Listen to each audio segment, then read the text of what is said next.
John Halo.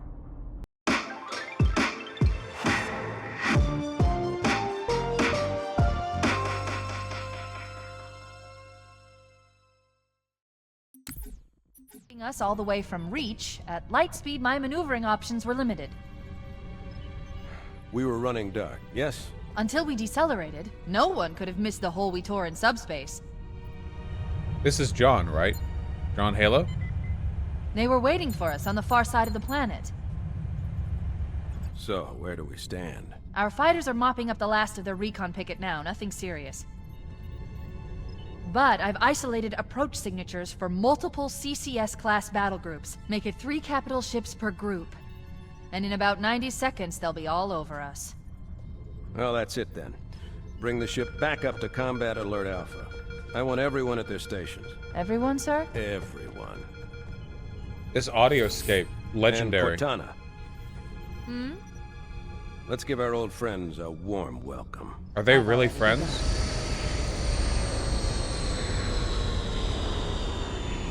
Attention, all combat personnel. Please report to your action stations. Cab doesn't do anything, guys. Sorry.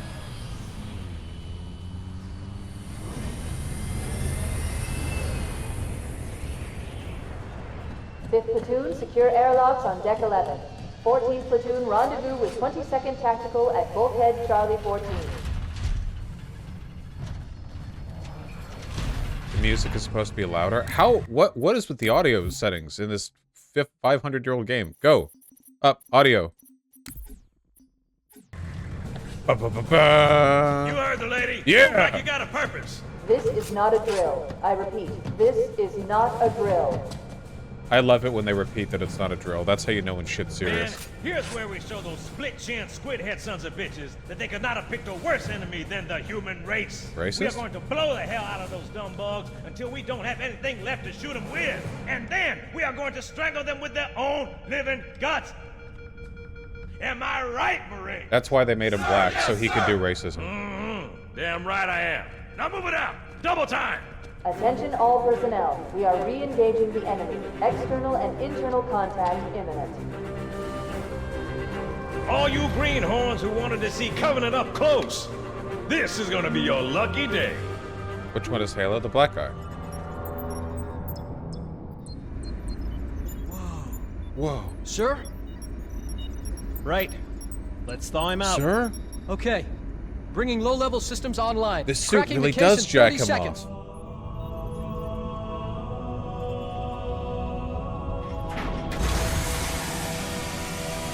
He's hot! Blowing the pins in 5!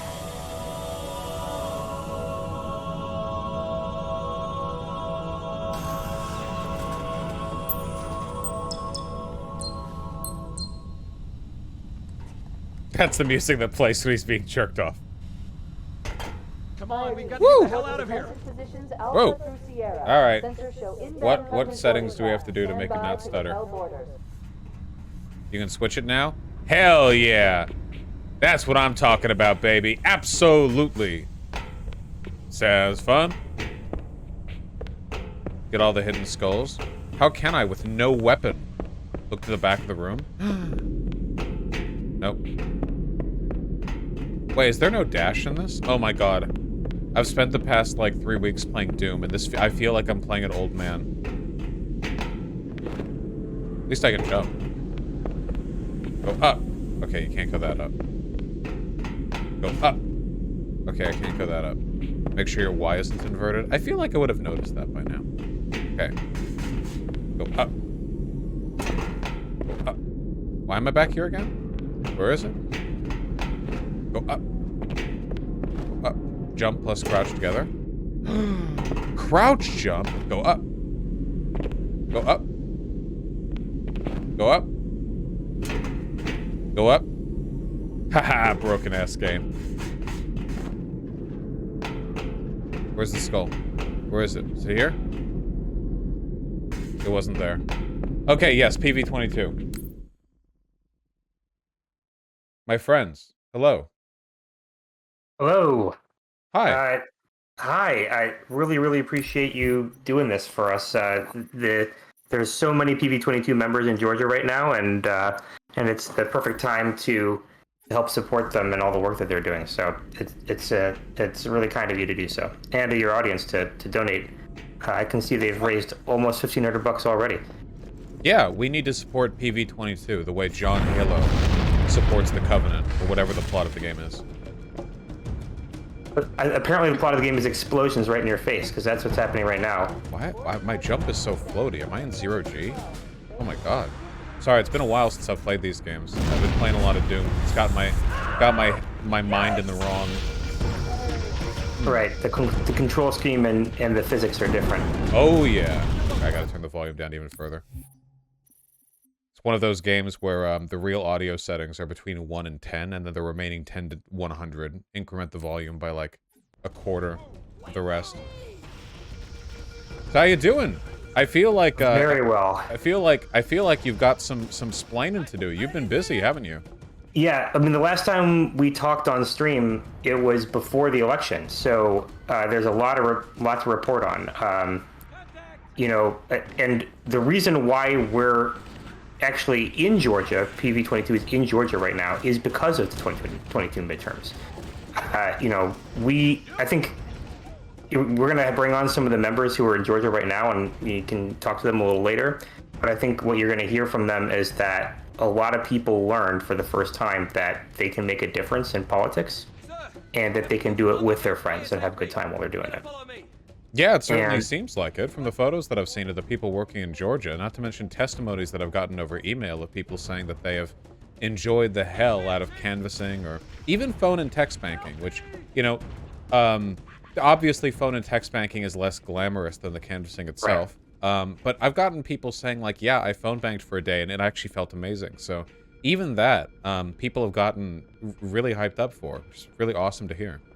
Yeah, you can make real connections with people, and there's a feeling of accomplishment when you convince a voter that it's time for them to make their voice heard, in addition to self, right? I mean, you're making sure that other people know that they have a responsibility and a right as a citizen to choose their leaders, and that's kind of sacred in a way. And so I have some stats here. Hit me, I love stats. Except that I don't. I actually did poorly in my stats class. I love stats in college, but this is nothing to do with that. It's just basic numbers, and you already said them on stream, actually, I think at the very beginning.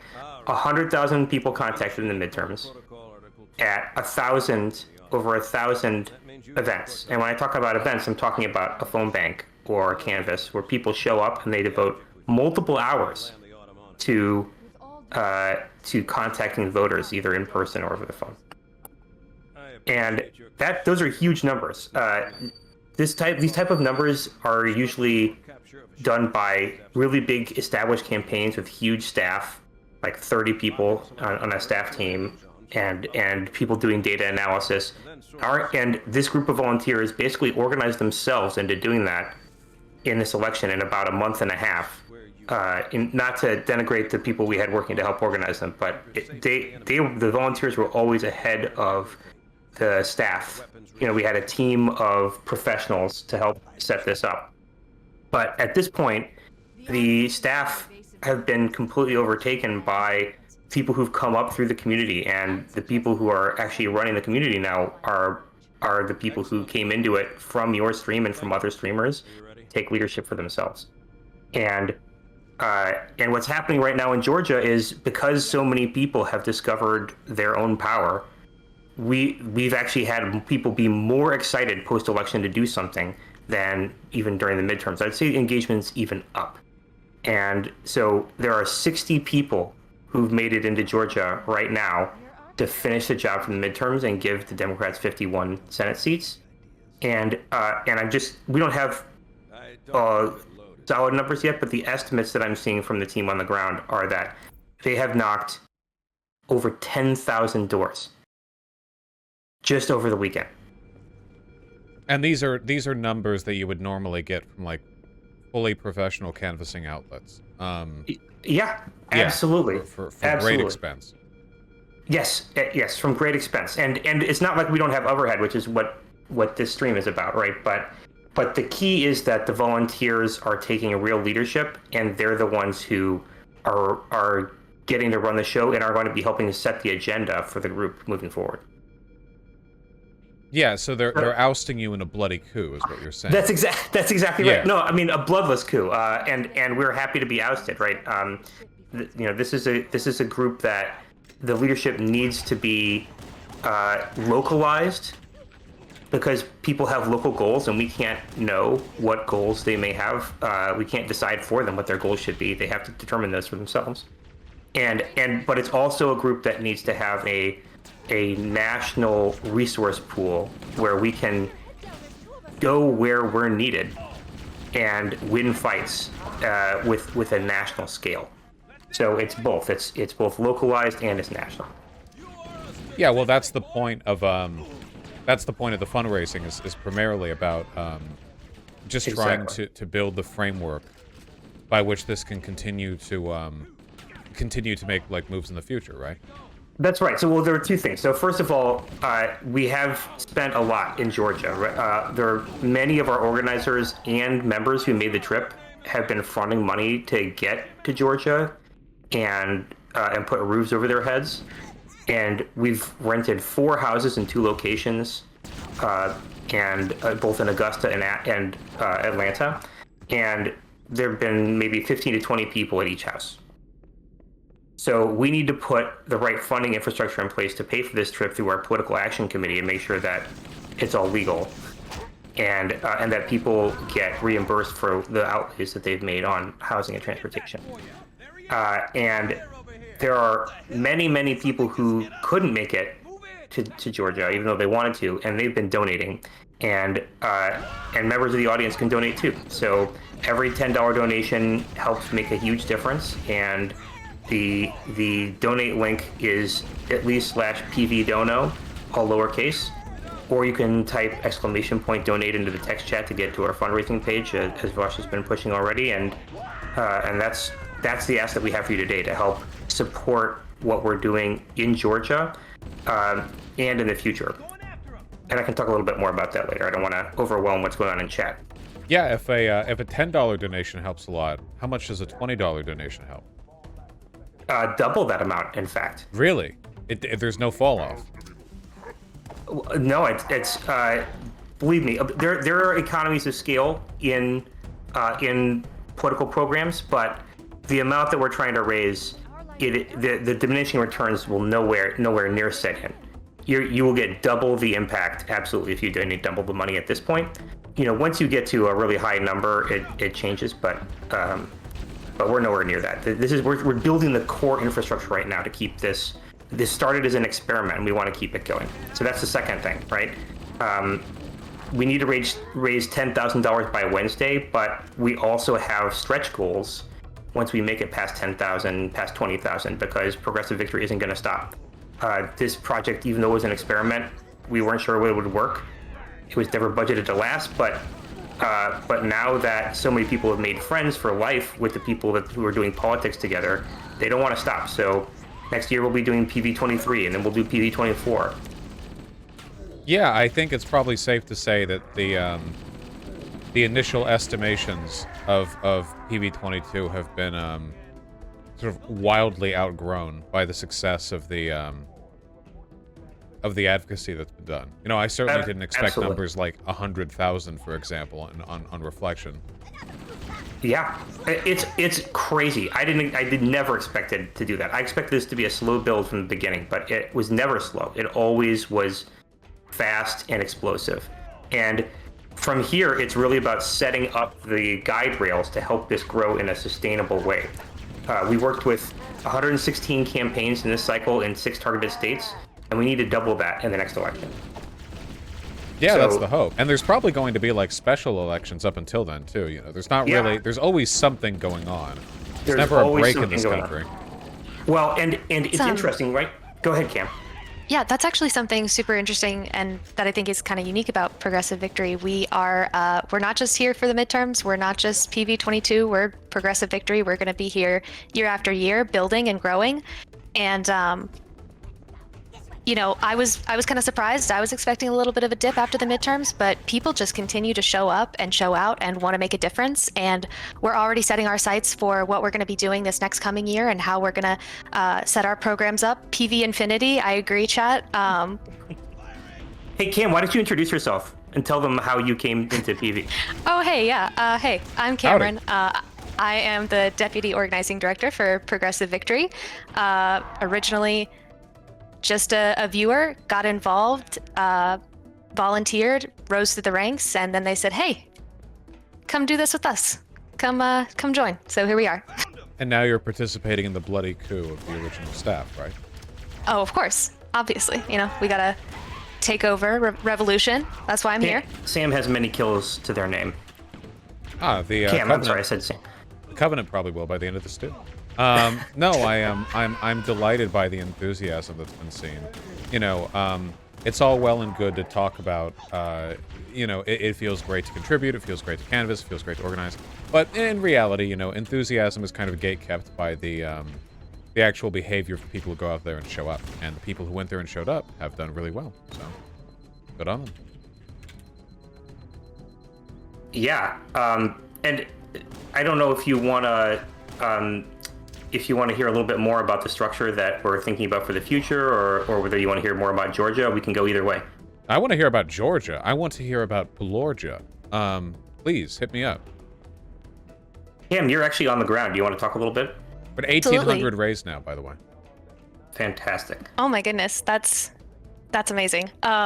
Yeah, no, Georgia, it's wild. It's wild here. So, you know, we all know this is not Georgia's first runoff election. Last time we were out here doing the same thing.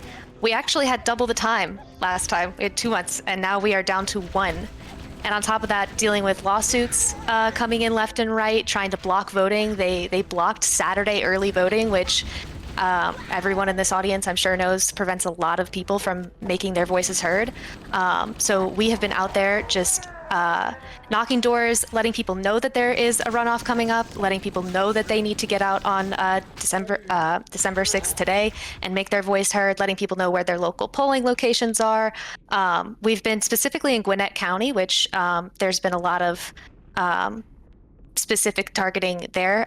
It's really where they needed us most. We got in touch with the Georgia Democrats and they said, this is where we need our help. This is where we need people knocking doors most. And we have been out there just crushing it, precinct after precinct, turf after turf. Our volunteers are just like killing it.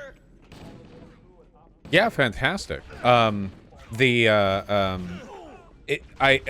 haven't covered much about the Georgia runoff, in large part because so much is going on that it's difficult to proportion out all of that news. But how do you think things are looking right now, in your estimation? You certainly know more about what's going on than I do down there. I'm confident. I'm confident because of the work that we've done. But it's all about just making sure that people get out there and vote. You know, I don't want people getting complacent or thinking, you know, oh, I don't need to go, you know, someone else will. Everyone that should be out there voting. But I'm pretty confident that the work we've done is gonna pay off. This is I think it's the 5th election that Warnock has had recently. The 5th time his name's been on the ballot in the last just couple years. And every time he's finished first, and every time he's had to go back and do it again. But we are one more time. We're getting out there. Yeah. Do you think it'll stick this time? I hope so. At least for 6 years. Yeah. If he wins this time, he gets a full term. It's just because he was filling the rest of a term that was still uncompleted the last time. That's why he had so many close elections in proximity. Right. Yeah. He runs in special election, then immediately after the actual proper rerun for it. Well, Walker is a remarkably bad candidate, so hopefully, I know that Republicans are not the most discerning, cultured voters, but it really is incredible how much of an edge Warnock has, just in pure candidate quality, and hopefully it pays out, Fingers crossed. Fingers crossed. Hoping we can send Walker back to Texas. Yeah, hopefully. Yeah. How has the experience been working on the ground over there? Life pods are launching. We should hurry. The experience has been amazing. I'm so excited to let you hear from some of our canvassers who are out right now, actually knocking doors. It has been cold. It has been rainy, but they have been just absolutely troopers about it. Going out there every day, we're knocking doors, usually for about 6 or so hours. Just 2 different shifts, and it's been a great experience. You know, getting to connect with voters and getting to connect with people who just.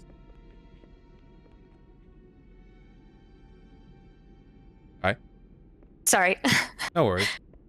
Getting to connect with voters and getting to connect with people who want their voices heard. A lot of people that we're reaching out to, they have voted in this past election, and the general, they just maybe don't know that there is a midterm or that there is a runoff.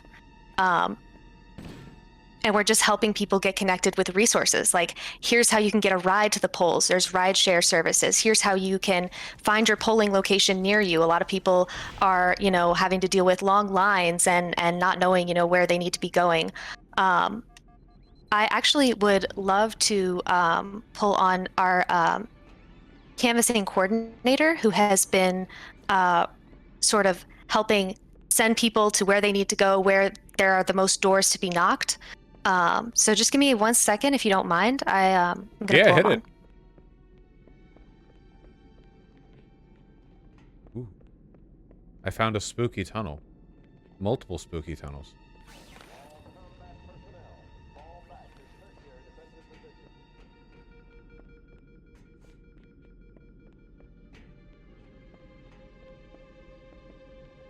I'm lost.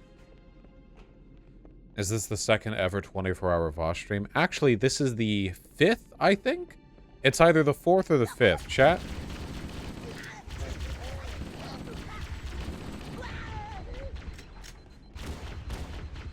Fourth, I think? Okay, gotcha. Well, hopefully I'm still young enough to be able to do them, you know. It's not easy playing video games and streaming for 24 hours straight. It's actually quite difficult. Do headshots do literally anything when they have shields up?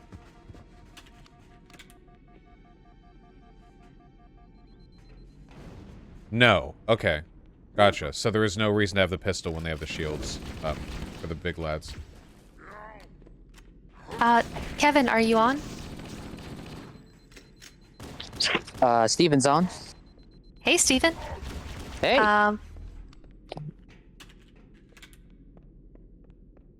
Kevin's right here next to me.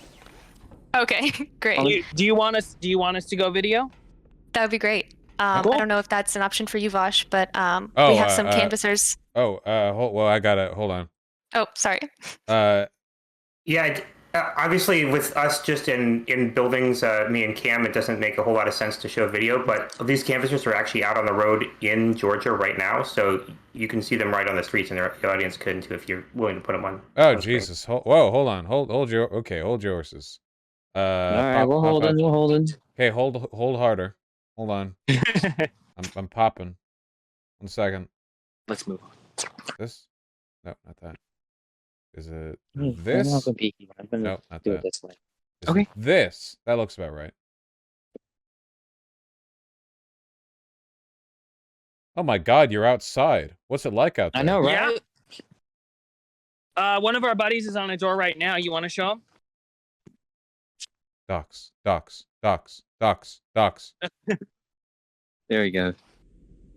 Ask There them, they are. knock on a door and ask them their SSN. If they're old, they might give it. No. This is Jacob over here. He canvasses with his skateboard. I'm not even lying. Wait, that's rad though. So that piece. Ooh, looks like we lost your video. Rip. Oh. Building the sentry. It's because the audio is coming up as the pinned thing because y'all are talking, but the video is not featured.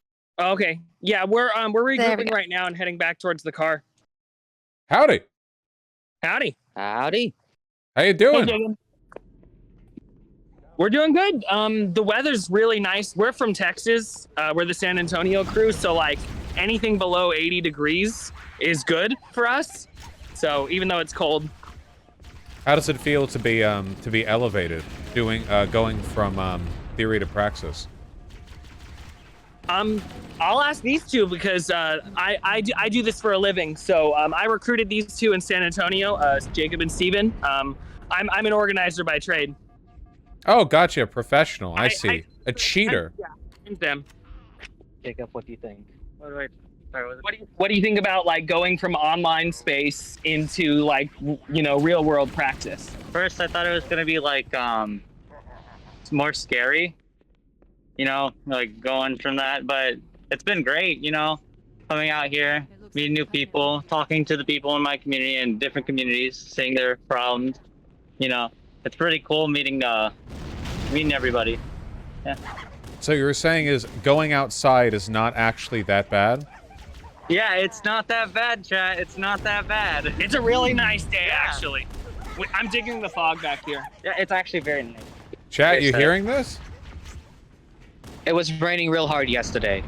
Oh yeah, but rain or shine, the Warnock Warriors keep walking. Yeah. Yeah, absolutely.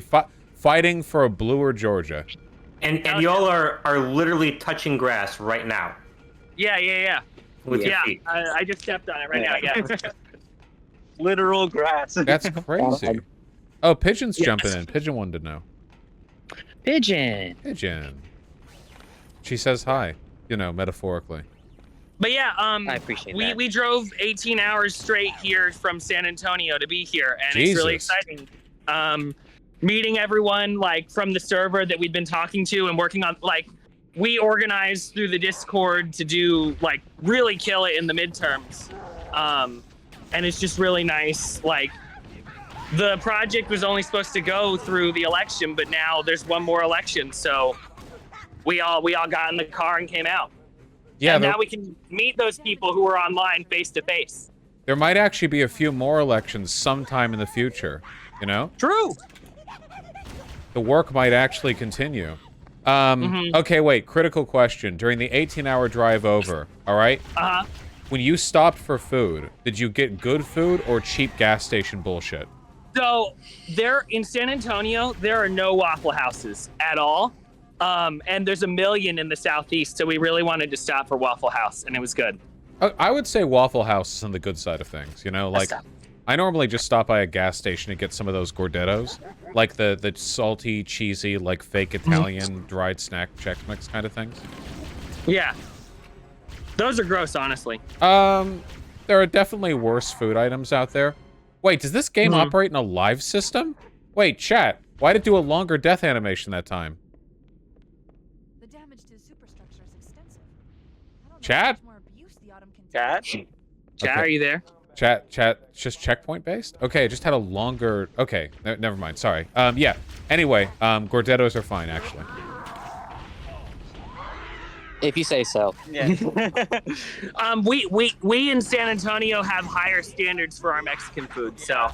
It's not Mexican, it's Chex Mix, but yes, fair. Also, I grew up in LA, and Los Angeles has equal, if not better, options for Mexican food, as Texas does. No. Yes. I have to do SA Pride and say absolutely not. Yeah, you may have Tex-Mex, okay? But we have 57 different variations of introducing avocados to Mexican food to make it worse. But Tex-Mex is fire, though. Well, yeah, obviously, I hate avocados. I love Tex-Mex. Yeah. Really, though. But yeah. All jokes aside, it's a Oh. delight. It really is. Yeah, as soon as the server started, I found my San Antonio chat, and I know I work for the Democrats in San Antonio. It's terrible. They're liberals, whatever. But I saw this as a huge opportunity to recruit people who never would have been able to get recruited before. And so people from your chat were joining the server into the San Antonio chat. And I was like, hey, I'm an organizer. Do you want to actually, I can teach you? And I recruited 6 or 7 of them. And in San Antonio, we knocked 1,000. Just Voshites knocked 1,000 doors Jesus. During the midterm, and I brought them all the way to Georgia with me. So much reach. That's fantastic. Thank you so much for doing that. Yeah. And so it's just really exciting to see all the other state chats come together, having met, and now we've hit way more than 1,000 doors here in Georgia. So. Yeah, Bilal told me that he thinks it's about 10,000. 10,000? That's wow. Great. That's just over the weekend. Just over the weekend. That's ridiculous. You know, we're in a rough spot right now because I really want Warnock to win by a huge margin, but I also kind of want him to win by a slim margin so that we can fully, like, confidently say, yeah, like it was literally up to you. The Warnock Warriors did it. It's the classic Warriors dilemma of they want an easy victory, but they also want a close one to brag about. Yeah, for sure, 100%. Thank you guys so much for the work that you're doing. I'm very proud of you. I'm proud of myself for keeping this conversation going while playing Halo. Very good. I'm proud of chat for so far donating $3,000 to 3,000. Okay. Heck yeah. Yeah, to the PV22 fund. That's one of that's equivalent. All of that money, chat, is going to help us continue doing what we're doing, right? Not everyone can come out here and fly to Georgia. I get to pet strangers' dogs, strangers' cats. I get kicked out by security. Oh, that's true. You got kicked out by security in an apartment complex. Yes, it was an apartment complex. Oh, okay. It was like a really high-end neighborhood that had like gates and stuff. Yeah. And we got in and we knocked on like 6 doors before security had to escort us out because they were like, "You're not allowed to be in here unless you're invited in." And see, they want to Georgia. Okay, they're the enemy. Yeah. So yeah. At the actual house, I'm the canvas lead, and since I've had organizing experience, so like training is my favorite thing in the world. So like seeing all these enthusiastic, young 20-somethings out here, like not knowing very much but really wanting to help, and like dishing out turf, making sure everyone's got everything they need, and like getting everyone mobilized, it's really inspiring. It absolutely is. Yeah. I can't believe how many people have gotten involved. I can't believe how much work has been done. I really look forward to seeing how much more can get done in the future and how well these funds are applied to that. No, us too. Thanks for checking in with us. It's been my pleasure to speak with you. Yeah, don't let me keep you, okay? Good luck. Stay warm or safe or whatever the thing you need to do out there is. And don't actually dox any people whose houses you knock at. Okay.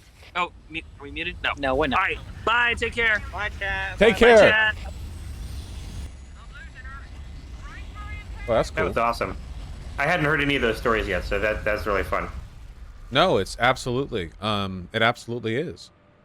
I say we take a brief reprieve so that I can help John Halo, ally with the Covenant or something.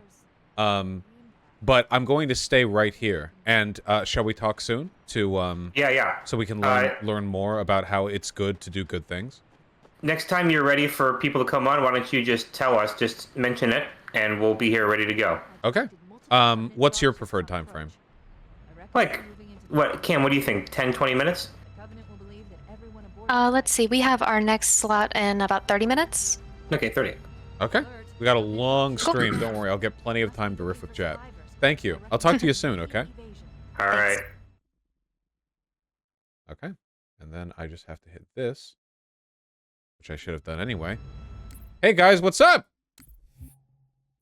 $3,000 raise. Well, just about, just near. Fantastic stuff. You guys are awesome.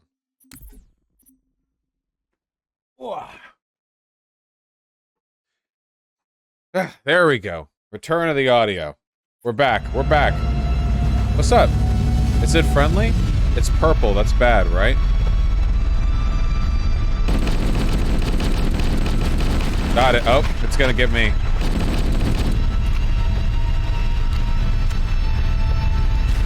Stop. Alert. Covenant dropship has detected us. Here Has they it? come. Stop. Stop.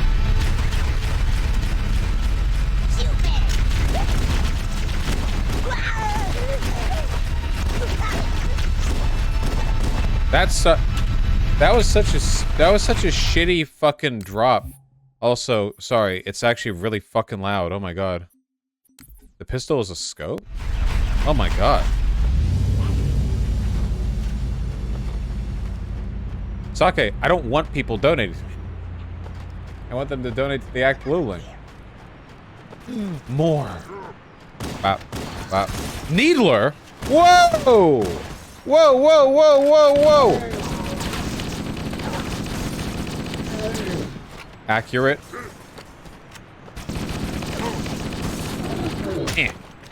Give me. I remember this gun. Candy bar. Oh, fuck yeah, Thana. Happy to hear that. Thank you to whoever just donated 100. Whoa. Whoa! Can I shoot it? Go. Deploy. Oh. It's too fast.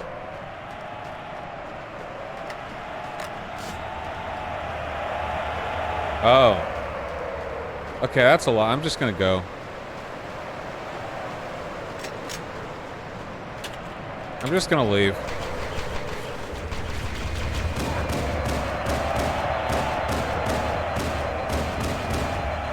Stop.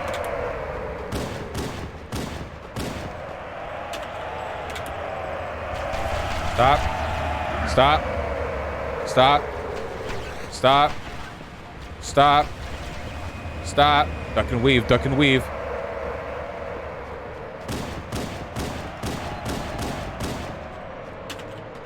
Got it. Nailed it.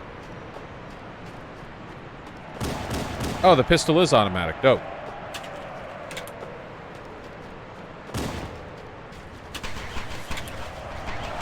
Whoa. Anyway, yeah, I'm enjoying Dragon Ball. Those things have wacky sounds. Uh-oh. There we go. I hate it. There we go. Back to the classic.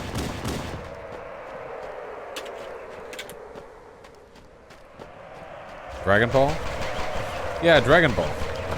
Oh yeah, I gotta keep switching. Da-da-da-da. Da-da-da-da.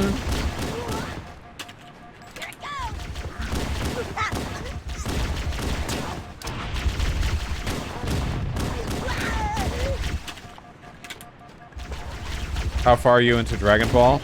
Piccolo is wiping his dick on the world. Whoa, whoa, whoa, whoa, whoa, whoa, whoa. Can't do that, Sake. Sorry. Beyond my power. Oh my god! We're on the John Halo.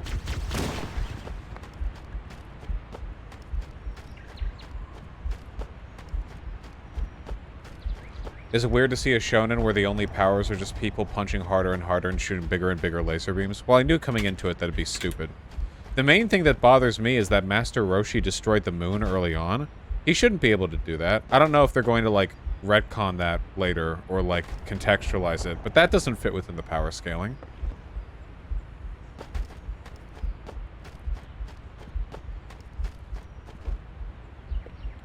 I'm reading a lifeboat beacon over the next hill. We should check to see if there are any survivors. Piccolo also destroys the moon twice. No spoilers.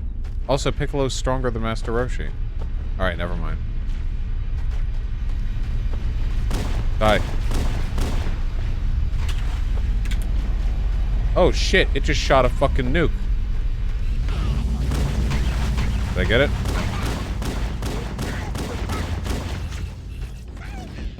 What are they fighting? Are there humans here? Yoink. Not too far. Yoink. Not far enough. Yoink. That one was okay. This time for real. I forgot. How do you switch between the plasma pistols and the regular pistols? Oh my god, nearly $3,400. My goodness. Thank you so much, guys.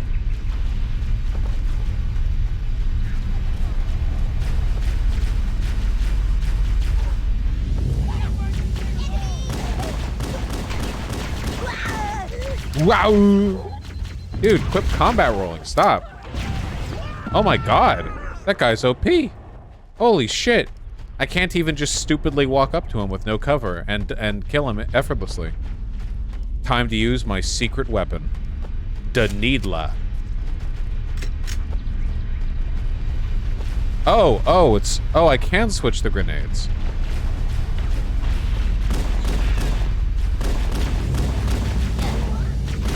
Dude, did you see that guy skedaddle? The Red Elite's got moves.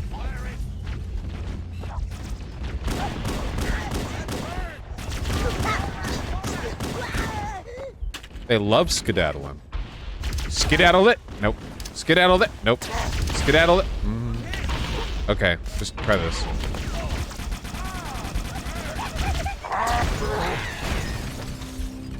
Well, that's easy.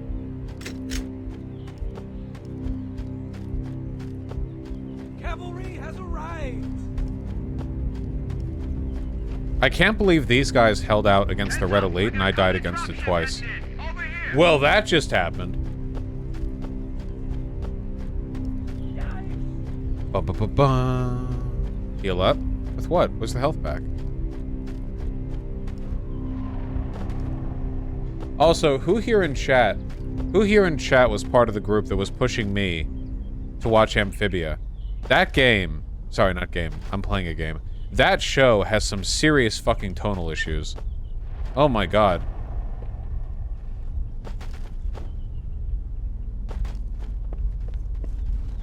Ammo?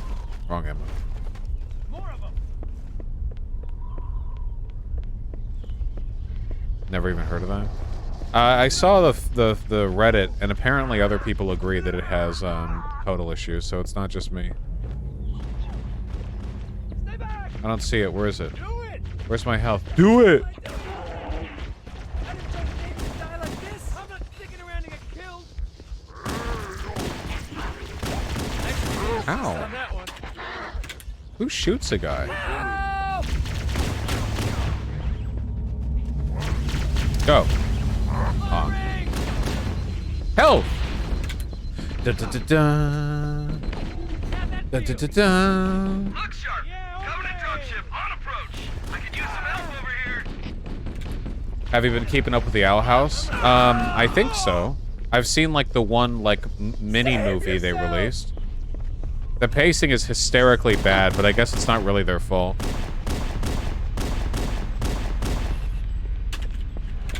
The goal here is to keep the Marines alive. Then I gotta go be the cannon fodder. Oh.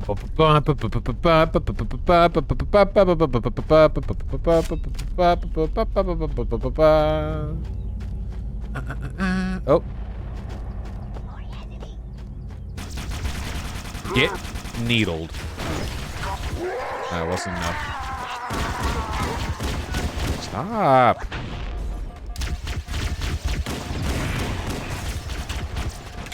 They've got a needler. Stop. I think I'm dead. I fear. Always watch your motion tracker. Oh my god, I have a fucking motion tracker? Hey, stop. Oh, there was one up there. Okay, wait. I didn't realize I had a motion tracker. That makes all the difference. I could use some help over here. There's fall damage? Oh my god. But I'm John fucking Halo.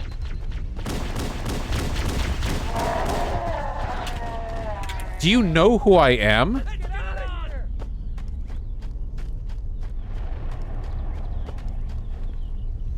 Vosh coping with modern shooter mechanics? Yeah, for real. In here? Where? Hi.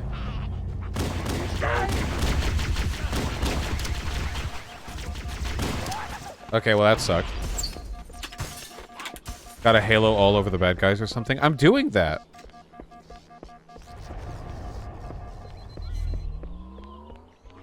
Have you ever played Metroid Prime 1 and 2? Yeah, not only have I done that, I've done that during another 24-hour stream. Stop. Stop. Stop. Okay. There we go. There we go. Vosh, you're not haloing enough. I am haloing a perfectly acceptable amount. $3,600. My goodness, guys. I'm a cowardly fool. Yeah? Was that a human?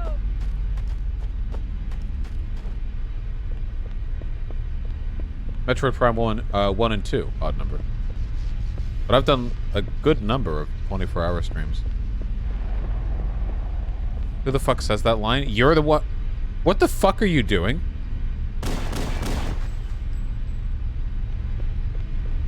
No room for cowards in this man's army.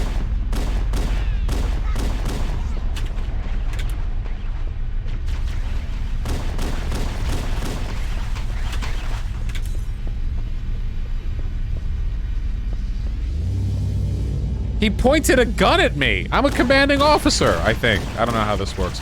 Oh, wow. These guys are gonna fuck me up down there. Holy shit. That's the up fucking zone.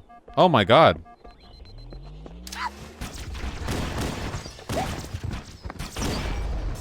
Give me that ammo. Give me the ammo? Why can't I get the needler ammo? Why is he not picking up a new weapon? Why would I pick up a new weapon? What's wrong with the current weapon?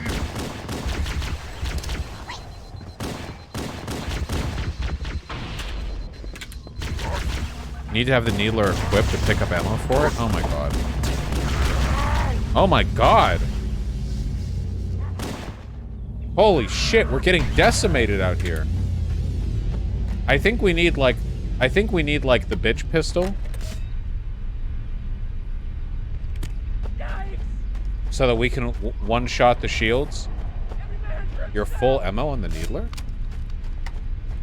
Really? I'm not. Whatever. We'll use it anyway. Yeah, I'm getting haloed right now. Oh my god, we're nearly at $4,000. My goodness, guys. Buddy, you're not surviving in this timeline either.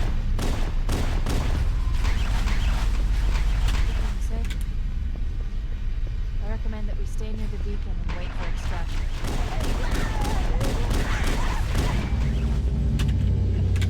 Guys, he pointed his gun at me a second time.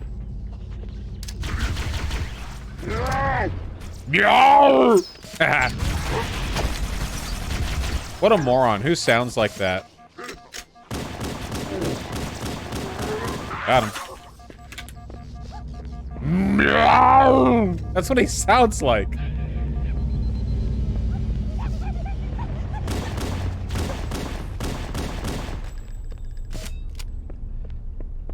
Cortana gets so sad if you fail to save them. It's okay, I'm John Halo.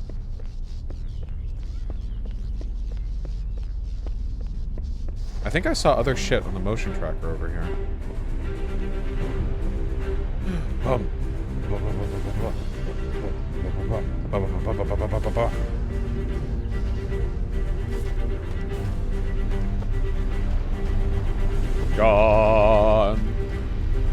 John Halo. Oh boy. Wow, that didn't take long.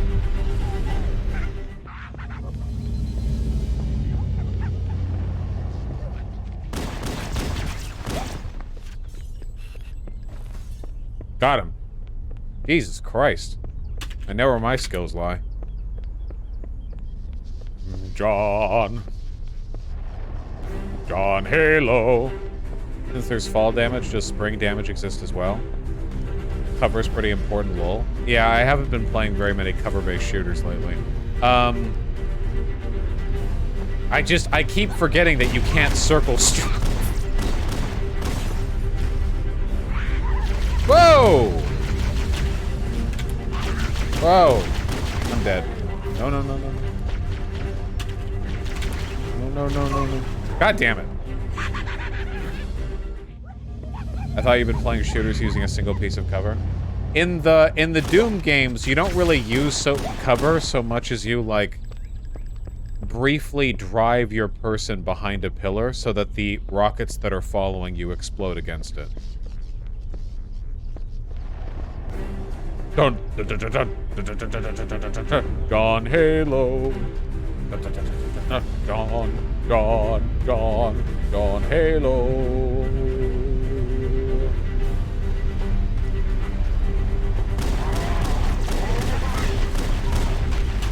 Ah, dude, they're shooting me. Okay. Fine, we'll implement bullshit female tactics, such as tactics. Ow.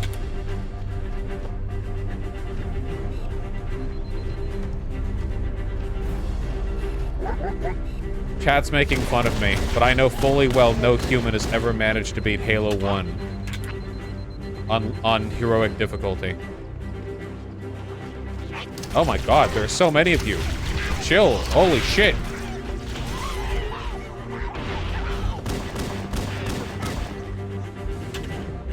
Yeah, it's just not possible. Human reflexes are not fast enough. Whoa. I do like how they continue to fire even after you've knocked them down. Any UNSC personnel respond. Roger, Echo 419. This is Fire Team Charlie. We read you. Is that you, Fohammer? Wow, I did it, and all I had to do was hide behind a wall. Good to hear from you. Fohammer, we need transportation. 4,200 guys! My goodness, we're only an hour into the goddamn fundraiser. Thank you so much. Right on top of it. Fohammer, we need you to disengage Boham. Warthog. The Master Chief and I are going to see if we can... Give me the car. Roger, Cortana. Warthog deployed. Saddle up and give them hell. Roger, Fohammer. Stand by to evac survivors and... Yeah! That's affirmative. Echo 419, staying on station. Woo!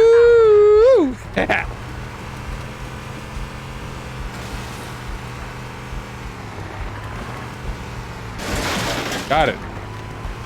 Guys, want to see a move I call a power break? Yeah. You're gonna be sick.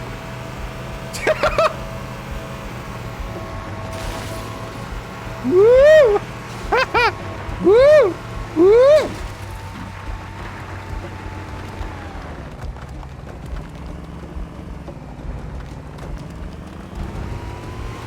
Just kidding.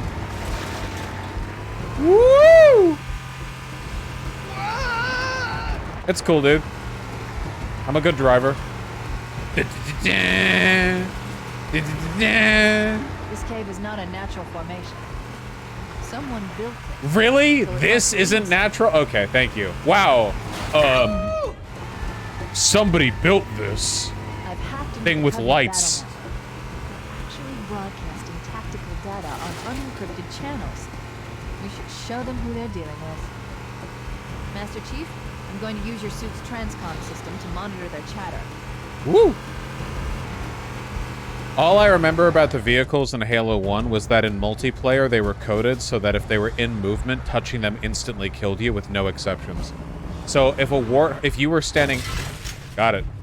If you were standing next to a warthog in multiplayer Halo 1, and somebody revved the engine and moved forward by like 1 inch, you would just fly backward like you'd been hit by a train.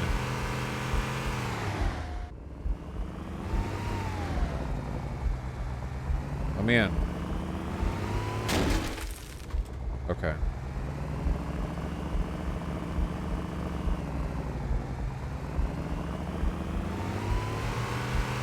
Oh, gotcha, Glow Aura. Interesting. Go back the way you came. There's a secret. I don't care about secrets. What am I, a goddamn deep state agent? You fucking commie? Is this the way? No, this is the way I came in. Vroom.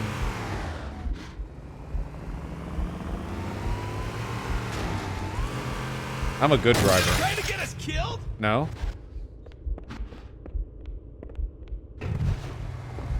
Hit the gas. Okay. Nailed it. Dude, the front beams on this Warthog are terrible. Why is it that sci-fi is so comfortable inventing cool fucking anti-grav ships or whatever, but they're all using incandescent bulbs from the 1930s? Is TTS on? Nope, because you're donating to Act Blue, not to me. I have disabled all alerts from my donations on stream. Switch the graphics. No. Oh, it's so much brighter. Holy shit. Beep, beep. Beep. Beep, beep.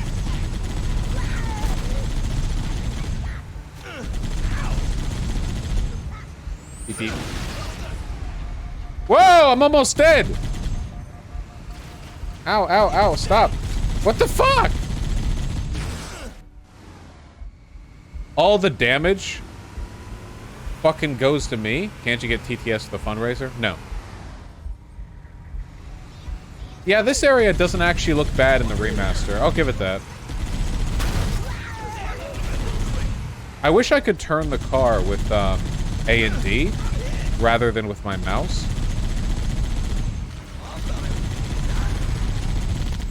Oh yeah, that's so much darker.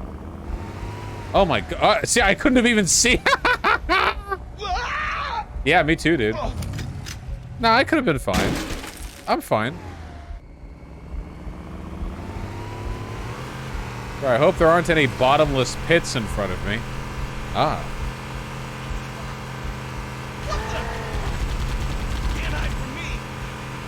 We're fine. We'll make it. We'll make it. Well, we would have made it.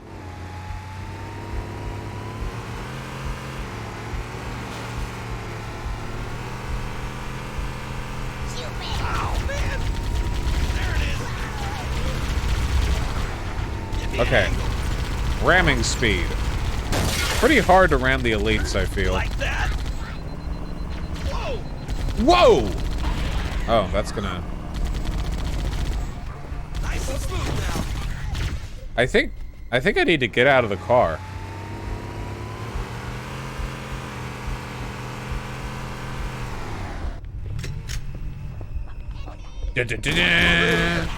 Tactical overhaul. Sight lines engaged. Vision visor deployed. Alright.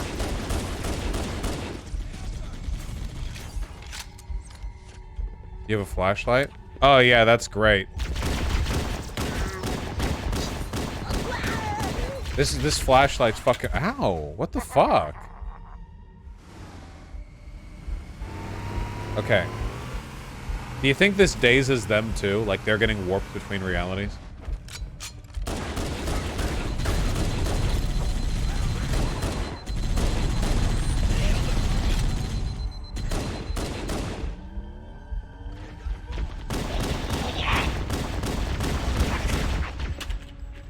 It's actually really fun to switch between them.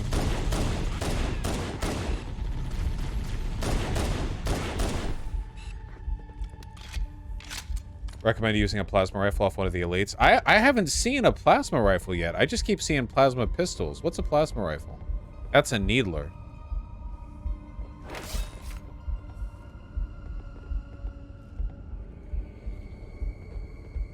It's blue? Blue.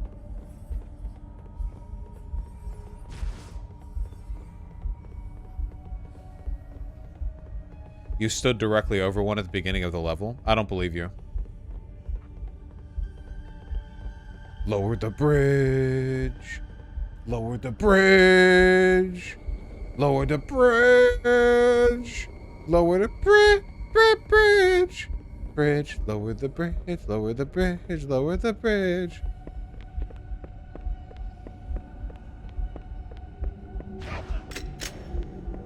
Huh? Hey. Hey. What? Hey. I can see you. I have access to powers you could not fucking fathom.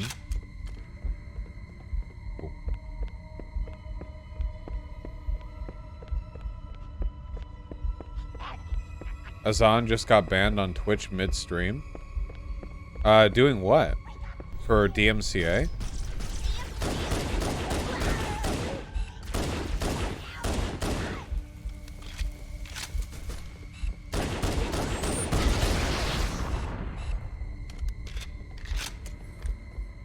Nick Fuentes and Kanye interview. Well, Nick Fuentes is banned on Twitch. That was always a pretty dicey proposition.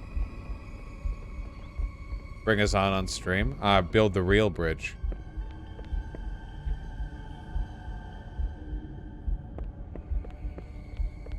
There must be some mechanism to cross this chasm. Look for a control panel. It looked like a DMCA strike. Why would it be a DMCA strike for an Alex Jones interview? I'm pretty sure Twitch doesn't respect DMCA takedowns from Alex Jones. You want to know where to go? No, I got it. We're fine.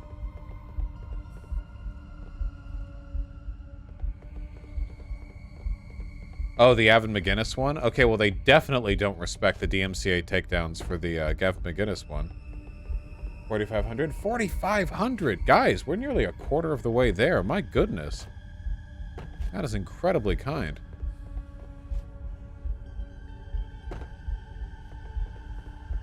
Where's the button? I saw on the hunt status. What is this? Oh, no, it really is a DMCA strike. Content has been from this channel has been removed at the request of the copyright holder. So what, do you think it was a bunch of, like, Nazis doing bad faith DMCA takedown requests? That'd be my guess. Where on earth?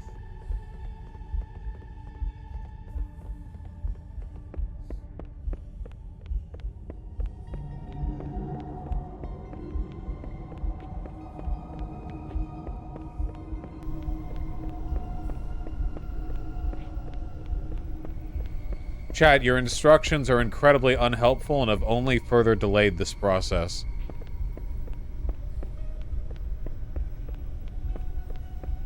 Don't you think it would be more helpful to describe what it looks like rather than giving me relative directions that'll change by the time I see it?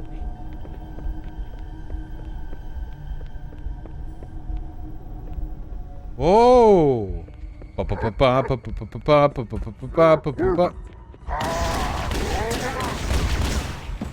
Oh, that didn't go how I expected it to.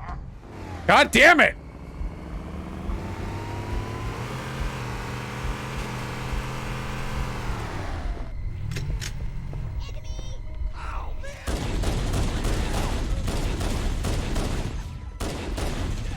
Can you quick save? I'm not quick saving.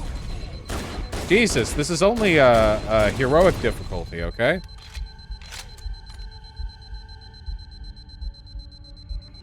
A melee hit to the back is a one-hit kill? Really?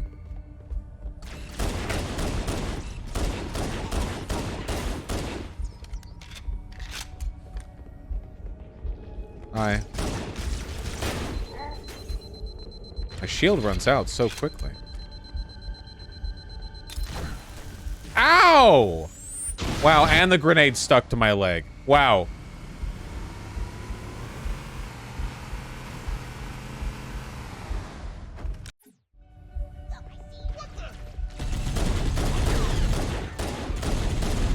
This sucks.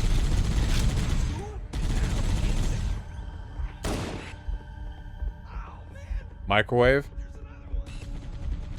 Yeah, I'd have to get Vermin at it, though. I think they're busy. Yeah, day ruined. It was Ryan and Gavin who took us on down. Who the fuck is Ryan? This guy, spooky music.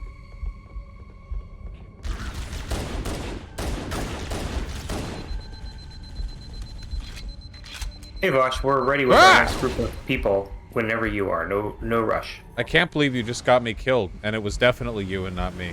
Yeah, absolutely. Hop him in. I think this person's also in the field, so if you want to make their video on screen when they get here. you can't. Gotcha.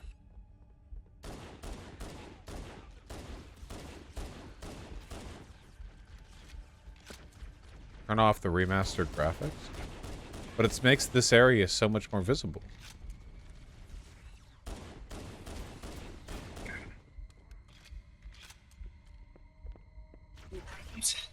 Hello. Howdy. Hi. Hello. Do we have video? We do. Oh, goodness. Howdy. Hello. It's Emma, community manager. We talked before. I believe we have. Hold on. Let me do the pop-out thing. Hey, chat. Just a second. I have with me here Eli and Marshall. Hi, guys. Wait just a moment, Emma. Just wait just a moment. You're not on screen yet. The video's not on screen yet. 1 second. Okay. Yeah, but while we're working on that, I think this convoy we have here is a great example of just how far and wide people have come out to support us in this runoff. Emma is from Washington, Eli is from Tennessee, and Marshall came down from Louisiana with me. And we have people that have come from North Carolina, South Carolina, Florida, Alabama, Mississippi, Tennessee, some farther away states, Oregon, Washington. Alaska. We had someone come down from Alaska. Jesus Christ. Right. Okay, you're on screen now, Emma, so if you want to do introductions, go ahead. Yep. Hello. I'm Howdy. Emma, she, her. I'm the community manager of PB22. And as always, it's a joy to be here. We're right now in Atlanta canvassing for Warnock. As you probably heard early in the stream, we've done about 10,000 doors knocked for Warnock. We were at the rally last night, and he said that we were about 35,000 votes ahead. I know that's an early poll estimate, but hopefully we can keep pushing, and he could be #1 in the runoffs as well, and not just the first election. Yeah, ideally, the larger a margin, the better. So we just took a break here so we could talk to you, and we've had some great experiences today. Eli, Marshall, if you want to talk about some stuff that's happened to you. I just saw a cute little bunny rabbit out there. Went through the last house. Bunny, nice. This is They critical. had already voted, and we're doing like a little watch party too. So it's pretty cool. Yeah, people are super nice out here. Like surprisingly, you meet a lot of cool people. Old people are super chill with you. Like they'll offer you stuff. Like just a bit ago, I got offered a jacket from this old lady. Yeah, we got offered to. Marshall and I are like, "Are you cold out there? Do you need jackets?" Like, no, we're fine. Wow. Like we're out here for Warnock. We're I'm used to it. Yeah, I was picturing this is my candy first from a time dish. canvassing ever. Same here, I think. Been having fun? Yeah, it's pretty fun. It was a little intimidating at first, not knowing what it's happening going into it, but it's actually not that hard. You just say like, "Hi, I'm Emma. I'm canvassing for Warnock. Like, have you voted yet? Like, how can I help you?" And a lot of times, since you're not selling them something, you're just trying to help them get information. They're a lot warmer than you would expect. And I think that's one thing about Progressive Victory that we do best is taking people who are interested in politics but don't know how to engage and activating them so they can go out and make a difference in their community and the world. And I'm really proud to be a part of that community and help out professionally. The people in Progressive Victory have all been super nice. Like they're super cool people. They're fun to hang out with. Yeah, it's really cool to see the leadership like learning and doing this stuff and moving forward. And I'm excited to see this was an experiment, and now we're moving forward, and we'll see what happens next. Yeah, it's definitely to the benefit of the project is the fact that Americans are renowned for being quite friendly, really. Americans, particularly American Southerners, obviously canvassing is difficult, but I think a lot of people really underestimate how many positive social experiences they can have out there while they're running about, Yeah, I've had no negative pushback so far from any of the people on our list. The worst I ever got was a guy telling me to screw off. And like it was just that and done. Like nothing really bad. Like minor inconvenience is the worst you get. I had a guy come out and talk to him. He's like, "Have you already voted?" And he's like, "Yeah, I have." And he was like kind of leaning out, you could tell maybe kind of wanted to talk a little bit more. It's like, oh yeah, this this is a really important election. Thank you so much for voting. He's like, yeah, I know it's almost tied, but if we lose this one, things are going to be really rough for us. And I was like, yeah, thank you so much. And it was cool that he's a lot different from me. He was a much older gentleman, kind of well off, and it's nice to see that he cares as much as we do. And people like talking to us. Yeah, so many people have personally thanked us for canvassing for Warnock. They're like, thank you. We know how important, how critical this election is. It's now or never for keeping Georgia blue potentially. So yeah, they really appreciate us being out here, and I really appreciate the potential for us to continue doing stuff like this into the future with with the contributions from chat. I really appreciate it personally. I want to be part of Progressive Victory as long as possible into 2023, 2024, and into we'll just keep going. Yeah, and we just need Infinity. funds to do that because we've only had funding up until the midterms, and that was when it was supposed to run out. But we kept pushing and kept stretching that money so we could do this. But now we need some help and some love from the rest of the community to keep going into 2023. Guess we gotta buy our own cheese wheels. Yeah, we gotta buy our own cheese wheels from here on out. No Soros bucks. Soros will be kicking out cheese wheels. Okay. Good. I'll look for the email. But today we'll be working for it. We're nearly at 5,000 raised. Oh wow! Hell yeah, that's awesome. Covers the expense, right? Yeah. We're kicking it up. I really am glad to hear that you've been having a good time. That's one of the most important things to impress upon the viewers, I think, because obviously, it is still difficult and it is still work. But it's valuable work, and it's work that you can feel good about. And basically every anecdote I've heard from the folks over at PV22 has reaffirmed that. Yeah, I could be doing work for some soulless corporation, or I could be helping out people that actually benefit from my help, and that makes me feel a lot better about staying up late nights and helping people out in voice channel and moderating the server, which has been one of the easiest.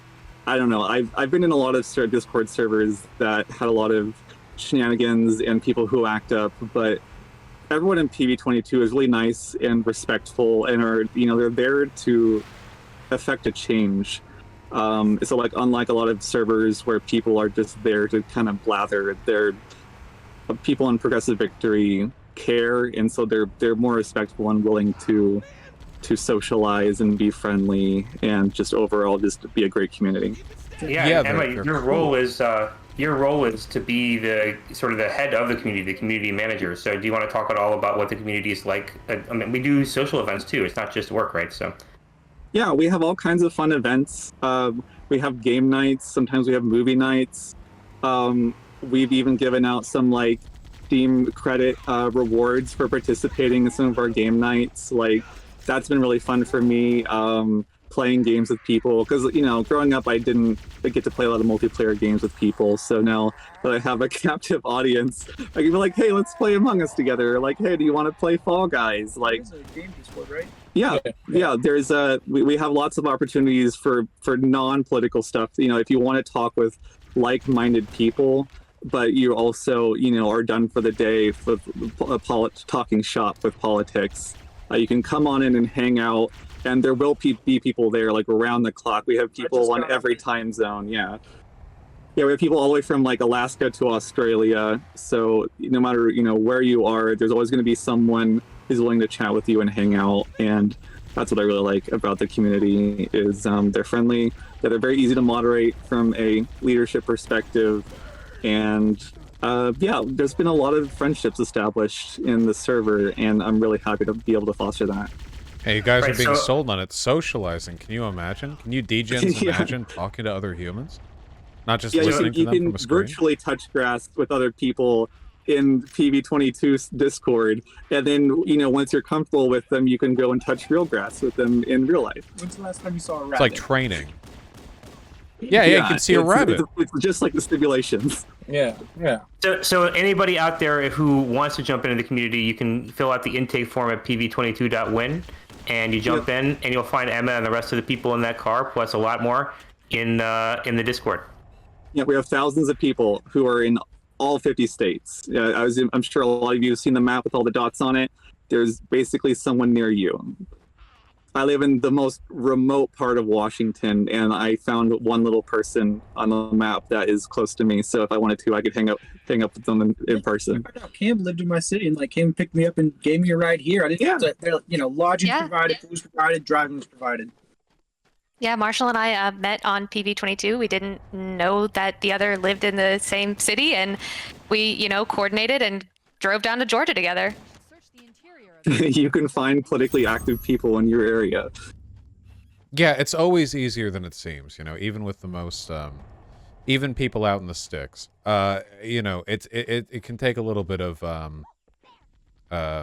forward thinking and, active planning sometimes, but I still think it's possible to find like-minded people pretty much anywhere you live, the furthest reaches of the Alaskan tundra, maybe you'll have some specific trouble, but really, for the vast majority of us, this can be done. I live in a traditionally conservative area in Washington, but there's all kinds of queer people hiding out in the deep woods because it's a place to get away from the expensive parts of the city. So even if you feel like you're in just some, a red stronghold, there's probably someone you just have to network with them, and this is just one of those tools in network. I never would have known all these people existed had I not been just happened into Progressive Victory. And it'll keep going too. Contingent upon the success of the fundraiser. Obviously, if we don't hit 20K, you'll all be immediately liquidated, and all of this will go away. Yeah, that is no true. pressure, guys. No pressure. Yeah, we did bring a furnace with us. It's going to happen. So Speaking of the please, fundraiser, we did pass 5,000. So thank you to everybody who's donated thus far. And those of you who haven't, there's plenty of time to do so in !donate or bit.ly / what is it? PV Dono. PV Dono, that's right. bit.ly / PV Dono. Yeah, remember, it's not just about the Georgia race. It's about keeping this as an effective apparatus for future progress. The PV22 folks back during the midterms were able to do an enormous amount based pretty much entirely just on the grants that they received. But obviously there are limits to that and how far that'll go. And considering how much good work they've done, and how big my ego feels being associated with such a productive group of folks, I say we keep it going. There's no reason to stop here, really. Yeah, I think we did an absolute smashing success for Georgia and for Atlanta. So I said, why not keep going? Yeah, I think we've done amazing stuff with the money we have already. So why not keep going? And I can't think of a better community to be associated with than, Vosh Cord and, Vosh GG. So that's why we're reaching out to you. Thank you, guys. I really do appreciate it. And all the work that you've put in today. Yeah, we're gonna keep on kicking ass until the last, the 11th hour. We're trying to actually drive people into the polls to vote if they don't have a ride. We're committed to making them actually get a vote. Yeah. Voting days today, we're still out here. Yeah. You are forging large quantities of Biden ballots to drop off. Yeah, we just have fifth wheels full of ballots we're gonna stuff in. The whole trunk. We have fake ballot boxes already made. That's what we were supposed to tell them. Oh shit! Sorry. Gosh darn it. Yeah. You've got mules who have swallowed condoms full of rolled up Biden votes. Yeah, that's what the condoms are for. Okay. Yeah, and they're just going to regurgitate them into the ballot box when they get there. Vote harvesting. Votes. Yeah. That's when you kill someone and you legally take their vote, their right to vote for someone. Yeah, it's the right of the war. Yeah. War path. Yeah. Thank you, guys. Seriously. Oh, thank you. And thanks, chat. We really appreciate you and all your donations. I'm counting on you. I'll be in chat. I'll be hyping up, and I'll be in chat, indefinitely. So if you see me around, say hey, and I'll say hi back. That is true. Yeah, you are a frequent guest of chat. We're always happy to have you.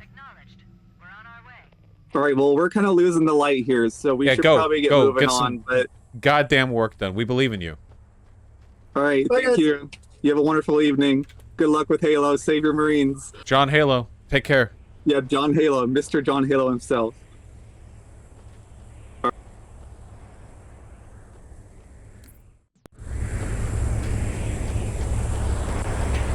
John Halo. Let me in. Wait, I can't leave? What the fuck? Okay.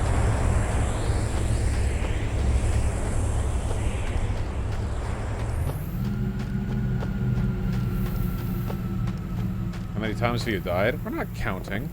You have 2 more squads to rescue. Why am I rescuing squads? I am John Halo. Who cares about these people?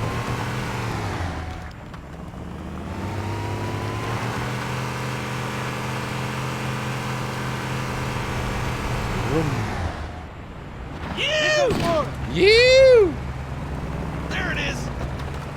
I see him! Come on! Keep it up! You're John Halo. With great power comes great responsibility. Oh, gotcha. What the fuck is going on over there? That sounded like applause. Yes, we saw Hassan got banned off Twitch.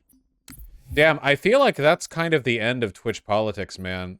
If you can be covering a presidential candidate being interviewed by a Nazi on a website called like uncensored.com, and they can file a bad faith DMCA report and take your stream down, that's like the end of Twitch streaming. I have no idea.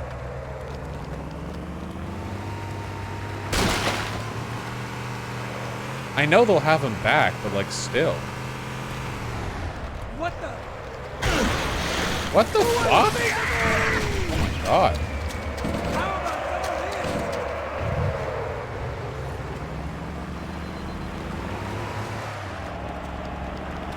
No, Spice the Dragon, I know absolutely nothing about John Halo lore.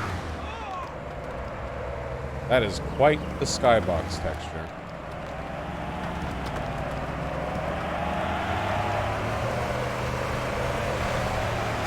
God damn, holy shit.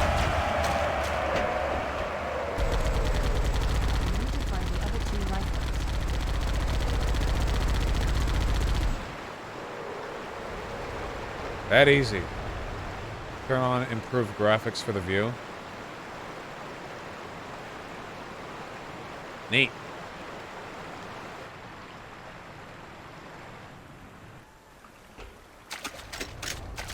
On we go. It was a really cool move to do a 24-hour stream on a fucking Tuesday. Thank you.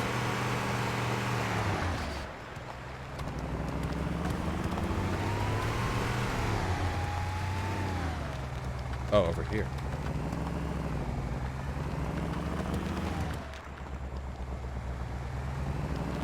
It was only a 2-day suspension.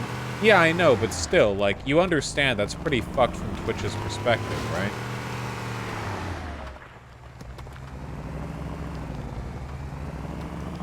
Anniversary 2D Siggy. And yeah, only, I'm sorry, not only, almost 5,500, yeah.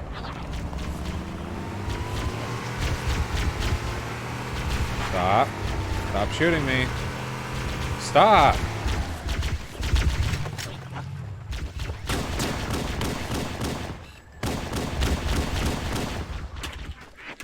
They don't stop.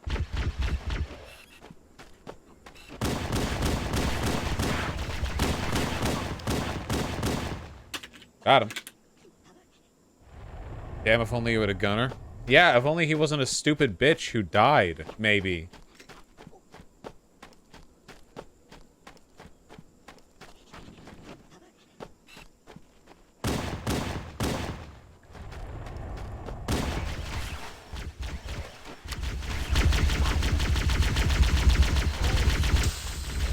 One thing that I always thought was really funny about these games was the fact that the alien weapons fucking suck.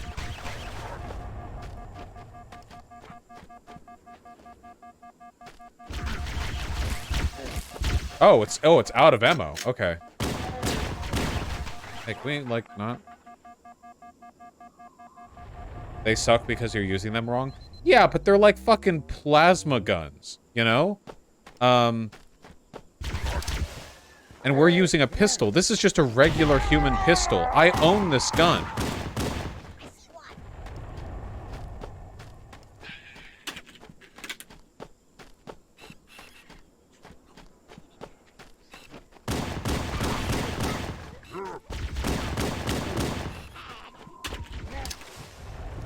Oh, damn, the tree got it. Plasma weapons do a shit ton of damage to shields. Yeah, that's so gay. Oh, here's our gay light ball gay boy weapons that do extra damage to our gay boy shields. Like, and then it's like, here's a pistol invented 5 million years ago. Does the actual killing. Honestly. Hey. Ah! Oh shit, that's 2 of them. Alright, good. Do that work. Nice job.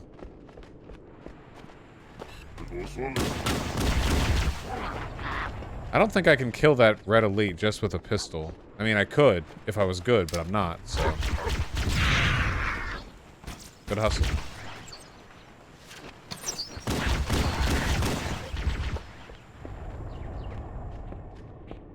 Bounce your nades. We're gonna get it, guys.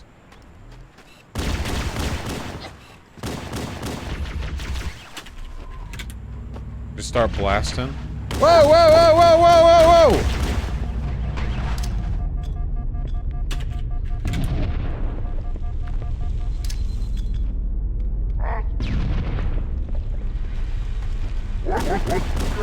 Nice! Oh, man. I thought I was dead there for sure. Checkpoint done. Fuck yeah. Nice.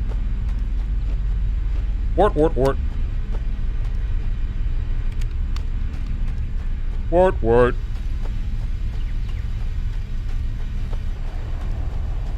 You should get Chris Raygun on. He's a Halo super fan. Would probably have fun making fun of your gameplay.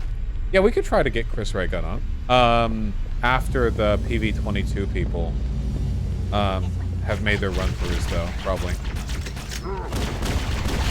Don't want to mix any timetables up here. I'm fucking dead.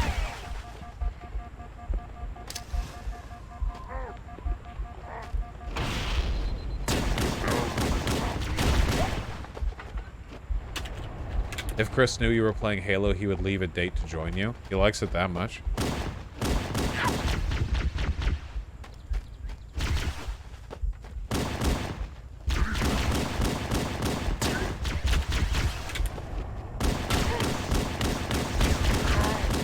Ah!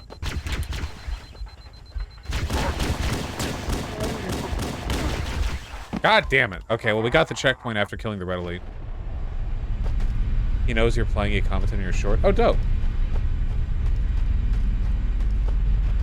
Dun, dun, dun, dun, dun, Halo, Halo, Halo, Halo.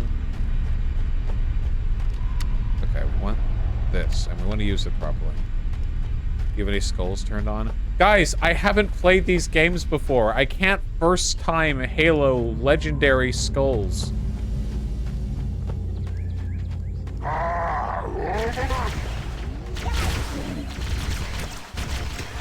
Ah! God! I did a stun! Go up on the rocks to have the high ground? How does that help me?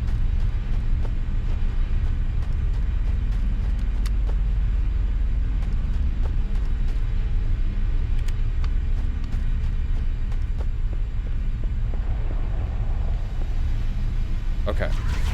Stop.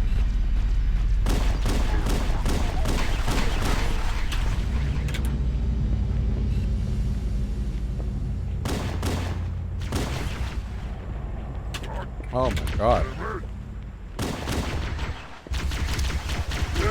Dude! They're so mad!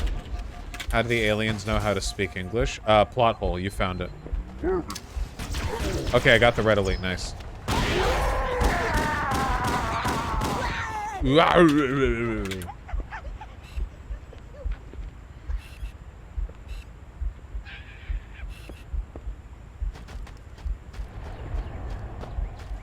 here! What is your favorite candy? I like black licorice? What the fuck is wrong with you? Why was Pigeon still screaming? We're ready for dust off. Approach when ready. We're going to look for the last lifeboat, Echo 419. Good luck.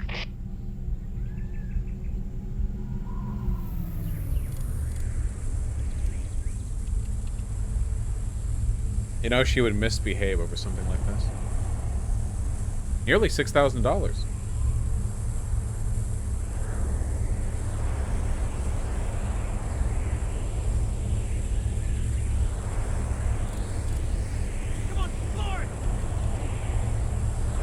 Coffee.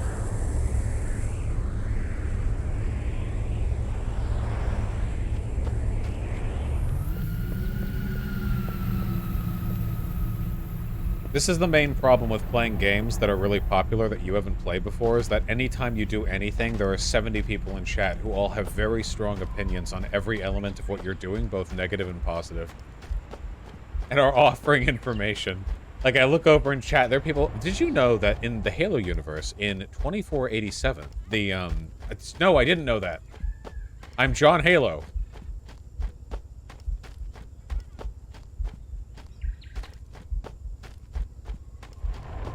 Oh no, there's a dead guy over here. Oh.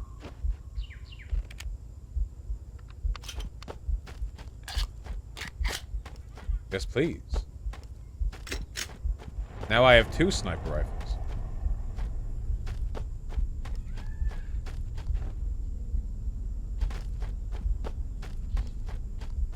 Dun, dun, dun, dun.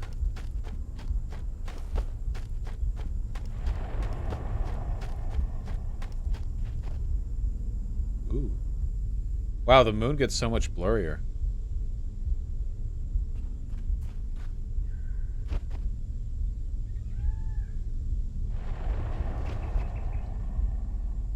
Okay, tell me about the lore. What is the big blue thing that's being fired? What is that?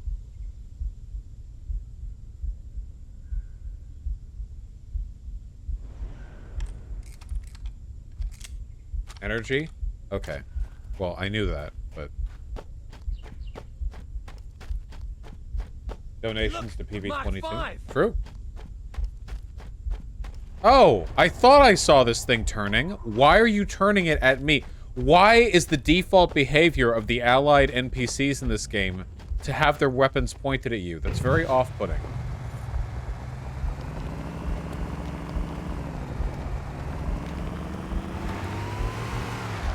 Whoop. Called a beam emitter? Gay name.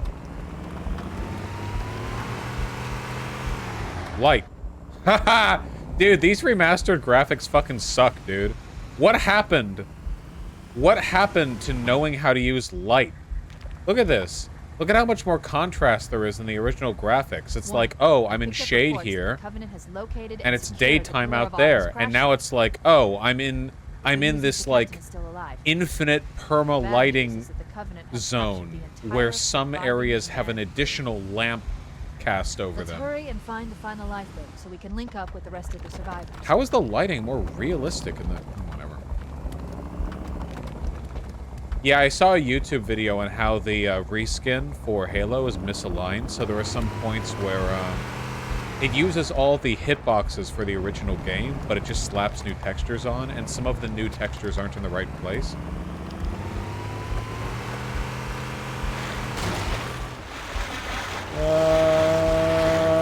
Okay, thought I could go up.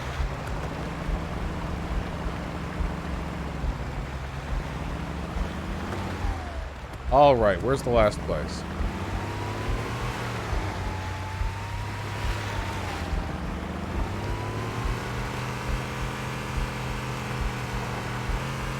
Over here? Looks like it's over here. Booyah! You're gonna die. You're gonna die, dude. You're gonna die.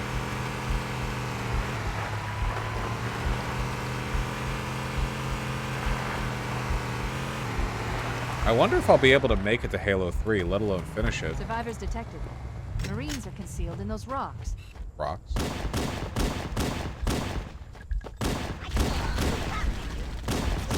Wow, a lot of grunts out here.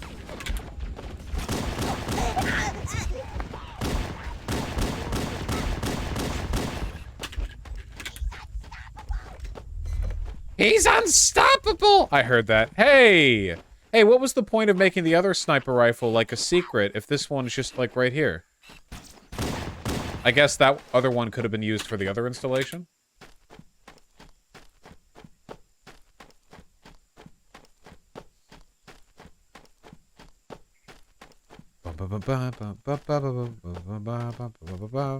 Oh yeah, true, you can do these in order. Cavalry's arrived! Oh, hi. That was kind of easy. Unironically decent trees. The trees look nice, yeah. It's a good-looking game. The main thing that I remember Halo 1 for was it was the first time that I'd ever been dropped in a big area and felt like I was just free to move around and kill shit in it, you know? Because, like, some of these levels are pretty big. They're pretty expansive. And it's pretty cool to be able to just, like, freely drive around. It looks like a nice area, too, which helps with the contrast. How do I up the zoom? Oops. How do I up the zoom here? There's another one! That's not it. I see him! Oh, there we go. Such a ridiculous weapon. Hey, nice shot! Thank you. Can't handle where you came from! Nice shot. Eh.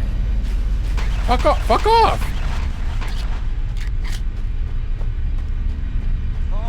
Which Halos have you played? I played a bit of Halo 1 when I was quite young, and I did Halo 2 campaign. Oh, shit. Alright, we're skedaddling. Ooh, we're skedaddling.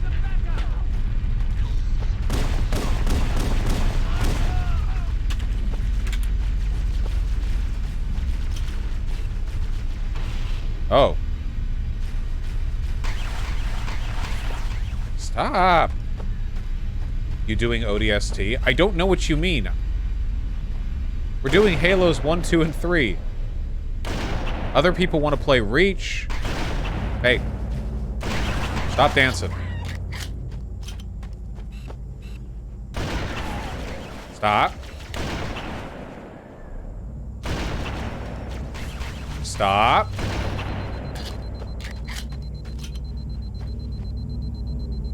It's the best part of the Halo series. It's after 3 but before 4. Guys, we have 24 hours. My God. My God.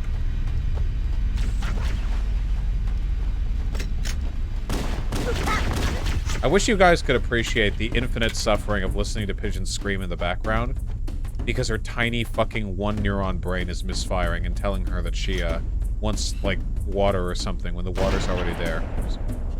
What is this movement pattern? It's unstoppable! Did you see that, Elite? What was that movement pattern? Oh my God!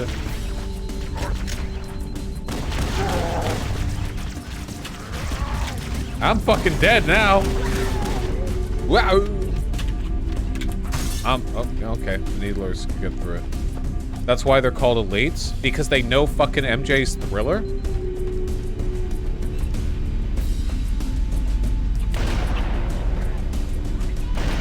How many times are they gonna drop dudes on me? Holy shit.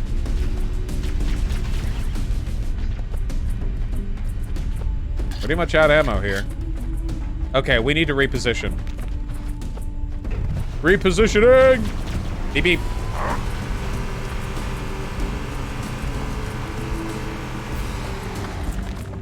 Nice. I wish I could have gotten more ammo for the sniper. Ooh, this is such weird music. Ooh. Guys, 6,000. Remember, your donations here really do mean a lot. I can't tell you how much I appreciate them. And the PV22 people, too. They have done an unbelievable amount of good with the money they got. And I'm hoping they can continue doing that. It'd be a shame to have such an effective model for political action be dropped. Ah, shit. Fuck. Fuck. No, we got it.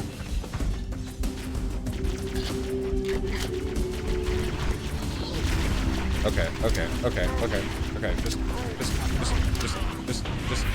Just. Okay, thank you. Cut. Oh, yeah! Yeah!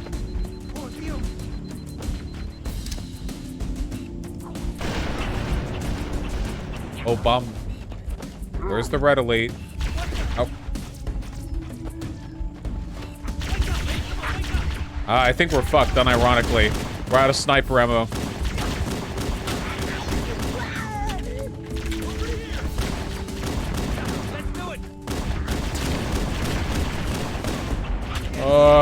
Guys, help!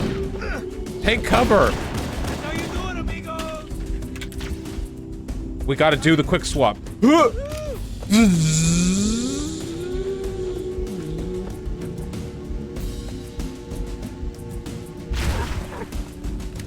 Oh.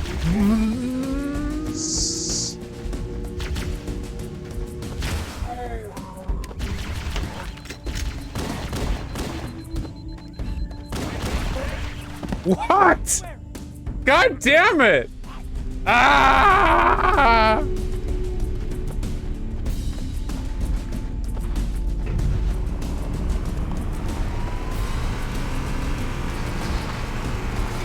Outplayed.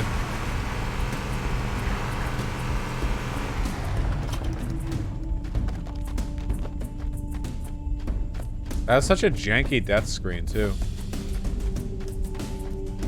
You can use the car's gun? Yeah, but then I'm immobile. I feel like they'd kill me pretty quick.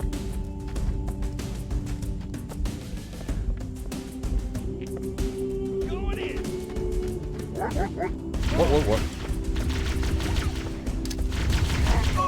Oh, wow. Okay, wow. Holy shit. Okay, hold on. Wow. Ow. Okay. That was quick.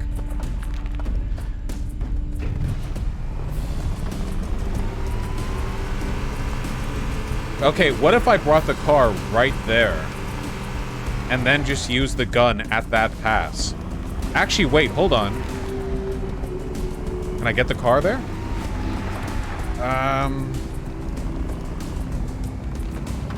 Hey, Vosh, is this about time? Hi. Hey, we have some people from Augusta who would love to check in if you have a chance. What the fuck is an Augusta? It is another city in Georgia. So we have been operating mostly in Atlanta and Augusta. And these are our leads for that operation over in Augusta. They are essentially the leads of the United Carolinas, North and South. They are crushing it on leadership. But yeah, I'll let them tell the rest. That's crazy. Yeah, what's up? I think I talked to you once in DMs, Vosh. Do you remember that? Well, I don't even know your name, so you'd have to give me. Oh, I'm Fanboy Maths on Twitter. Hold on. What on Twitter? No, don't worry about it. Don't. No, wait, one more time. I didn't even hear you. Give me a shot. Fanboy Maths. Oh yeah, wait, Fanboy Maths? Yeah. Yeah, I'm Fanboy. Oh, there it is. Yeah, either way, give me a chance. I have some of my best teammates here. These guys have been awesome. I've been running Ben and I have been running a satellite event down in Augusta. We've housed some PV-22 people and some people from other organizations, so it's been nice to work with people with different experience points. They have some stories of their own, I guess. Yeah, you know, we've been training for the past couple of days. Sleep's been okay. We definitely couldn't have done a lot of what we did without like your support, which is super awesome. I found that like people were super like receptive and like super nice for those who actually answered, which is like a small percentage. But it was really surprising like how easy it was to like get along with people. Yeah, it was a fun experience. I'd recommend it for like the average person. Yeah, the response rate is always going to be low, like person to person. There's no getting around that. It's about like how effectively you can use the portion who are, you know, receptive to talking. 100%. Honestly, for canvassing IRL, as the internet people would say, response rate is like 1 out of 3. Especially on weekends. On weekends, you can get like, I would say, probably 50% of people to answer their door. But Where do you I get those numbers? What are you? those are some interesting numbers, but I agree. It's really all about the people that respond positively and that that you do get to talk to. And Ben, you had a really good conversation recently, or a good experience canvassing. You wanted to share? Yeah, there was this 97-year-old dude, and I knocked on his door, and he was like, "Yeah, I don't think that I'm gonna vote because I can't get there." And I'm just gonna say, okay, if I didn't know that he was 97 from the canvassing app, I would have never guessed. He was like standing up, he was walking around. This man is a beast. Doing little backflips. Yeah, exactly. Honestly, he could have probably run a marathon. That's how up and about he was. But yeah, I was talking to him and he wasn't gonna vote. And then I was like, well, is there anyone that could give you a ride? And he was like, yeah, maybe one of my grandchildren can. So he asked one of them, and then they were able to take him. So he went and voted, which was very based. And I don't know, it was a nice experience because you rarely get to see the product of your work that clearly and upfront. It's usually more of a, that you put in work and did something, but you don't actually see the stuff you do take place. So it was nice. Yeah, it's not usually that that straightforward or that overt. Yeah. But you get a lot of good human interest stories when you go out there and canvas. I mean, a lot of folks, it's all really clean and clear on the internet, it feels, because when you interact with conservatives or people who claim to be independent or moderate or centrist online, pretty much everyone online is a dumb fuck to begin with, and then you have people who are paid to be dumb fucks, and it's just a miserable place. But in reality, even in areas that are overwhelmingly conservative, when talking with conservatives, there are lots of people with interesting stories and experiences, and even if I think a lot of them are still dumb fucks, they're people. They're not online. They're people, and that means there's much more of an avenue to get through to them a lot of the time. Makes a huge difference. Yeah, and I will say, oh, sorry. You're fine. I was just gonna say, this county has a huge conservative presence, and still a surprising number of them were voting for Warnock. I was a little shocked how many doors I answered. They answered, when I asked them what their affiliations were, they said avowedly Republicans, and it was at least 5 of them yesterday that said they were still voting for Warnock. That's really awesome to hear. I hope those margins come in clean. Yeah, and real quick, we hit the entire city of Augusta twice. I just got that information from Renee, the lady at the Georgia Dems that has been helping us. Twice we hit the entire city. So easy clap, yo. 30 people, awesome. We out here. Hell yeah. That's incredible. Insane. Yeah, that's genuinely incredible. How many people are in Augusta? It fluctuates day to day, but our max was like 30 people. Oh no, no, sorry. How many people are in the city? Oh, population. Yeah. Oh, I don't know, I'll look it up. Million or something. I don't know. I will say we knocked on 5,000 doors. I know that that's how many doors, but there's more than one person per door sometimes. You also don't hit every place. The canvassing app will give you, will direct you towards where you're needed. I just looked it up. There are 200,000 people in Augusta, and a certain percentage of them will be Democrats. So it means you all knocked a lot of doors. Hell yeah. That's genuinely incredible. I really can't believe I can never be held to account for this in the case of embellishment, but I swear to God it's true. I have not heard a single negative story from anyone involved with PV22 or anyone who has canvassed with them or phone bank or text bank. Literally none. In my emails, in my DMs, the stuff that I've seen in chat, nothing, nowhere, no how, no circumstances have been negative. It's statistically unlikely, but that's true. Yeah, here in the North Carolina branch, it's been awesome so far, right? Everyone, it's a nice little community, right? On off days, a lot of times we go out and eat and hang out, right? I think as a lead, and Ben as well, I've done a great job of trying to create a community instead of just an organization here. Yeah. Well, you need that for folks to come on back too. Exactly, right? Yeah. My mentality has always been, when you get some nameless email from this giant organization, you don't really care. But if you get a face, you get a friend, then everyone comes out. Also, food. We can bribe people with food, and that works exquisitely. Oh yeah, it's been exhausting. Taking care of the housing, taking care of feeding people. Like we've been cooking every morning for people. Yeah, we can do without the resources we got. Yeah. Yeah, which the fundraiser contributes to. Up to 6,200, guys. Remember, every dollar that you contribute goes towards the maintaining of this political apparatus, which has been incredibly effective. I really hope we get some of that, because I think I'm like down one or 2K of my own pocket money. Everyone is going to be fully compensated. Don't you worry. People have been outlaying their own money in order to do this. That's how much they care, and we really have to make sure that we put in place the structure that we can continue to do this through the proper channels, which is a political action committee, and that's what you're donating to if you donate to now. Yeah, to give everyone watching a kind of monetary assessment of the enthusiasm with which these guys have been pursuing canvassing, the grant money extended out through to the midterms. They paid for Georgia. They paid for Blorgia. They just leapt on at that of their own volition, and a portion of what's raised will go towards paying that down, because a Blorgia is worth fighting for, unquestionably. But past that, it's just about keeping the oh my god, this fucking game, the engine going, Yeah, and like just real quick, PV22 for everyone watching can be a great opportunity for careers. Woo! Okay, so my own little story real quick, just so I can, as a way to get people in a bit more. Right? Do it. So one side I've been working with PV22, and I also have like this other smaller organization I've been building up on my own, right? And through that, and through my connections at PV22, I've been able to like get a job in politics. Like, can't give out too many details right now because I'm yet to sign my contract, but we're gonna do that once I get up in North Carolina. But I'm gonna be an assistant campaign manager for a candidate up in Virginia coming up. That's fantastic. That's amazing, Maya. I didn't know that. That's fantastic. Congratulations. Well done. Yes, and for people who don't know, sorry, go ahead, Cam. Yeah.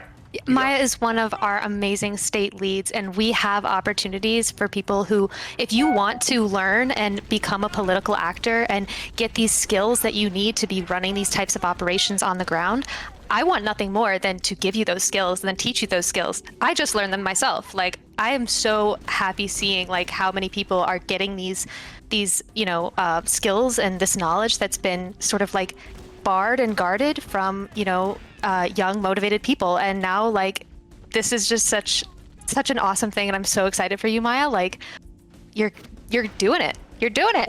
Girl bossing. And Virginia is the place to be in 2023. It's going to be a real focus of electoral work from a national focus down to Virginia. So everybody who wants to be active in Virginia in 2023, that's the place to be. So congrats, Maya. That's fantastic. Thanks.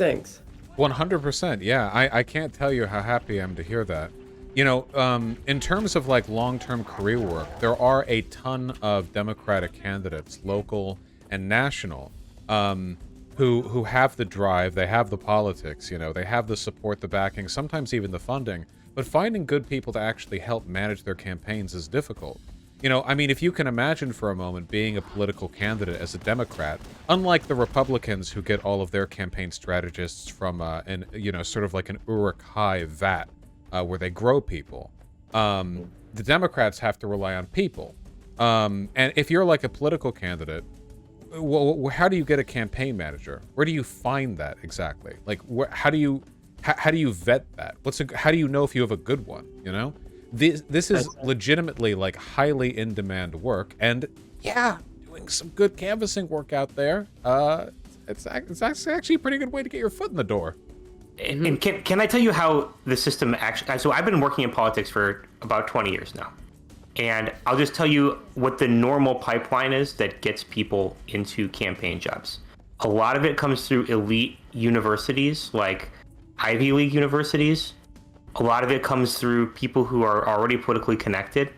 And I would say them, but it's a good old, not necessarily boys club, but it's a good old person's club in the Democratic Party. And I think part of what I'm excited about, the young people who are doing this, they have their own ambitions. That's great. But for me, what's exciting about this writ large is that we're able to build a pipeline into politics that people can find this and become professionals just through their own work of building their own connections through this organization. And that's something that will change the character of the Democratic Party should we continue long term in a way that is going to be much more representative of the people and make us more effective political party. Because if we reflect the people who we're organizing to help politically, that means that we're going to be more in touch with their needs and more able to organize on their behalf. Yeah, and something that I want to butt in and add real quick is if you don't know what to do, there's a shit ton of things that you can do like hyper locally. You should, if you want to start out, I would suggest figuring out when your school board meetings are and going to those, because people don't seem to realize as much on our side as they do as the Republicans that groundwork on a hyper localized level is actually really important, and you can directly affect hundreds or thousands or millions of people's lives just by, I don't know, doing some small things such as attending a board meeting and then voting there. There's just a lot of things that can be done on that local level. It doesn't all have to be on a national level or a state level. I fully.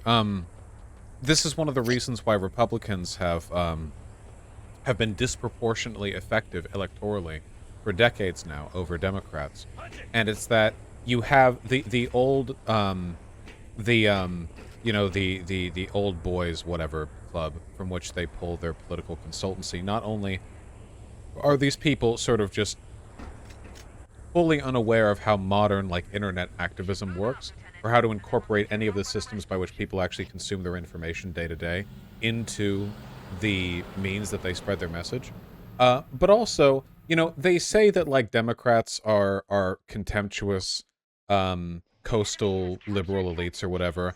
The math doesn't work out in the favor of this argument. Republicans tend to be much richer. However, when it comes to cultural contemptuousness, I do think there's a point to be made there, in the sense that Republicans may all be oil barons and Epsteins or whatever, but in terms of what they consider to be the America they reach out to, even if it's cynically, dishonestly, they try to reach the flyover states, they try to reach the rural areas, they go to the church, they go to the home, and a lot of Democrat campaigns struggle with that. Not to saying you guys need to proselytize the local church or whatever, but you get my point, right? It's diversity of tactics, and PV22, I would hope, is the first step in a long career for many people when it comes to being an effective advocate for good things as opposed to bad things. Yeah. And I do. Okay. Oh, okay.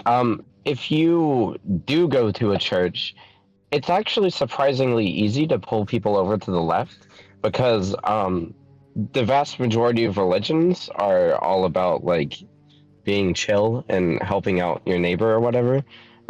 So it's actually surprisingly easy if you get into conversations with people. It's mostly just the abortion topic that a lot of religions tend to be hardline Republican Gotta on. skedaddle away from that one. Yeah, exactly. Just don't wear your satanic temple shirt while you're talking to them about it, Yeah, and a big strength of Warnock's is his religious background. We all went to one of his rallies. It was held at a black church. It was extremely religious, right? But it was very powerful. At the end of the rally, all of the preachers came up and just started praying to him for 5 minutes while we all watched. And I'm not religious, but honestly, that got to me. I got a bit emotional. I might become a Christian after this. They got you. Oh God, we're losing ranks. Yeah. Not really though. It historically, black Pentecostal churches and Southern Baptist churches have actually been the source of a ton of progressive activism. I mean, of course, Martin Luther King Jr. was a preacher. Fred Hampton like spoke very often with churches and religious groups in religious terms. So it's, you know, there's a line there.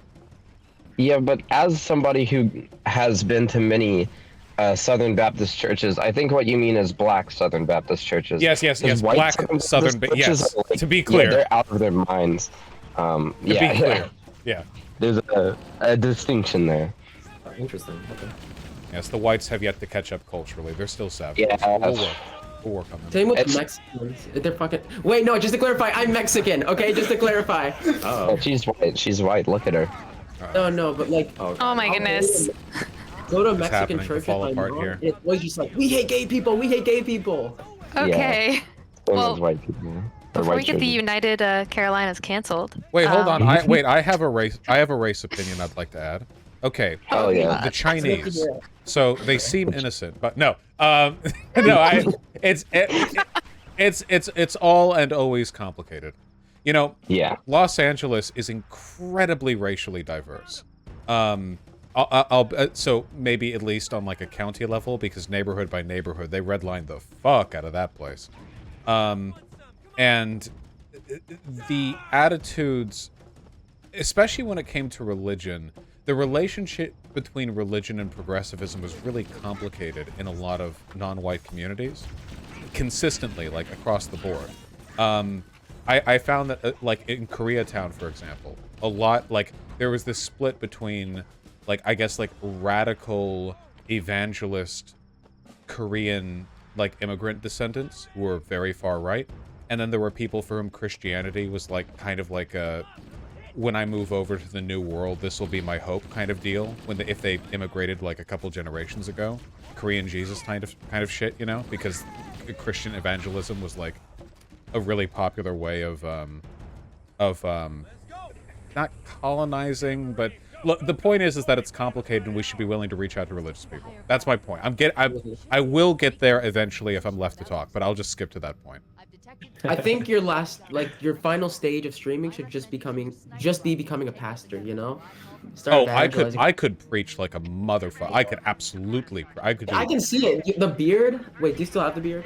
Yeah, I still have what the beard? Still have the beard. Yeah, I could do some. I haven't watched you in a while. I'm just making sure. What's the name of the crazy racist guy from BioShock Infinite? Something Cobb. What's his name? Can't remember. I need to give those vibes while preaching. Comstock, that's it. Jebediah Comstock. Yeah, Comstock. Yeah, Comstock.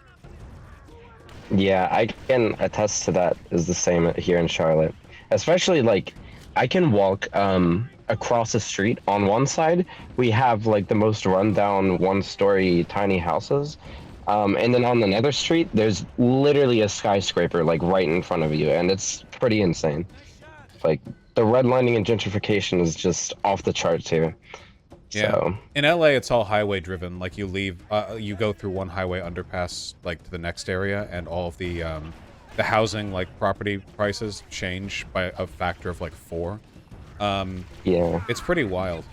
Thankfully, yeah, in the modern day, the idea of splitting up a neighborhood with an inner city highway project is basically politically unfeasible, and thank God for that too. Oh, it's not politically unfeasible here because we've done it in the past 2 years. Where? Really? When we were building the 74 bypass. Oh, what city? Charlotte. Okay, here in LA. Not Charlotte. I think it was Monroe, technically. In LA, it would be politically unfeasible. I can't fathom a community voting to split up their people like that now. But wait, the communities don't really get to vote on it. They just kind of fucking do it. Like technically, you do, but most people don't go to city council meetings and stuff like that, which sucks. Oh well, there you go. Local activism, right? Yeah, exactly. Showing up in person to the local city council meetings when they're discussing whether or not they should evict 2,000 people to build an inner city highway. Going there and, I don't know, what do activists do? Get their tits out and have, like, epithets sprayed on their chest? I don't know, whatever the French ladies do, something. Here might make a difference. Yeah, here in Charlotte, we just kind of go to the meeting, sit in the back, and then we're like, damn, there's no shot that we're going to be able to change their minds because the bankers already paid them all off, and then we leave. Hey, Oh, I wanna hear. wait, Sorry to hold on. interrupt You know this, but I would love to hear a few more stories from the road of good stuff you did, and then Good job and then keeping I wanna things make on sure task. But I want to make sure Vosh gets back to chat too.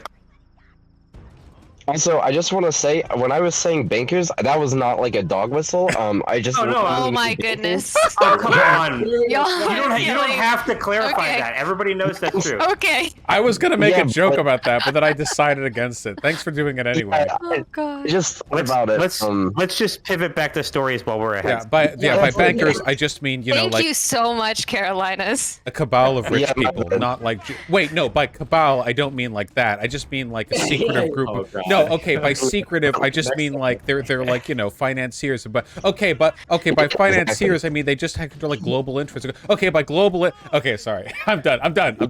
Hey, hit me Charlotte, all right. Hit me with the Charlotte's the second biggest banking city, so that's why I said that, because that's like actually what happens here. I know. Yeah, Charlotte yeah. is a big bank. I'm done derailing. I'm done derailing. All right. Any stories? I want to hear some stories about people you ran into who were great, and then we should let Vosh get back to chat. Okay, this is great and bad at the same time. All right, so we parked like way out to go to the Warnock rally. So we had to walk down this like dingy, scary fucking street with no one on it, except for these really drunk guys all hanging out in a parking lot, right? And as we walked by them, they just kept screaming, Warnock, Warnock, Warnock, go Warnock, woo, fuck Herschel, which is, you know, it was awesome, right? That's These funny. drunk- I've never seen such politically active drunken high dudes. Right. Usually, dudes in the parking lot who are drinking, you want to like avoid the parking lot, but this time maybe it wasn't this No, they were threatening. awesome. And then on our way back, they're like, "So you're working for Warnock?" And I'm like, "Yeah, dude, I'm working for Warnock." He's like, "Give me a hug, girl." So I give him a hug. I was honestly a bit scared because he was obviously very drunk. But I give him a hug, and then some other guy, has to go give him a hug. And the guy just like steps away and starts waving his hand. He's like, "I'm not hugging a guy. I ain't into that gay shit. Get out of here." Oh, I love Oh my gosh. Yeah, well, hey, there we go. Truly, the complicated intersection of Blorgia homophobia. You know, navigating the space is how we win. Exactly. As I was saying, like, you'd be surprised, like, how many, like, unapproachable people or, like, how many, like, antisocial looking people or whatever, they, like, light up as soon as they see, like, the Warnock sticker. Or, like, as soon as they, recognize you're there for, like, the Georgia Democrats, they become, like, a lot more, like, human beings. Like, yeah, they're very, like, it was very surprising to see. Yeah, people love Warnock. Yeah. Walking down the alley, somebody screams, "This MF are eating beans." That's rad. They all start cheering. The good ending. Thank you so much, Carolinas. Yep. Can I do a quick house tour? Just show. Yeah. Hard at work. All right. Come with me. Is that really such a good idea? Well, I checked the room. Let's maybe skip the house tour. Is there? But if there's anyone else that wants to say hi, fun. Is that Stas? Okay. Bye. Just keep your location safe. Oh, okay. Goodbye. I admire and respect their enthusiasm. Cut the They feed. are- Cut the feed. They're a fun group. Oh, they were going to show off the burlap sacks full of Biden votes, and you don't want that actually like shown. On That was camera. awesome. Legal deniability. Finally, I made it past this first area. Wait, hold on. I know it happened invisibly while we were having that convo. This opening to this level is the first time I've felt like, oh, this is actually a pretty good shooter. That area felt good to get through. Nice. I'm getting into it. Okay. I'm working into the groove. Get into the groove. Awesome. Yeah, so we are actually about 30 minutes out from the poll closing. So if you don't mind, I'm going to give you 10 minutes with chat, and I'm going to go round up the last few handful of people that just wanted to say hey. And our Georgia lead as well is finally available to come chat with us and tell us a little bit more about what we've been doing in Georgia, specifically for the midterms. So yeah, Gotcha. I'll see y'all in 10. I'll see you in 10. I'll tell the chat canvassing stories of my own. Guys, this remaster sucks. Holy fuck. How do the original graphics look more realistic? And I'm not joking when I say that. The remastered this looks like something out of Fable or like Overlord or something. Look at this. It's also well lit. Why is everything lit the same amount everywhere? That's fucking weird. Here, this looks realistic. It looks low fidelity, but it looks realistic. I have been in parts of Earth that look like this. There are in Central California. There are like these big, or like Central Southern, like there are these big, like this is a real place, kind of. I mean, it's not, but you know what I mean. But that now here everything's equally lit and it's all blue. Why is it blue? Is this supposed to be Earth though? Yeah, but this doesn't look realistic. It just looks like, you know. Whatever. Let me up the volume. Do you guys want to hear some canvassing stories from back when I would canvas? I didn't do that much canvassing. I didn't do that much. I only did a little bit, and I hated it because I didn't believe in the causes that I was doing the canvassing for. I remember we were in like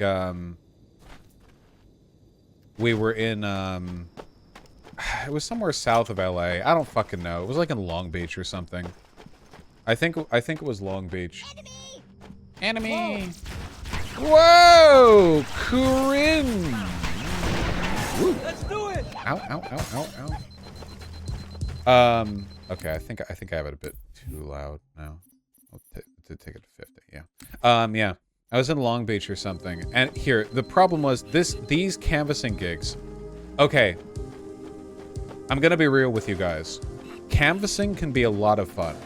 Canvassing as a job varies depending on the people you're doing it with and depending on the cause you're doing it for. There are a lot of canvassing gigs are run on really thin margins, which means that they have a revolving door of people showing up to canvas, and you have to get a certain number of people to like subscribe or donate or whatever, and if they can't meet those margins, they're fired like pretty much on the spot. It can get pretty fucked. That's not relevant to what we're doing here because the canvassing that the PV22 people are doing isn't for subscriptions or donations, it's for votes, meaning that there isn't the same kind of like immediate cost-benefit ratio. But anyway, I was not blessed with the company of the PV22 people, and I was in Long Beach, and people in Long Beach are fucking assholes, is the thing. Very not cool.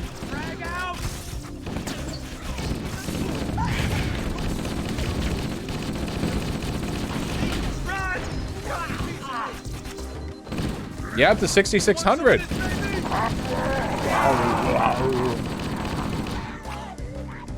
Yeah, Long Beach can be pretty fucking rough.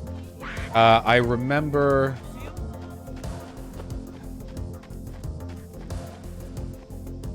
I think I knocked on somebody's door while I was still being supervised by another person, because it was like my third day or whatever. And there was a guy who opened the door who was the most, like, I'm not gonna donate to save the bees, ever kind of guy in the universe. I think that's what we were doing. We were donating to, like, it was like a bee saving kind of deal. I don't know. Some kind of dono. I don't really know. This guy looked like the guy from the fucking... What's the show with Meatball? The Adult Swim show that has the fries and Meatball, and there's the guy that looks like the devil. Who's the fries? And there's that fat dude. Aqua Teen Hunger Force, yeah. This guy opened the door, and he looked exactly like the Carl from Aqua Teen Hunger Force, alright? Sounded like him, too. This guy was like the most no-cell human on the fucking planet. When it comes to like getting him on board with the social project, all right? He opened the door. He clearly was okay talking to me because he liked being mad at me, you know? Like, he was like a cartoonish asshole, and like talking to me was like his ticket to yell at a kid that day, because I was like 18 or whatever. So he was down to talk, but he was never gonna give me anything.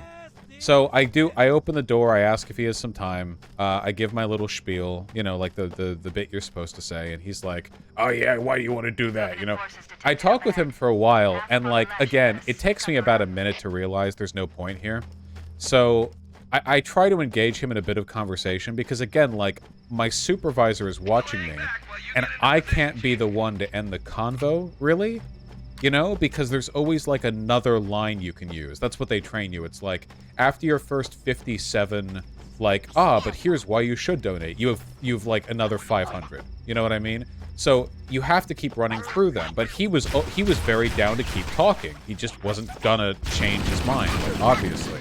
So after a little while of this, eventually, I do just end it. I'm like, you know, okay, okay, well, I thank you for your time, sir. I'm gonna head out, you know, whatever. And the guy's like, yeah, okay, you know. I end it, and my supervisor gives me shit. My dick fucking supervisor is like, why'd you stop talking? You still could have gotten him. And I'm like, you can't possibly believe he could have been reached. There's no way you think that interaction could have possibly led to a donation. And he was like, no, well, you could have tried this and that and this. And the argument that I had with him, I ended up quitting on the spot. And, like, taking the bus home. Because he was being so ridiculous. Like, it's not even a matter of, like... It wasn't even the guy being rude, because I can deal with people being rude now and again, and honestly, it was a little fun talking to him. It was just, like, the insane, I don't know, like, delusion, or, like, contemptuousness, or disregard from the supervisor.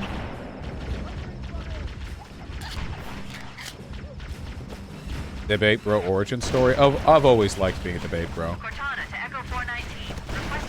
Ooh. Thank fuck for the sniper in this level, dude. Holy shit. Stop missing? I think I'm doing pretty okay this level, at least. The reason for that is because the sniper rifle operates a lot more like the Doom weapons that I've gotten so used to. It's 100% accurate, and you click on them and they die. Oh, well, I missed that. Oh my god!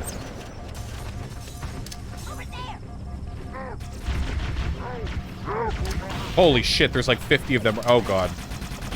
Oh, I'm dead.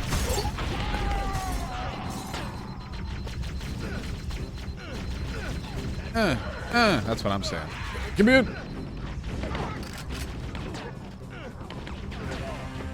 Fuck, there's more enemies up there. God damn it. Oh.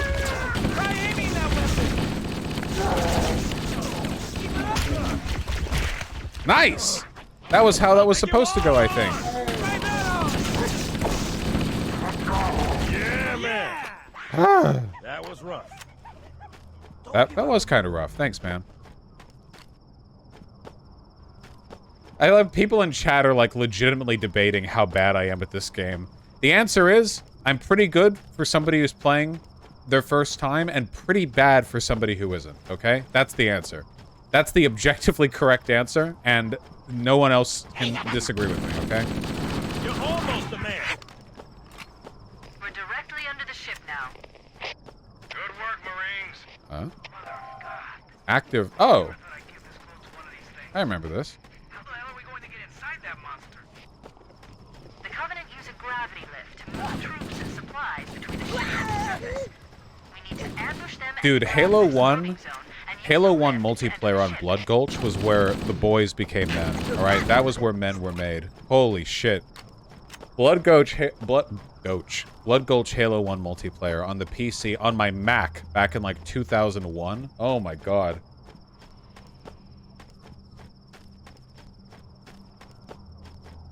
Give me the shotgun and it's over. I want the shotgun. Where's the shotgun?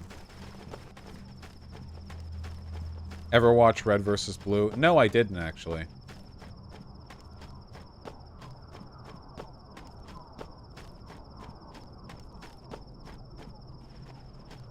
I think I'm okay with my current weapon setup. I've still got sniper ammo. $6,600 raised, but honest to God, I think it should be more. I don't know, guys. I think that number should be higher. And again, we are 1/10 of the way into this interminable fucking stream, so... Guys, want to watch me turn on, night vision sheet. God damn. God damn, dude. Look at the difference. How hard is it to match the general lighting conditions? Okay, this is what I mean by, like, realistic lighting. See how there's a spotlight? Fuck. See how there's a spotlight down there on the ground that illuminates the wall right there? When you turn on remaster, it's also illuminating the ground around it and, like, the whole fucking sky.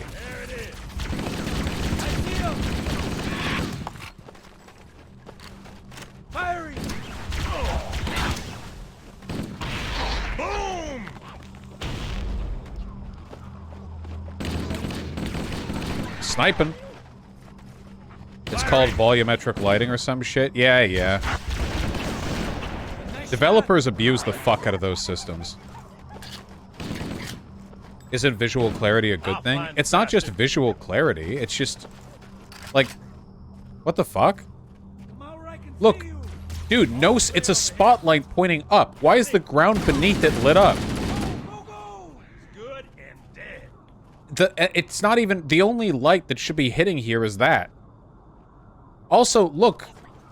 They put the wrong texture on. Look, if you go here, check, can I fit in this little pocket? No, I can't. Because this is the real wall. They just put a different wall here. It's like a meter and a half off at the middle.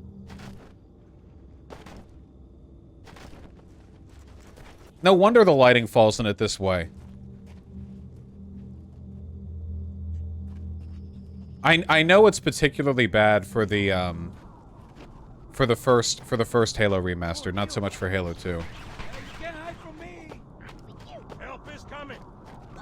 Because Bungie fucked off to go make, I don't know, Destiny or something.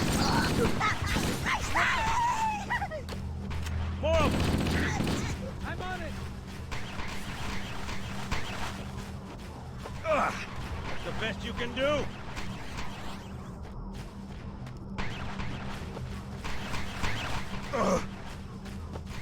Okay, you guys make jokes about Destiny's name, but do you want to hear something funny? I was a fan of his back when the game Destiny came out, and he was actually pretty upset over it because it would, well, for good reason, right? Because it would be like search engine optimization problems, because it would like, it would pull people away. And I remember one time, excuse me, I remember one time, yeah, that's the reason why r/Destiny the game exists, because he never gave over his subreddit, r/Destiny, which he's had forever. I remember one time somebody donated and they were like, hey, did you know, like, hey, just to warn you, Destiny is coming out with another expansion pack called like Destiny, like the Omni Matrix or something. And Omni at the time was like a common prefix for a lot of Destiny's online handles. So Destiny, it got really flustered and immediately looked to check, and it was fake, of course, but it's just the idea of Bungie like constantly muscling in on his search engine optimization. It's a very funny bit. You remember the meme where his offline chat tricked someone into buying a T47 to sites to get Destiny the game? Oh yeah. Just and people would always wander into his sub. Be like, oh no, you're looking for Destiny the game, and it's, yeah. Try that on. Destiny, isn't that a girl's name? What? Jesus Christ, don't scare me like that. It is, though. I don't know a better way to pop in, but howdy. Is now a good time to chat with some of our last people? Yeah. Here, let me cut the audio down. Okay, let's see. Audio's cut. Howdy. Howdy. Well, first up, we have with us Lucas, or Pong, and some Washington and Georgia folks.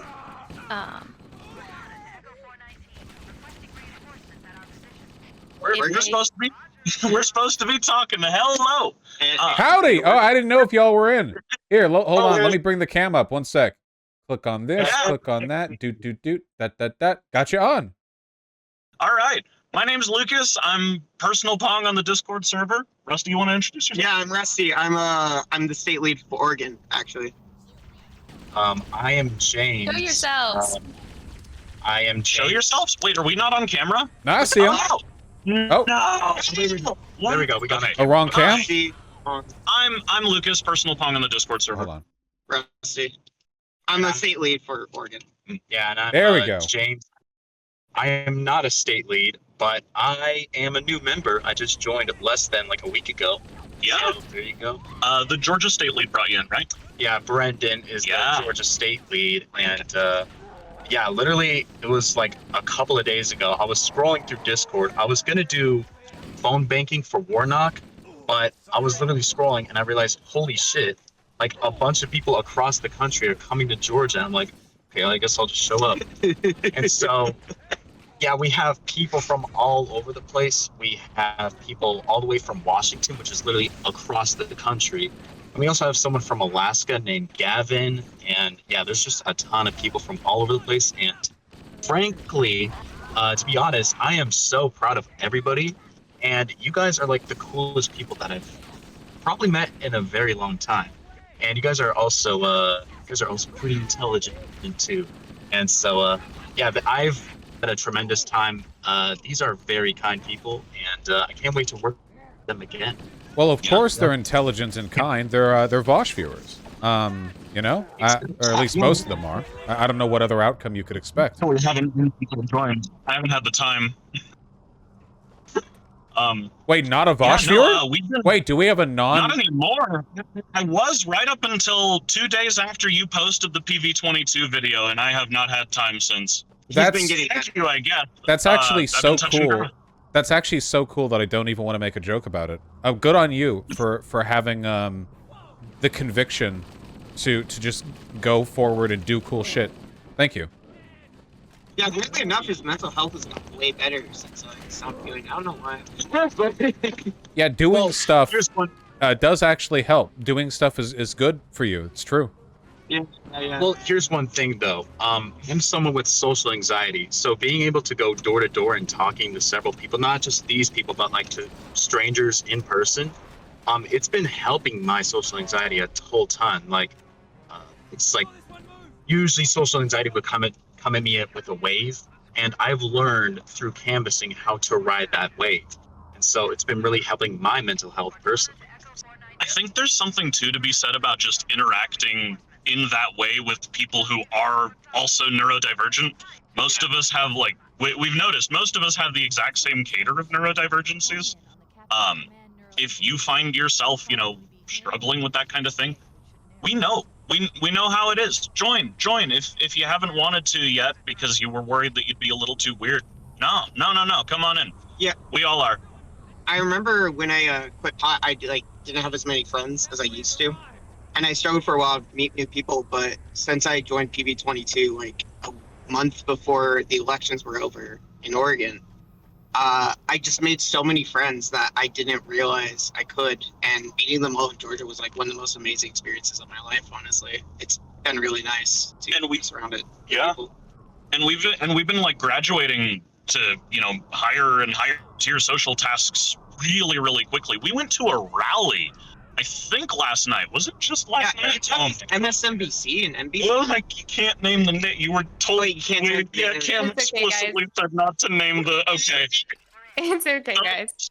Fine. The Warnock campaign. Nuke the stream. Also, with a 3 to 5 redundant points of contact, knows about us, knows about PV22, knows that we knocked over 9,000 doors for them in We're a. at 10,000 now. Did we hit 10,000? Yes. Yeah. Okay. I'm so cheesed about that. That's awesome. Well, chuffed. I forget words. I've used too many. Well, one thing that I've done in the Warnock rally is that I introduced PV22 to Maxwell North, who is the youngest person ever elected to the United States Congress, and he was very impressed by the work we've done. I told him that we did over like several thousand doors, and he was like, holy shit, you guys, this is crazy. And I explained to him that we all did it on Discord. He was like, wow. And he's like, you're able to organize yourselves online in such a way that it like brings so many people from across the country to come to one city, Atlanta, my hometown, and to advocate for Warnock. You know, it's just like it's really cool to see. You know, it's really nice. So cool. Yeah, it's really nice. 100%. Sorry, 1 second. It's hard to get. There we go. There we go. The Discord focus can shift a bit. Yeah, I want to say in terms of like neurodivergency and getting on out there and everything. I mean, obviously, people in my community are going to share the same kinds of brain damage. You know, the Vosh phenotype. A lot of like social integration is something that effort has to be put into, which people aren't used to after they get out of say high school. It's a lot like washing the dishes, right? I know how to wash the dishes just fine. I've done it hundreds of times in my life. Right now, I don't do it, usually because Kanye gets to it before me, you know? And as a product of that, it's not something that I think to do. And for that reason, should Kanye ever be busy, the dishes pile up more on account of me than they would have ever before if Kanye had never done them to begin with. You know, you get out of the habit. And I think a lot of people are like this when it comes to socializing, where through high school and college, you have, like, immediate social pressures to socialize. And for that reason, you know, it's not something you have to put that much active thought into. It just kind of happens. But then once you get out of those systems, it can be really, really hard all of a sudden to make a friend of your own volition. In reality, it's not that hard, I don't think, you know. Oftentimes, I think it's just about teaching yourself how to actively pursue those things, as opposed to just letting them happen. And canvassing is a great opportunity, not only to do some good, but also, you know, flex your social muscles. It's a matter of skill. It's a matter of building. You know, it's not an innate aptitude you have. It's something that you can foster, no matter where you are currently. You know, in developing that skill. Come do that with us. Do the intake form pv22.win. Join us. Join our ranks. We're cool. You will be too if you're not already. I'm sure you are. They already are, but they can always be They're all cooler. pretty cool. Yeah, cooler though. Exactly. Well, thank you so much for checking in. We actually have a couple other people that wanted to check in really quick. Thank you so much. It's been nice talking to you, boss. It's been like smarter friends that helped me get into the left. If it wasn't for him, I wouldn't be here. And if it wasn't for you, Georgia wouldn't be blue in a couple of hours. Thank you. Absolutely. My favorite part was when they said it's Blorchin time and then blorched all over the state. Oh, God. Oh, yes. It is Blorchin time. Take care, and thank you. You've made a serious difference today. And all the other days, too. Hello, And we have another team. We have Allie, Scott, and Aaron representing Texas and Washington. I live in Sir, Washington. yes, sir. How we doing, chat? Hey. Howdy. Wash, ya boy, it's good to meet you. It's even better to meet us, okay? That's This is true. Scott. This is Allie. I am Aaron. We out here doing God's work, okay? Our first message, real quick, off the bat. It is 6:54 in the great state of Georgia right now, okay? If you're a Vosh viewer and you are in Georgia, and you have family members or you haven't voted yet, what the fuck are you doing, y'all? True. Get out right now. Get to your line. Get to your polling place. If you stay in line at 6:59, you can still vote to the minute, okay? True. I want all these people out here, okay? So yeah, if you are a Voshite and you have not yet blorged, stay in line, alright? Get the fuck in there and then stay there. If they try to tell you to go home, don't listen. If they send the cops, fight them. Put in that goddamn vote for Biden, or whatever. Exactly. My boy, Reverend Raphael Warnock, radical liberal himself. We need to get him in, y'all. Right now, okay? True. Socialism defender. Not actually a joke. Exactly. Thank you, Aaron. Yeah, of course. So I do want to apologize real quick. My voice has been dead since I started on this trip, but it doesn't matter. We are all still out here knocking on doors, talking to all the people that we can. Have been all week. All week. Just making sure that like everybody's going out to vote and everything. As Cam said, me and Scott are representing Texas, Fort Worth, and Houston. We have Allie in the back representing Washington. Am I right? Hey, I'm your Washington kiddo. Good stuff. See, Howdy. like, we're all from the country, all across the country, and we wouldn't be here had it not been for this organization, y'all. Like, for this organization and from help from everybody else. PV22, put it up, y'all. But so if it what is- wasn't for y'all, I really want to know what being here and like being involved in this has meant for y'all, or if there's any like impactful stories or something that you're going to take with you from this. I mean, obviously, we're going to be leaving behind a bluer Georgia, True. but what has this meant for y'all? It's been a big deal because, especially for me, I'm not a grass toucher. I don't go out unless it's for work or food. So this has been quite a big deal, driving from Texas to Georgia to come not only touch grass, but also maybe try to make a difference in these communities and get people to vote and maybe get that Senate seat, you know. So big deal. Maybe. it's going to happen. Yes. Manifest it, my brother. Definitely. Okay, sorry. And yeah, it's I thought it would be way more scary than it is, and it's, you know, not a big deal at all. Watching a couple people go up to doors, do their pitch, and then learning from that and taking it and, you know, making my own, a lot easier than I expected it would be, and a lot of fun, actually, talking to people, and yeah. I think it comes pretty naturally once you get a little feel for it. For sure. As long as you can talk to people, so. I'm really, really happy. So many people in my community have taken to this so easily. And hey, when Walker kicks it, you all can feel responsible. So Hell true. yeah. So true. Long And I walk suppose back it's to eventually- Texas. And it's like, You do have to walk home. Yeah, unfortunately, but you know what? It's a walk I'm willing to take. No, Walker. Walker Either has way. to walk. Hey, I'll walk with him. I'll beat his ass on the way, okay?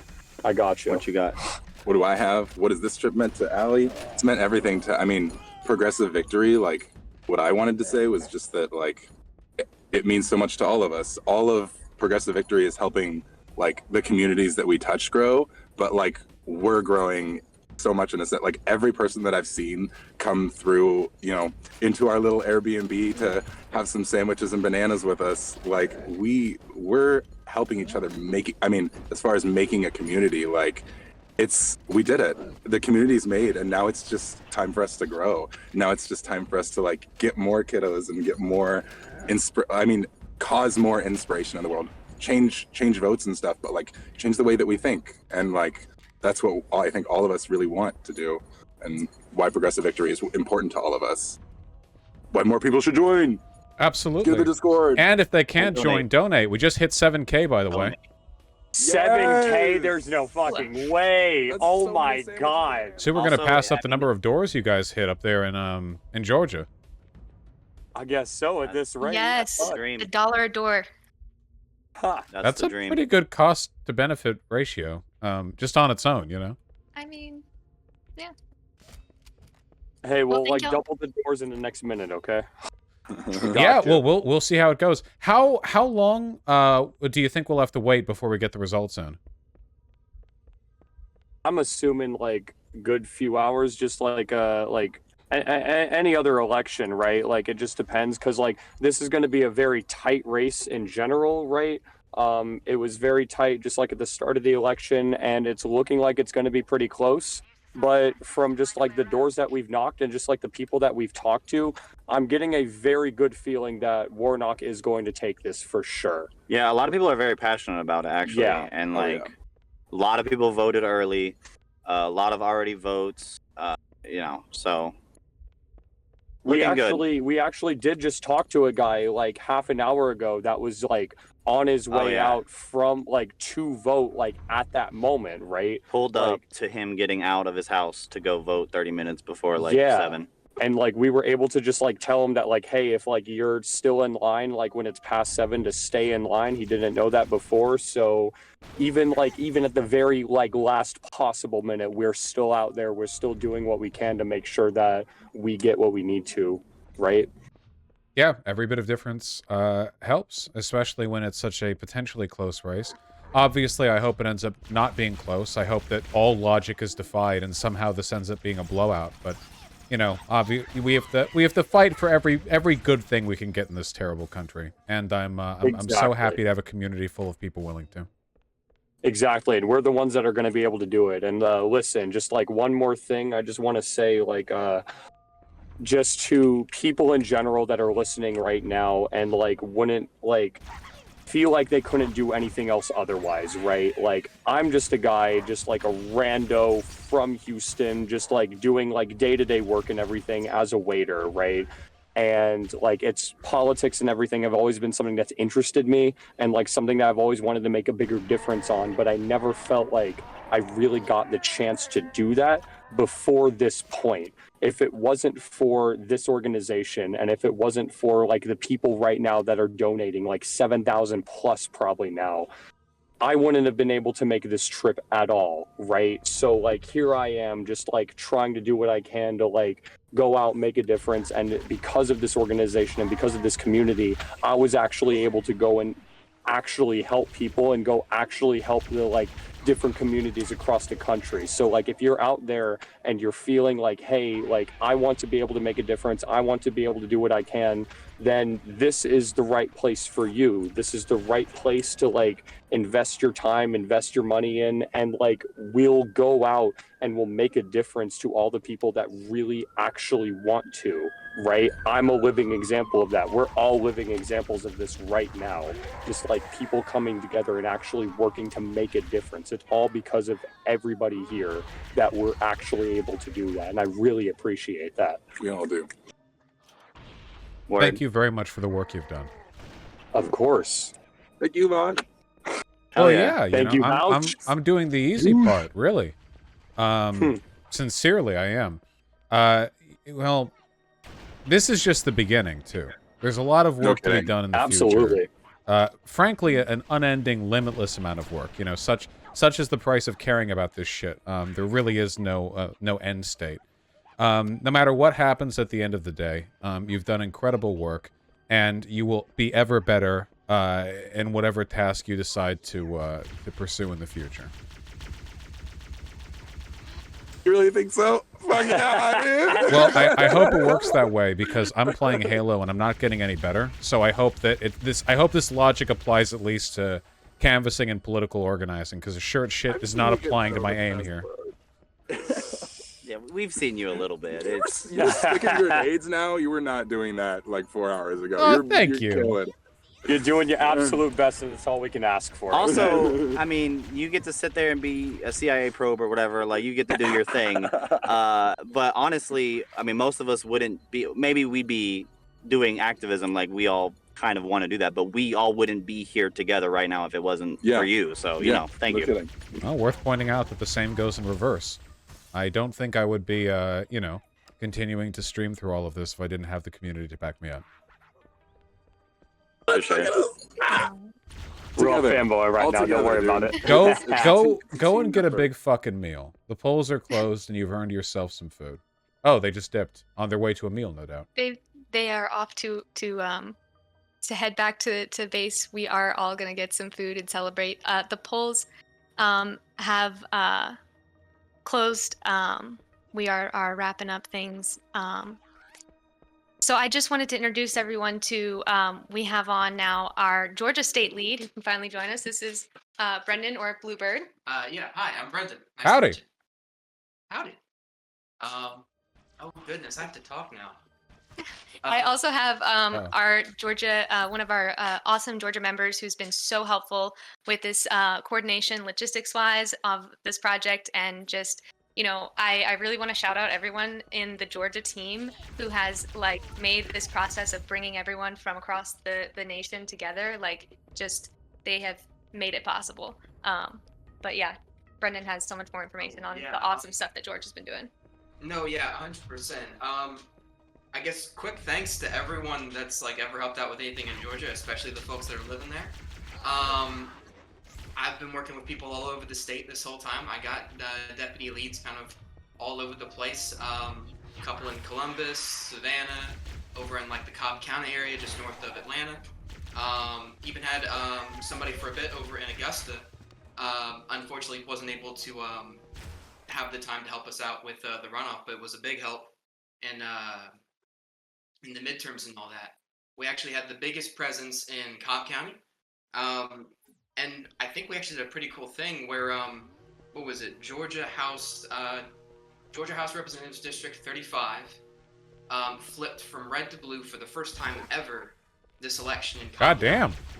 and I believe it was by like 11 percentage points, less than 10,000 votes.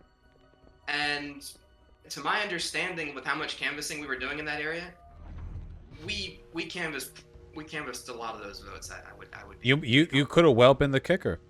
Yeah, that is remarkable. Which county did you say? Cobb County. It's been a county that's been shifting more towards blue over time. It's just north of Atlanta.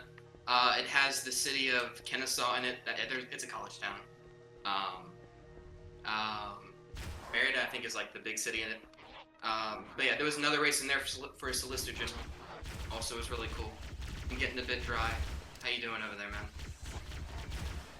It is genuinely somebody in chat saying that Cobb County is historically quite conservative. So I guess that's a testament to what you were saying. It's actually quite spooky without the audio, you know? Like they're screaming from the inside place or whatever it's called in that one movie. The Sunken Place. Toast Emeritus. How's that sound? Howdy!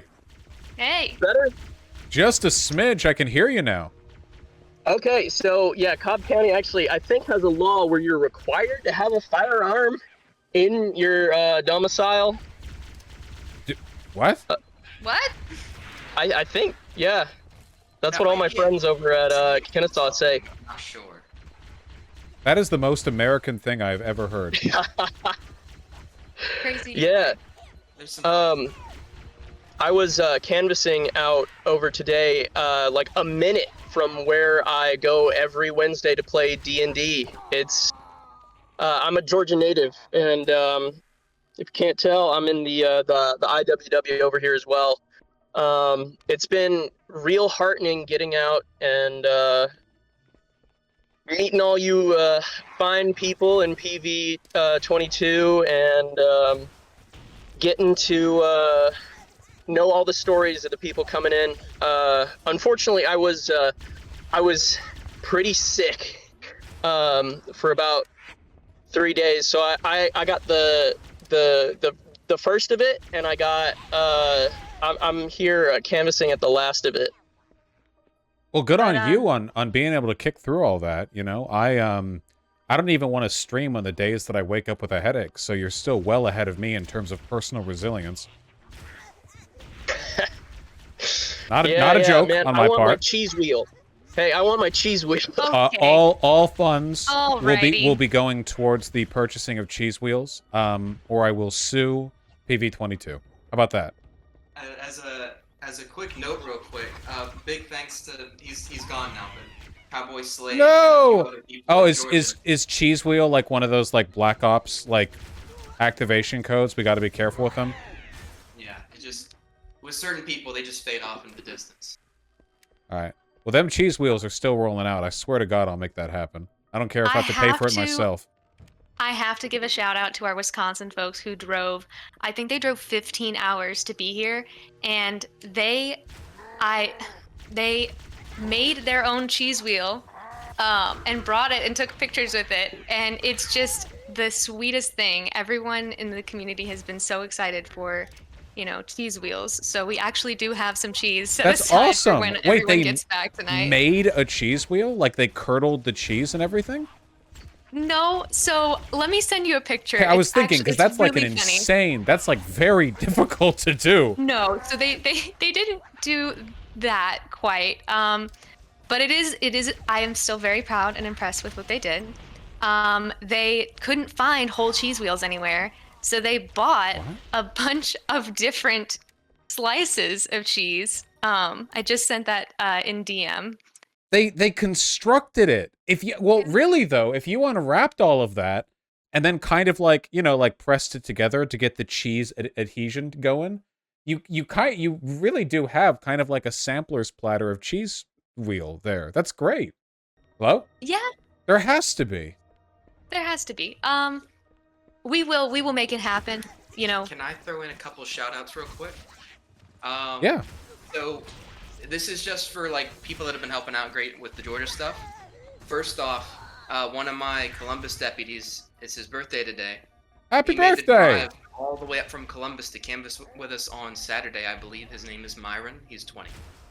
Happy birthday, Myron. Happy birthday, Myron.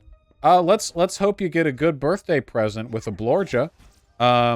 You know, that's better than any cheese wheel, maybe. And then another person, one of my best, I guess all my deputies are the best, but one of the ones been a big help, actually doesn't live in Georgia, lives in Maryland. Has been great for recruitment, has been really great. And everyone that had time to help out at any point in time, y'all are great.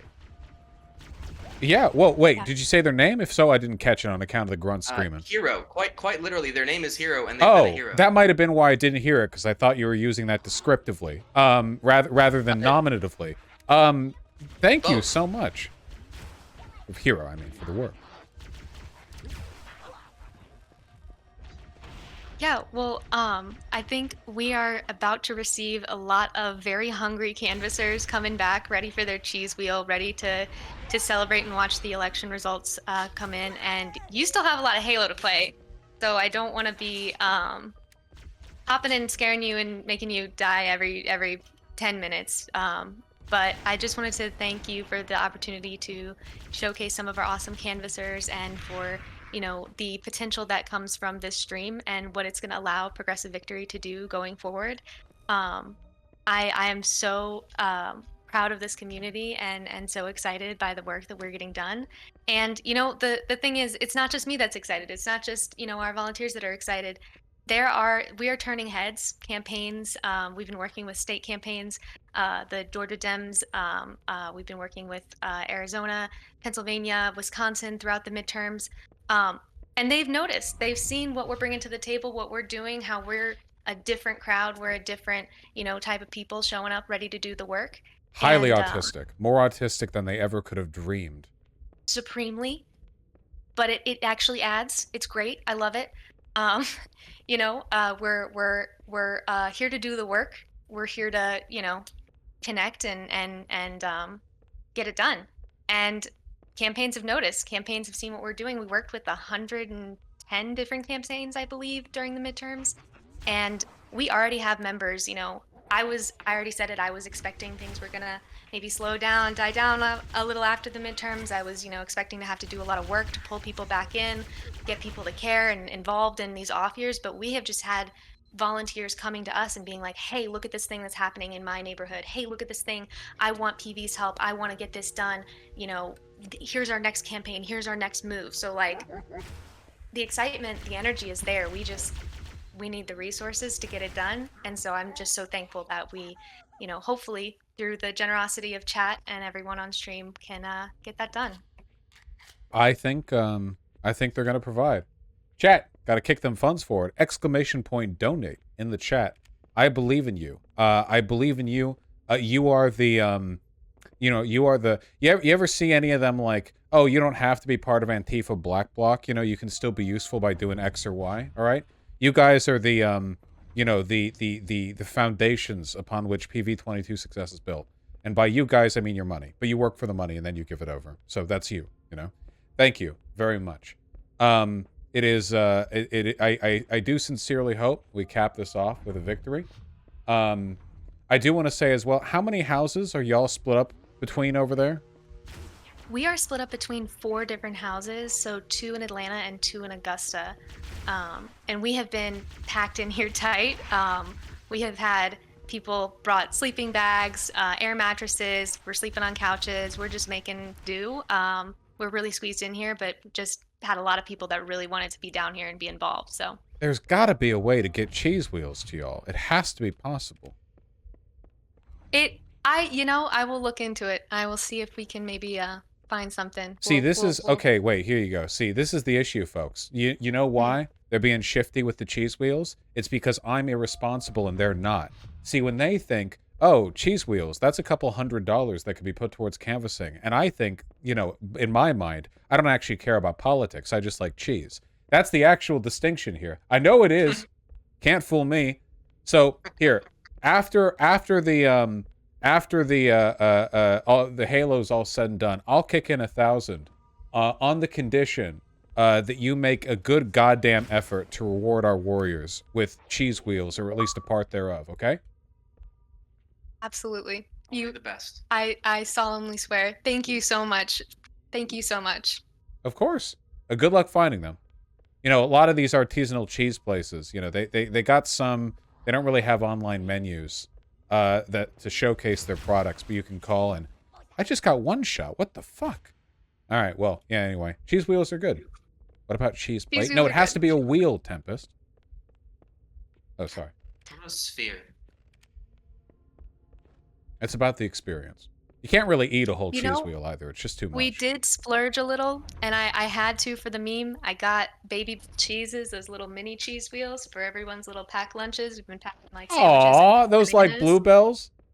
Yeah, little baby bells. So people have had their little mini cheese wheels with them.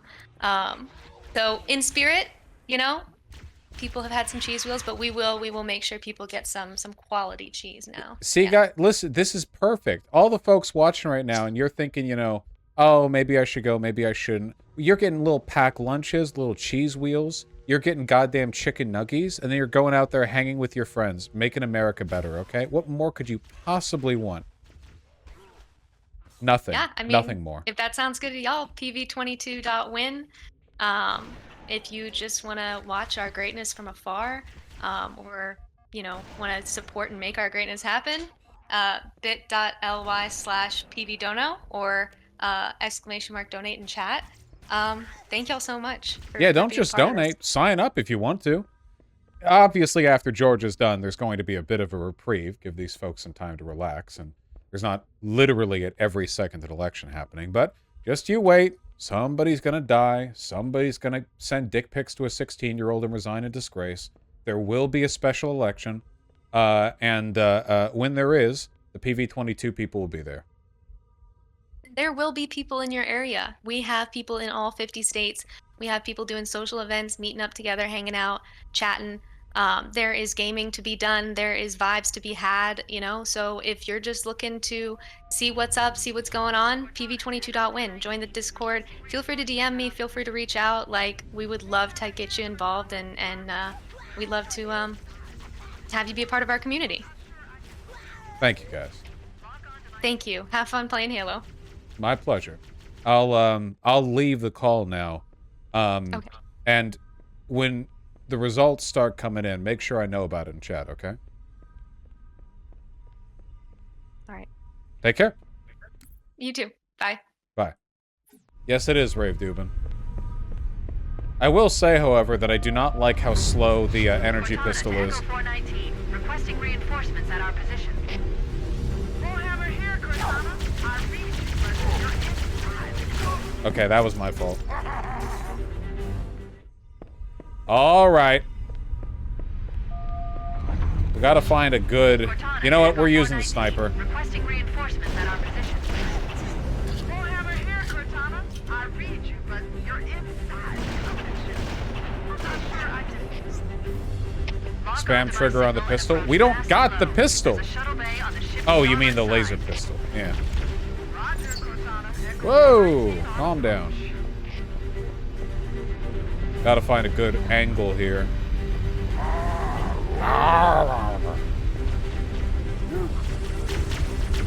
Oh, wait, that's our allies.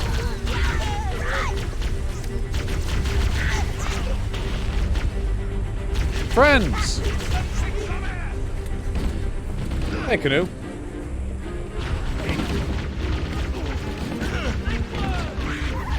Where? Oh. Friends! Music! How do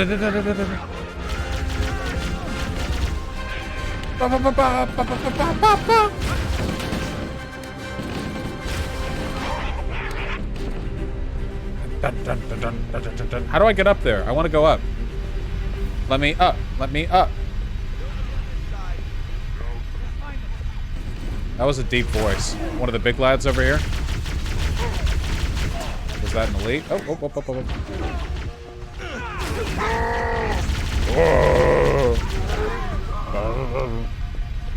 What's the name of the big guys with the weak point on their back?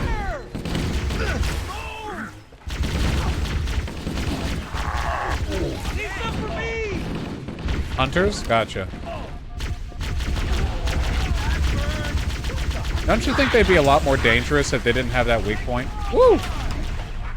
Hold on. Oh, whoa, whoa, whoa, whoa, whoa. Hold on, hold on, hold on, hold on, hold on. Good question. Oh, shit. Oh, fuck. Oh, jeez.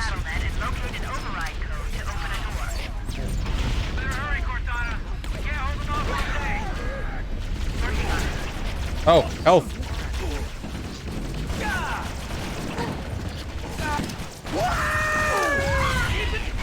Whoa. This part's kind of hard. Stop.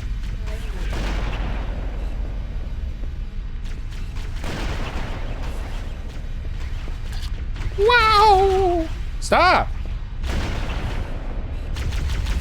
Stop. Oh my god. Oh boy. Oh, we're dead. We're so fucking dead, dude. We're flanked. Oh god, we're so flanked.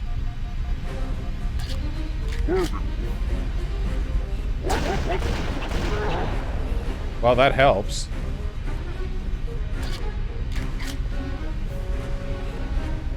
You're right. It's... Oh, shit. Yes!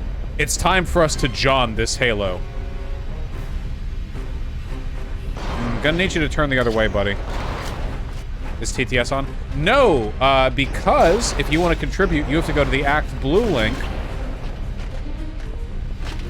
which I cannot pull TTS API from. Hey, come on. Do a hit. Nice. Okay, I think it just takes one shot there. I don't even think I need the second one. Where's the battle rifle? Okay, okay. Got it. The door is open. Everyone should move through now. I can't guarantee that it won't lock again when it closes. Why'd you only open it when I left? What the fuck? Guys, we're nearly at 8,000. I cannot believe how generous this community is. You guys surprise me time and time again. How do non-American viewers pitch in? You can't pitch in to Act Blue, I'm afraid. You could always donate to me. Hi. I love you. Is the battle rifle a lot better in this than it is in Halo 2? Because I remember it being a useless 3-shot burst in Halo 2. And in this, it pretty reliably stuns and kills enemies. That's the assault rifle. The battle rifle doesn't exist. Okay, you know what I'm referring to.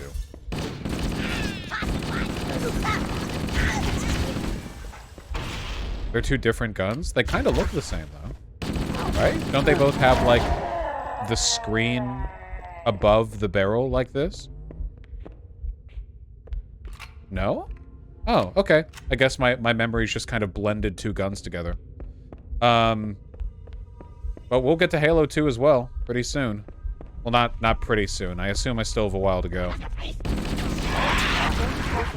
Whoa, whoa, whoa, whoa, whoa, whoa, whoa. Cortana to Foehammer. We need additional support troops. We're going to open the shuttle bay door again. Move in and drop off reserve troops on my signal. I copy, Cortana. Echo. That was bad.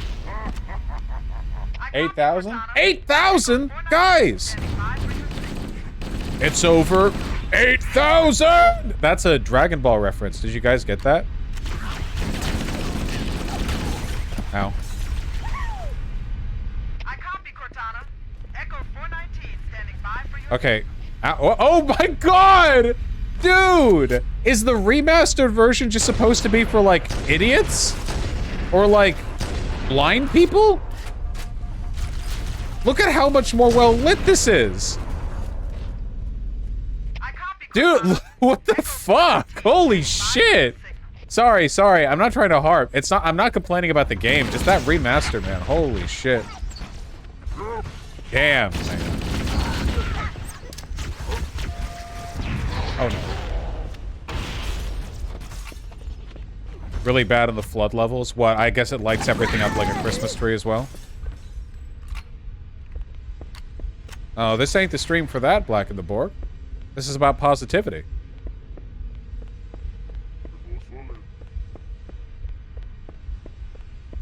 Cheat.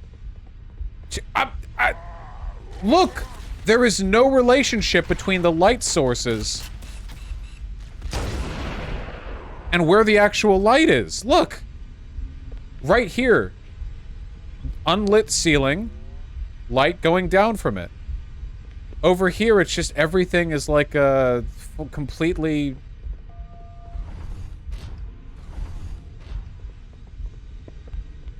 Yeah, can you guys stop spamming F if it just buffers for 1 second? That happens on YouTube. That's just a normal thing that happens to live streams.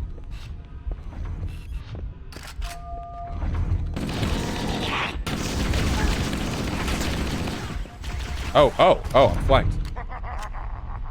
I copy, Cortana. Echo 4. Oh shit, I'm back here. Fuck.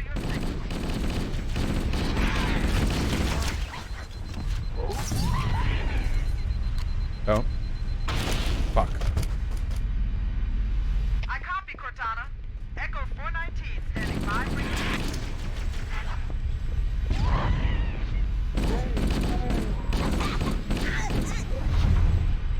Nice. Okay, let's get the red elite down here. Nice. Wow, this combat has really evolved. That's true.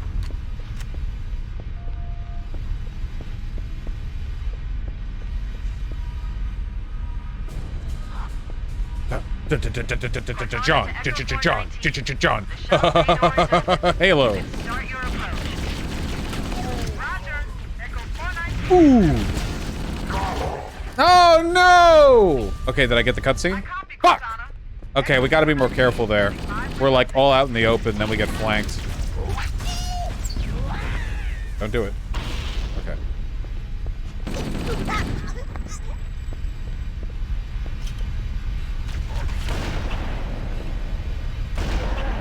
Gotcha. Maybe I should just use the sniper when all the guys come out. It is a really fucking good weapon. Goopy. 8,100. My goodness, you guys. We're nearly halfway to the goal. Nowhere near halfway through the stream. Yeah, time to go John Halo on these guys. To Echo 419. The shuttle bay door is open. You can start your approach.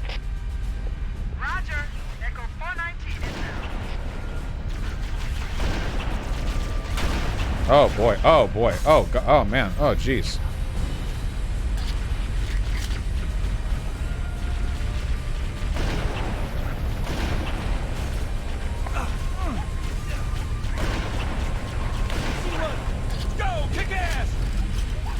I'm too old for this shit from John Halo. Yeah, I was 1 day from retirement.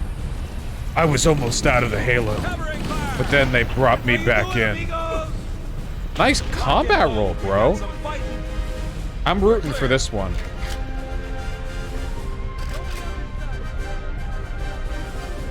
I'm gonna Halo!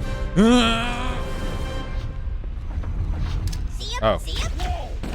I thought it'd be an elite. There's the elite. Oh. It lived! It got knocked out, but it lived! Whoa!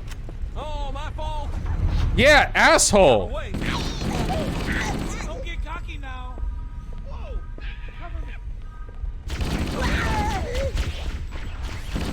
Can't hide from me. I see him. You know what's really fucked up? It's, this really depends on the conflict and circumstance, but, in modern engagements where people have, like, firearms and tanks and shit, it's not all that uncommon for a huge portion of casualties in any given encounter, to be, friendly fire. Like, that's not, like, a rare thing. Like, all the time, from, like, World War I and onward, basically. If people would die to friendly fire in large amounts. Like, you would get, like, casualties, like, 10, 20, 30%. being friendly fire. Or more. Who's with me? I got you covered. Right on. In World War I, they didn't give a fuck? Oh, God, yeah. Bastard. Imagine cases of friendly fire like in Stalingrad. Yeah, well, especially because they didn't have complicated comm sets back then, too. So, like, imagine in Stalingrad or whatever, where, like, you're fighting in the city streets, and then, like, a tank battalion, you see them rolling through a, like, ruined road half a kilometer down the line. There's not even a way to confirm whether they're allies or not. Like the tanks are different, but that's not enough always. Paint gets scraped off, there's dust everywhere. Ow! Asshole!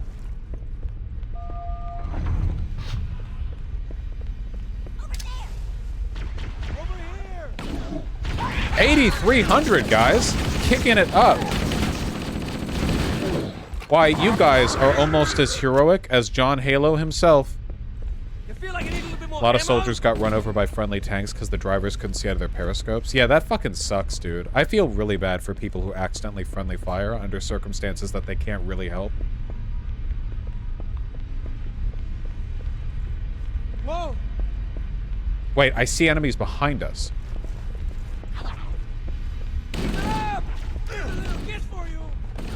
Whoa! Heh. Well, I had 2 NPC porking. It burns. Nice shot. Thank you. Was Halo 1 renowned for having good AI? Like good friendly AI and enemy AI? Because I feel like this is pretty good. For what, 2001? Yes? Okay, gotcha.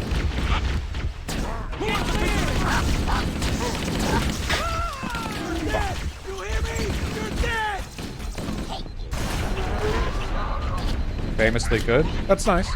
I'm happy to hear that. I like stuff like that. Oh boy. Oh boy. Even nowadays, most games just do not have good enemy AI. It's pretty rare to see good enemy AI.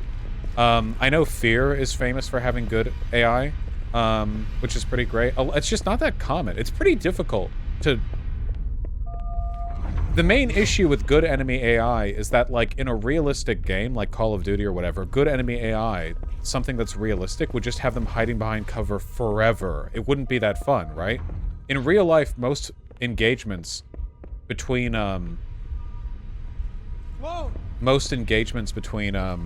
enemies is like you're fucking 50 miles away, like, plinking at each other, you know? Like, 5,000 bullets fired per one hit, if that.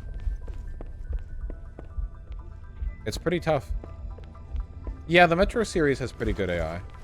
Fear was famous. Fear has a lot of call-outs, too. That's a good way of making AI feel better than it is. Have them talk a lot, because it gives you the impression they're, like, thinking about what's going on, rather than just, like, reacting to their environment.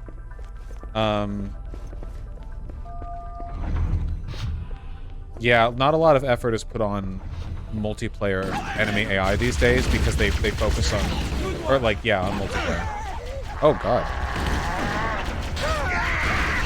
Oh god, chill. Holy shit, chill, chill, chill. All my troops are dead in 1 nanosecond.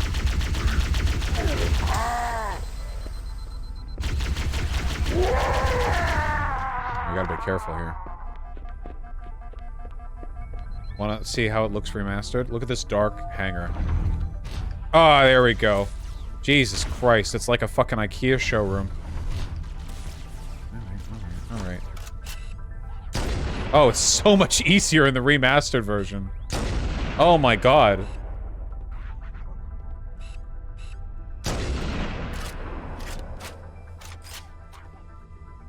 There we go.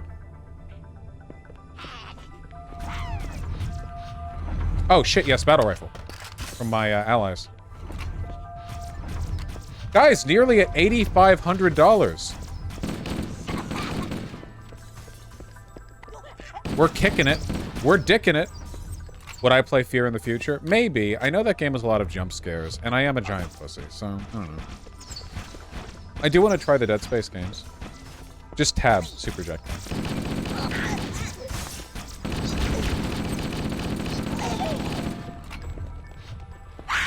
Would I play Half-Life? I have played Half-Life.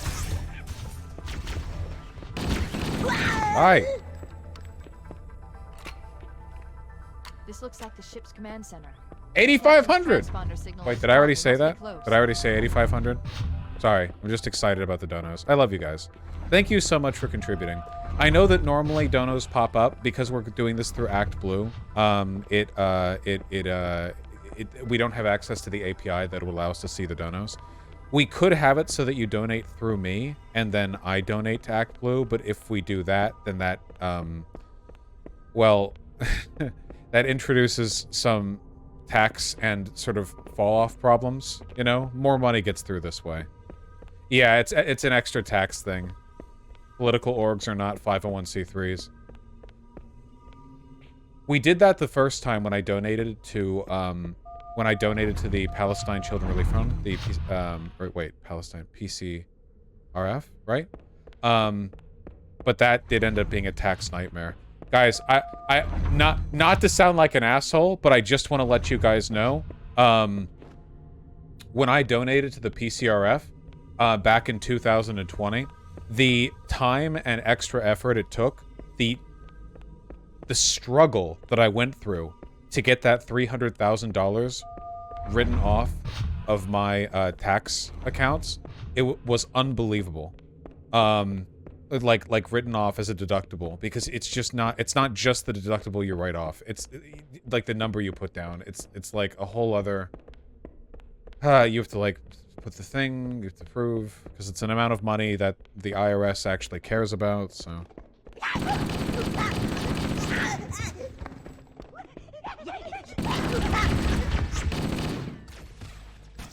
You know, honestly, the 3D models of the enemies look really good, even in the non-remastered version, IMO. Okay. Like, I don't know, there's a lot of personality here. It looks good, right? I feel like modeling up, it actually doesn't look that much better. I mean, obviously there's more polygons and stuff, but like in terms of the design, I feel like they kind of nail it, yeah. Halo was a masterpiece? You know, I actually think that playing through this is giving me more of an appreciation for Halo. I still don't like all the trends that it ended up standardizing in first-person shooters, but for this game itself, I think I'm gaining more of an appreciation.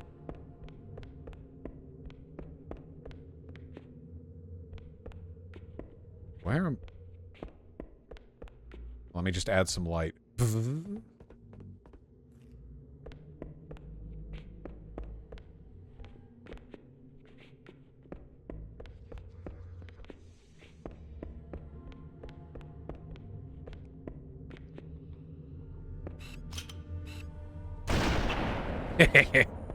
Thank you.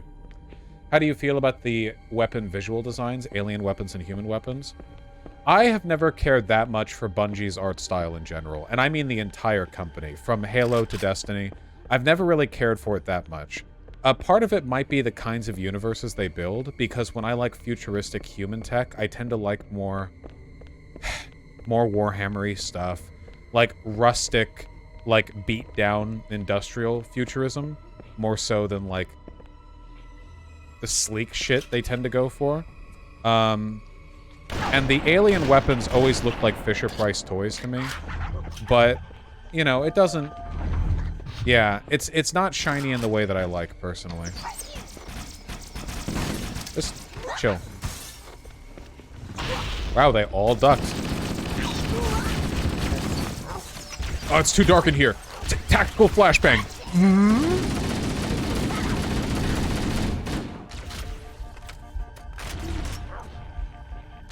Hey, chill.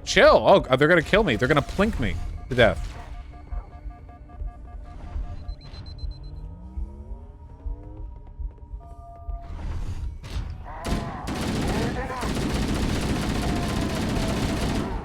Oh, there's two of them.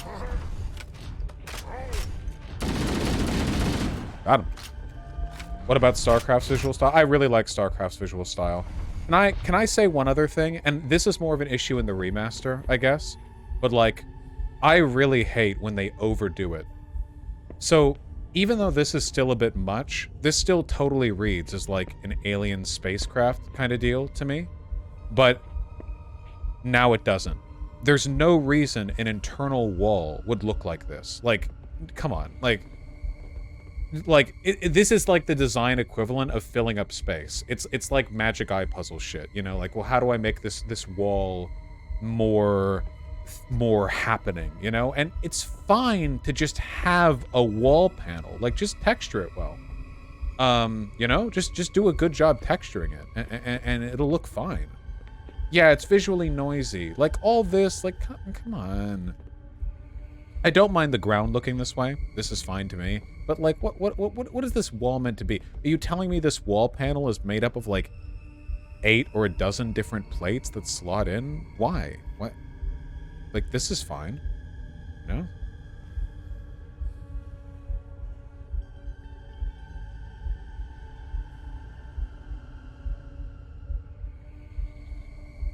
Sorry, I just got a text. All of 343's art is visually noisy. It's better in Infinite. So, Bungie just does not do any shit with Halo anymore, right? It's all 343. Do you guys think 343 is a bad company, or just that they've had some, like, hurdles in getting, you know, getting everything up to bat? They're terrible? What about Halo Infinite? Didn't people like Halo Infinite? Coming here was reckless. You two know better than this. Thanks. Marines, lock and load your weapons. Let's be ready to move. Okay, yes, sir. The execs ruined it? That sucks. Good night, NPC. While the Covenant had us locked up in here, I overheard the guards talking about this ring world. They call it Halo. One moment, sir. John the Covenant Halo? Battlenet. According to the data in their networks, the ring has some kind of deep religious significance. If I'm analyzing this correctly, they believe that Halo is some kind of weapon, one with vast, unimaginable power. Then it's true. The Covenant kept saying that whoever controls Halo controls the fate of the universe. This is such an early 2000s game. I have intercepted a number of messages about a Covenant search team scouting for a control room. I thought they were looking for the bridge of a cruiser that I damaged during the battle above the ring. But they must be looking for Halo's control room. That's bad news. If Halo is a weapon, and the Covenant gain control of it, they'll use it against us and wipe out the entire human race. That's good, Denial's board. Chief, Cortana, I have a new mission for you. He who controls John Halo controls the fate of the universe. Marines, let's move. Yes, sir. Okay, sir. Chief, you have the point. I really We like should head Dune. back to the shuttle bay and call for evac. I gotta finish reading the Dune books, man. There's supposed to be some... What? Oh, sorry, let me use my flashbang. Want some more?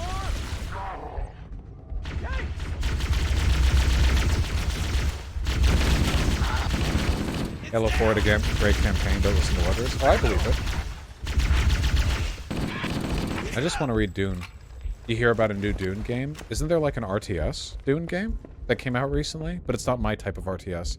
I really like RTSs that have StarCraft style, not like the squad style. The way like, Wait, does my flashlight seriously have a meter up there? What? No! Without the captain, the Covenant of... About time you showed up. Does my flashlight on my futuristic power armor seriously, okay, have a fucking rechargeable battery? Oh, shot him. All right. Gotta switch weapons here.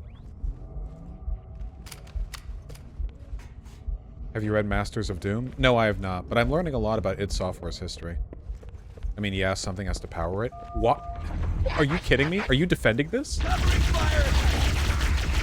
I'm in power armor. How could a batteried flashlight possibly drain in anything less than years? Rot in hell! Whoa!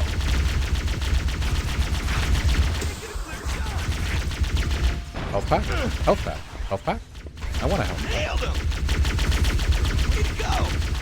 Nice talk. Sorry. Health pack. Health pack? I want a health pack. Somebody said health pack. Where's a health pack? I want a health pack. Please, please, please. Yes! My dude's gonna die. Probably. Need a hunger and thirst meter for realism, yeah. Where's the shit and piss meter? Honestly. I see one. In lore, Spartan power armor costs 2 to 3 billion each. Have you guys ever heard of a comic called The Authority? It's kind of similar to The Boys in that it's a cynical take on superheroes, except in The Authority, the superheroes are good, but they're the authority. It adopts a very, like, realpolitik attitude, where they're like, oh, yeah, superhumans would just be in... Superhumans would just be in control of the world, you know?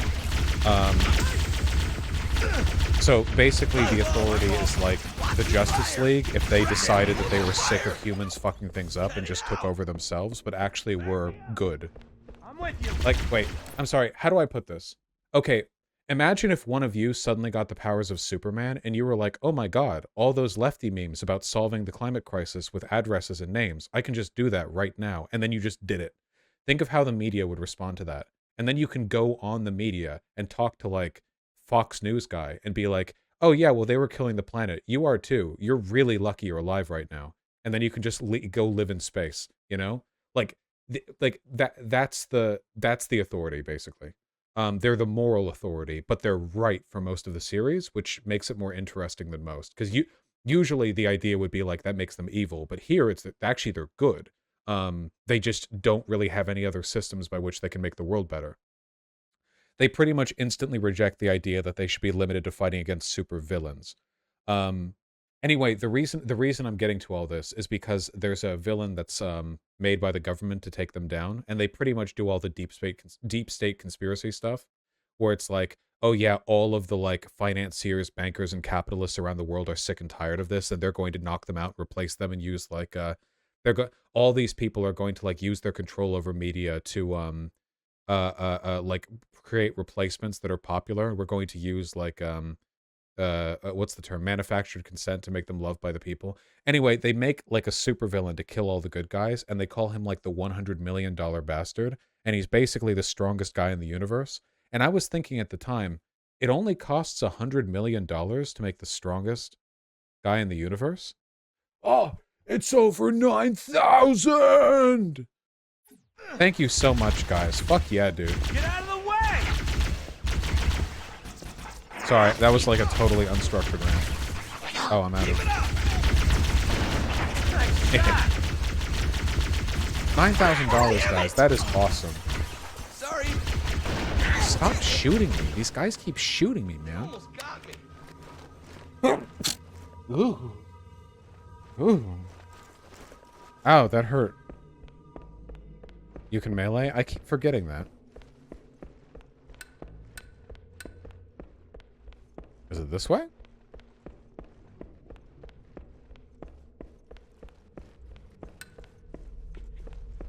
What are the polling results looking like so far? I think I'm going the wrong way.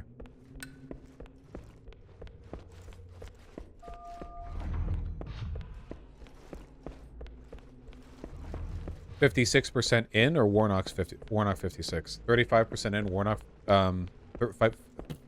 Warnock 56? That's pretty good.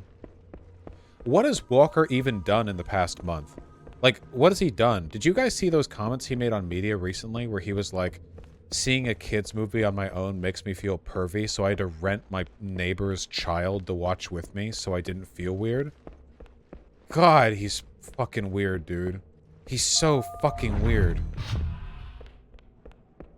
Have I been here?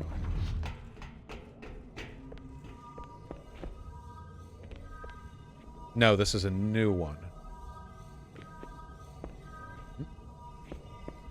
Ammo? that another John Halo? Is that a Jill Halo?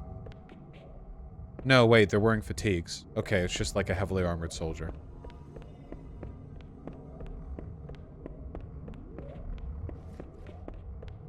Sorry, just let me use my flashlight.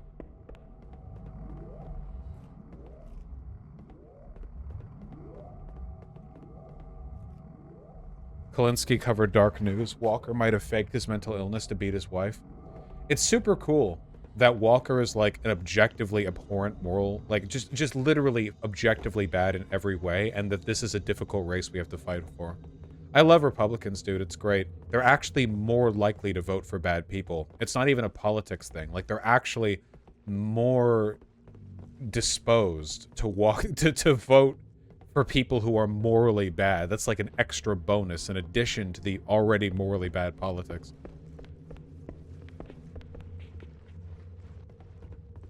Up here? Gotta be up here. No, this was the other one. Where am I going? Jesus. Yeah, I don't want to look at that funny rhetorician. I gotta stay on topic. Guys, 9/11! 9/11! Guys, 9/11! 9/11 dono, 9/11! Can we get it to 10k before I finish this level? At the rate that I'm walking around, that's almost an inevitability.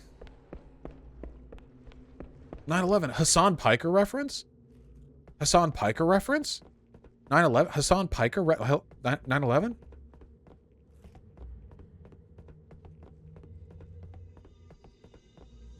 I'm so lost right now.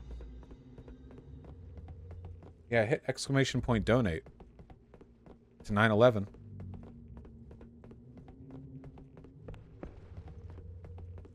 Bosch, go left. I'm going left.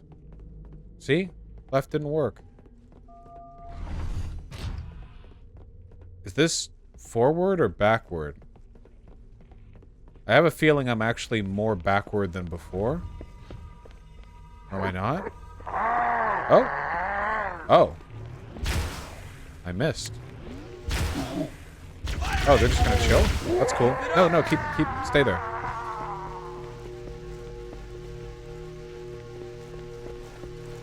We saw Hassan got banned off Twitch, right? Yeah, once again, I am now the largest leftist streamer in the Western world. Cortana to Echo 419. We have the captain and need extraction on the double. Negative, Cortana. I've been engaged by Covenant air patrols, and I'm having a tough time shaking them. You'll be better. No, you can't in this game, Kirby Espada. Why did Hassan get banned? He got DMCA claimed by the Proud Boys guy, fucking Gavin McGinnis, for watching the interview with Yee. We're screwed, man! Stow the belly aching, soldier. Remember, you're a leatherneck. Cortana. Remember, you're a leatherneck? Is that a racial slur? I can fly us out of here. Hey, somebody just donated $10. There's a Covenant dropship still docked. I just want you to know that means a lot. Every donation means a lot. Whether you're able to donate a ton or not so much, every amount counts. Thank you very much.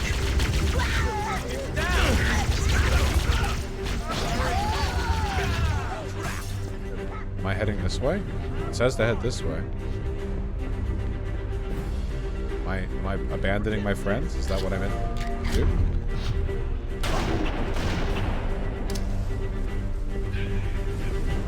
Highly necessary.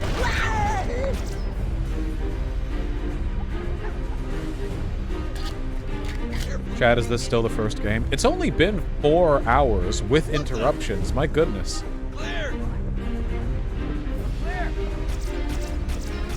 There's evidence Ethan Ralph did it. I'll check it a bit. The dropship is loose. Everybody, mount up. Let's get on board. Gotcha, Kakai. The donation tracker is pretty laggy. Yeah, we don't have the direct API from Act Blue. The way you can do donations, like registered while going to another source, is if you have access to their front API. At least that's what White told me, I think. So with Act Blue, we don't like control the website, of course. So we only have access to like regurgitating the info given to us by the site rather than anything back end. Nice, Quoteth. It's probably safe to assume that if somebody's been in the NFL, they, like, can only get hard after beating a woman. Fuck yeah, funny rhetorician. Sisters of Battle are awesome to build. A lot of cool models there. The Covenant believe that what they call the Silent Cartographer is somewhere under this island. The Cartographer is a map room that will lead us to Halo's control center. The island has multiple structures and installations. One of them contains the map room. Thanks, Samuel. This is the one? Alright, people seem to like this level a lot.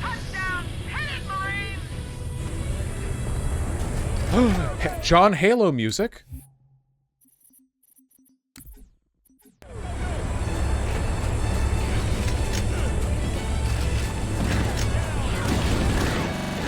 Oh! Little meme right there.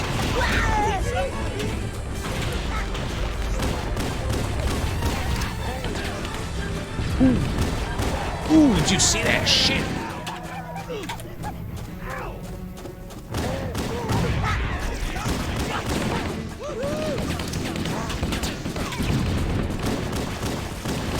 Get your own ice door. Hell yeah.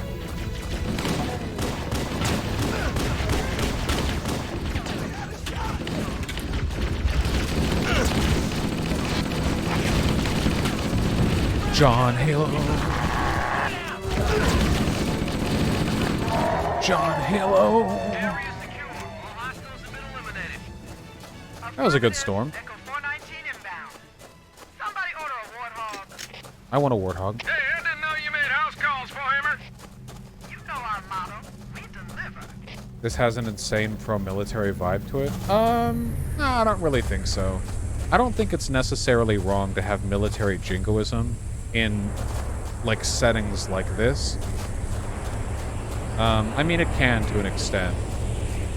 Depending on the way the jingoism is portrayed. Let's go find the map room. Well, we are fighting aliens, so...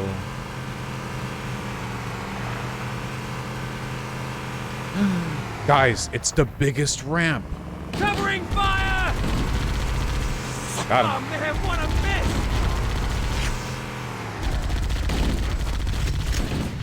Stay on top.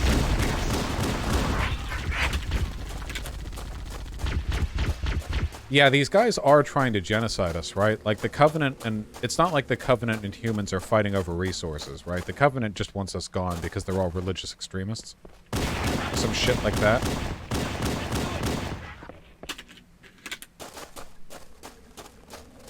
That's probably not good. They probably shouldn't do this. Yes, 30 billion dead at this point in the lore. Jesus Christ. Hey, you can just drive past them, by the way, lol. Hey, no Covenant lives.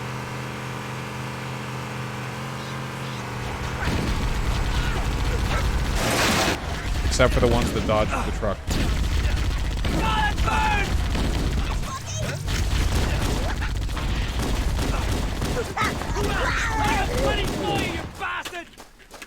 None shall live. I don't think I can go on.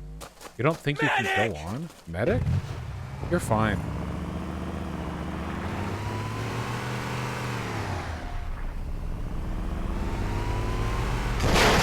They're doing a jihad? Gotcha. Hey, ow. Imagine unironically doing a jihad. Pretty based. Oh, fuck, I'm out of ammo. Whoa! Oh, boy.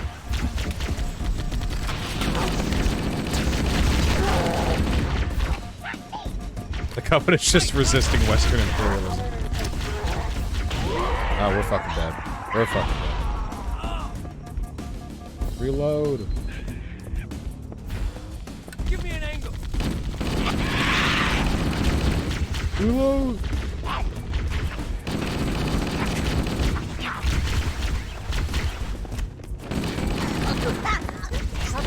Hey guys, we're not gonna die. We're playing smart, okay?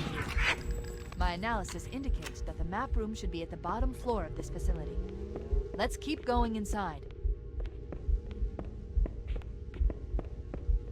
The Halo series has a special spot in my heart. I used to play every new installment with my stepdad until he passed away. Aww. Stuff like that can mean a lot. especially in retrospect. Well, I'm out of ammo for human weapons, which sucks because I like human weapons. Shut up.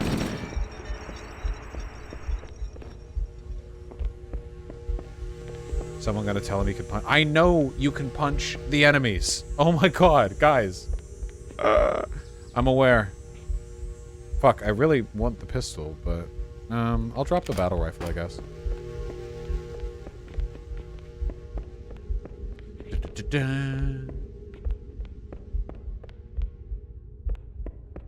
What's your opinion on military youth orgs? I have a strong negative opinion of military youth orgs.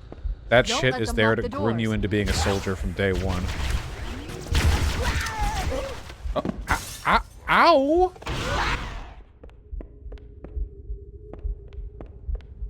I don't even know what got me there. Don't let them lock the doors. There we go. We're good. Oh, they locked the door. I underestimated the Covenant's understanding of Halo subsystems. They've locked the doors, and we don't have enough firepower to get through them. Cortana to Keys. We lose. Go ahead, Cortana. Have you found the control center? Negative, Captain. The Covenant have impeded our progress. We can't proceed unless we can disable this installation security. I believe in you, big cat boy. Understood. We're still en route to the objective. I gotta go up then? I may be out of contact when we get there. Here are your orders. I want you to use any means necessary to force your way into the I always found it funny that I only got harassed by military recruiters when my grades were dog shit. Yeah, I get that, but it's still pretty fucked that, like, they would be aware of that. You know what I mean? They're like vultures looming over a bunch of underage kids. Like, oh, if the grades drop, then you gotta swoop in. LZ looks secure, sir. Nothing moving. Good luck, people. Keys out. We need to find the security override to get this door open. Keep driving. 55.8% Warnock with 41% reporting. That could be good. I just don't know which counties. Can you see out of that bloody visor? Yeah. See? I just don't know which counties that represents. Oh, nice. UNSC were also baddies. Learning a lot of lore today. Graphics comparison? Whoa. Oh, God. Oh, my God. It looks like I'm looking at a fucking... Looks like I'm looking at a fucking Unity Early Access game with these shadows. Jesus. Why did they ruin the clean visual of the ring? This is so stark and cool. You just have like some...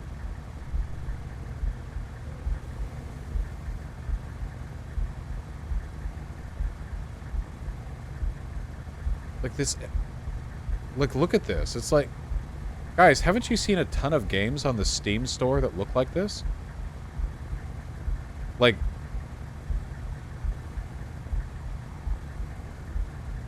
Everything's all bloomed out, and you have, like, default... Ugh. And now it's so nice. Ugh. Yeesh.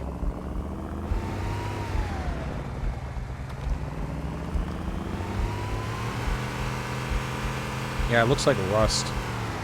Every game just wants to look like Rust. Oh, Overshield. You're right, I missed it. Forgot to get it. Beep beep. I'll just run back and get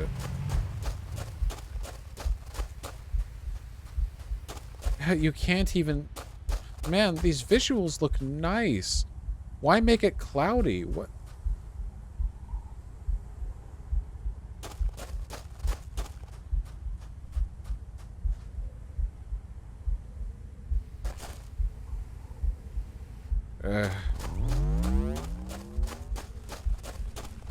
I have not seen Interstellar. I'm not driving into the sea.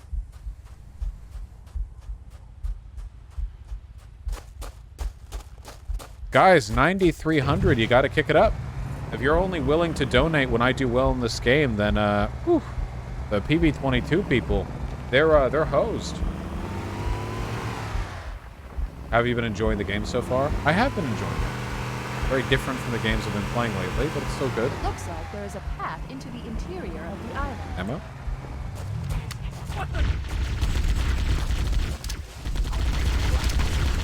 Hey, nice and smooth now. Emma? You like that? Emma?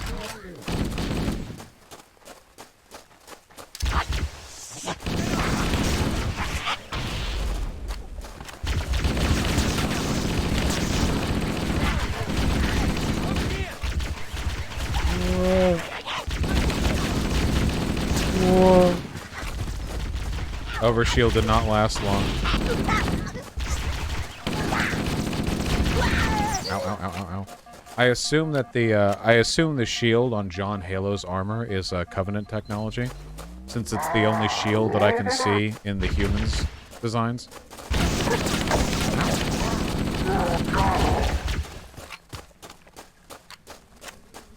Asshole. No? Humans made it? Scavenge shield tech and also brand new? How can it be scavenge but also brand new? Yeah, reverse engineered, yeah.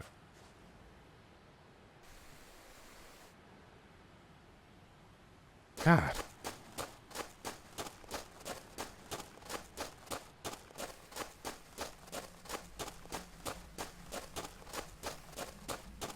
Don't get yourself hurt, Angry Vicky. Reverse engineered and improved? Man, us humans really are cool. Can I have a pistol? Pistol? God damn it, I should have kept my pistol.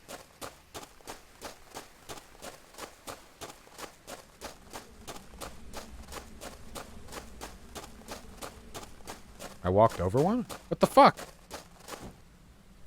The Covenant are dumb, they literally don't innovate. Is that like a commentary on the religious extremism? Oh, there it is, I see.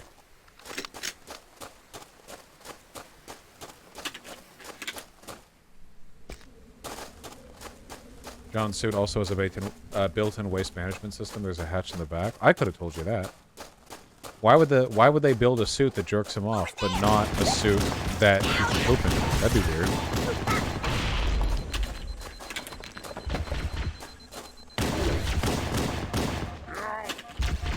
Stop shooting. Stop.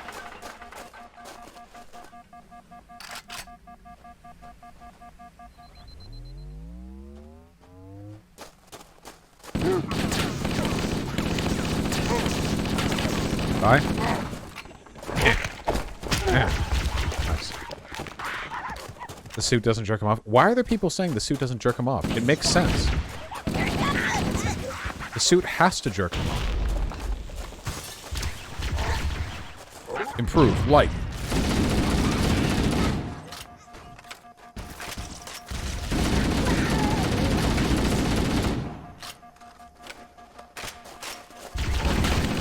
Oh, stop. Ow. I'm gonna die. I'm gonna die. Shh. Be very, very quiet. Man, this guy's stealing my fucking run and hide strategy. Oh my god. Whoop, whoop, whoop. Man, they train those red elites well. He's chemically castrated, but the suit still jerks him off. This is proof of human genius. True. Is he really chemically castrated? The fucking futuristic human empire sure do like doing that to their space marines. What? Stop! Ow! What the fuck?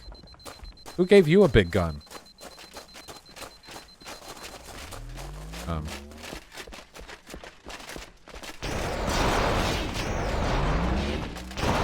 Oh, you gonna fight each other?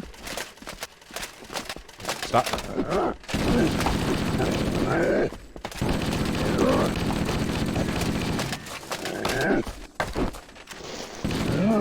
I'm getting him. Get him. Come on, try it. Imagine not training your worms kung fu.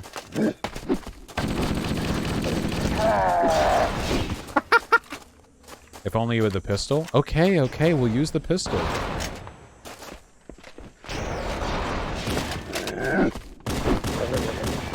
What? What? What? What?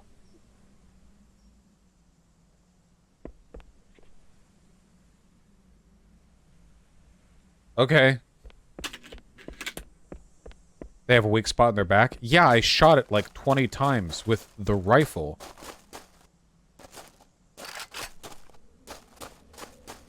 So wait, in Halo 2, they nerf the pistol, but they buff the laser pistol, right? I remember in Halo 2 campaign, the laser pistol was ridiculous. The pistol's like 50 cal, the rifle's like a 9mm. Oh, okay, gotcha. Wait, what is the actual caliber of this pistol? Are these fucking deagles? Is this a bolt gun? 12-740? Gotcha. Doesn't do much against shields.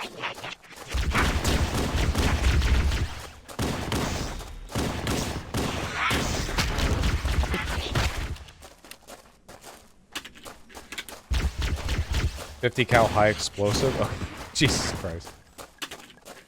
I feel like this really doesn't sound like a 50 cal pistol. Like at all.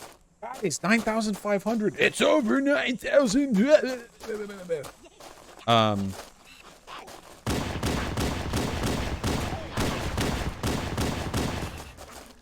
It's sci-fi. I feel like every shot should sound like a colossal fucking boom. This is always discourse in the 40k games whenever they have like a bolt pistol, bolter, or heavy bolter, because a lot of the time it feels like the developers of those games don't actually understand what the bolters are, so they sound really like pissy and weak, and then the community gets mad over it. Oh, did Darktide do a good job? Nice. Futuristic sound dampening, I guess. There is no way in hell the Warhammer universe would bother with sound dampening. They don't give a fuck about the guardsmen. Oh.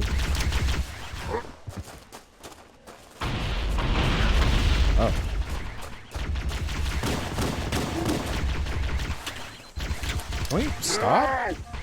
This guy's dicking me right now. Jesus. I want to kill the guys behind. Aren't bolters firing literal hand grenades in 40k? Yeah, they're literal rockets. A bolt gun basically fires it basically fires. It's like a grenade launcher that fires rockets, and all the rockets were blessed in a church, basically.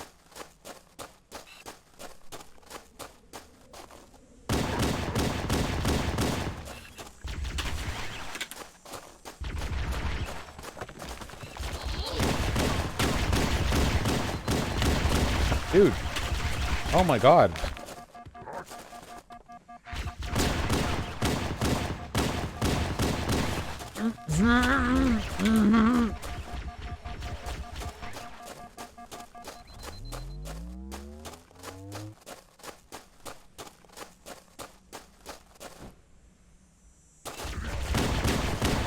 Dude, die. Did I get him?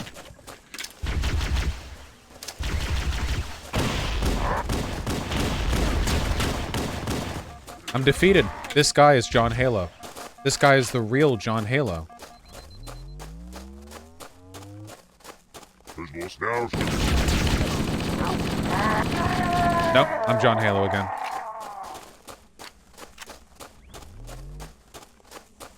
Holy shit, I thought for a second I wasn't the real John Halo, and I was gonna get really upset. 50% of the vote counted, 53% Warnock. New York Times is leading towards Warnock. What's the county we're looking for? DeKalb? How many have been counted there?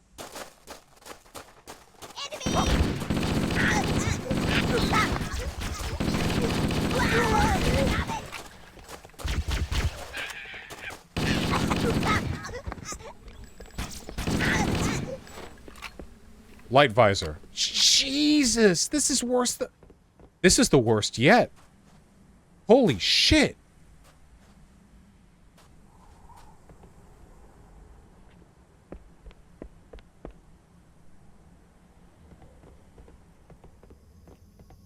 It's like a fucking self-inflicted flashbang.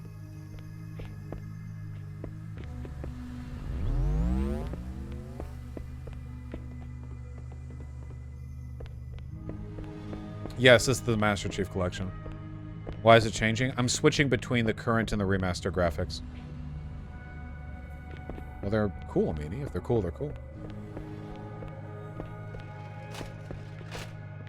It's a sunny day on the beach. You want it to look like the abyss? We're in a dark building. Not every surface has to radiate light. It looks like a bug. I mean, it looks like a problem. Oh, I missed the critical spot there. Ow. One shot to the back. One single shot. That feels like a bug, man. One shot. That's insane. That's insane.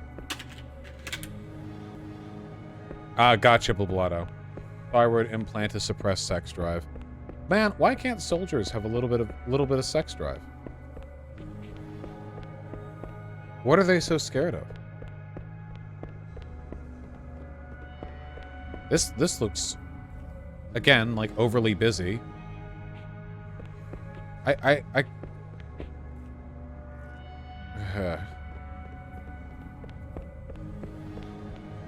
are we expected to get results? We're currently getting results from the election. It just takes a while before those results are like down the security system. parsable.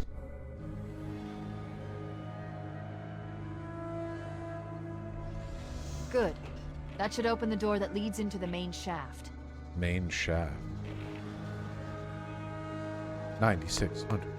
9600.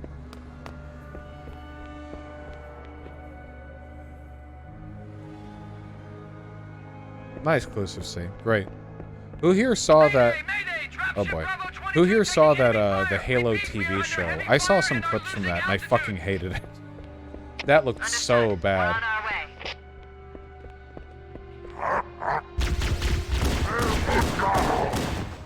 Oh, they don't have shields. Ow. Flashbang.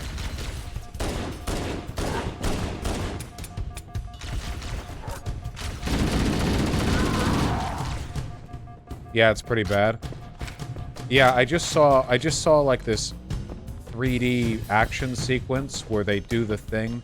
They love doing this in cinematic adaptations of first-person shooters, where they'll like zoom into the first-person perspective and like try to do a cool action scene the way it would look if you were playing the FPS, which is so dumb. Don't ever do that. It's so dumb.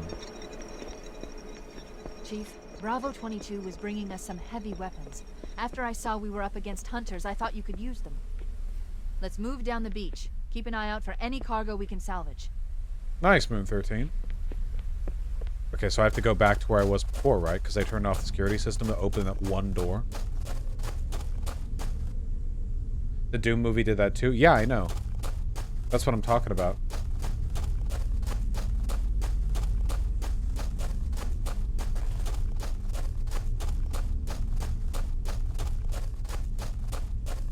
You can get rockets from a shot-down Pelican if you jump down. I don't think that's true.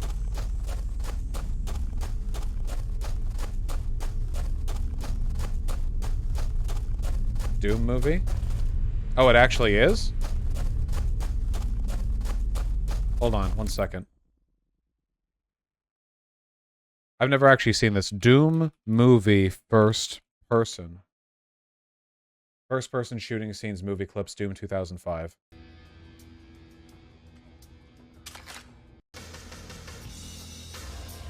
Oh my god, this is so cheesy. Holy shit.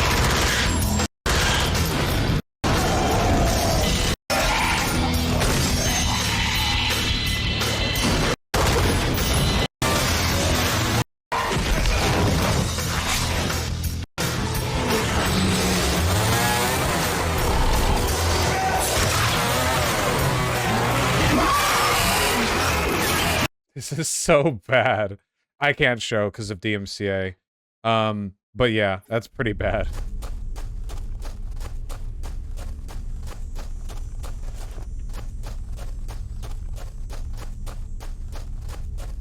So fucking loud. Oh yeah, well.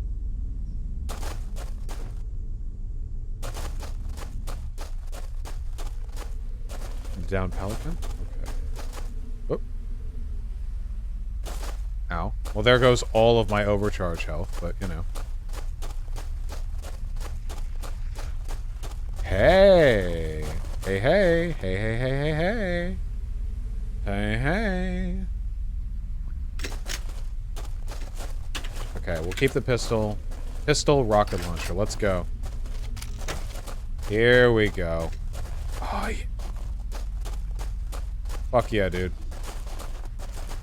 Should I just walk back down? I don't know what you're talking about. Let's abandon that Marine who was in the other Warthog. Beep, beep.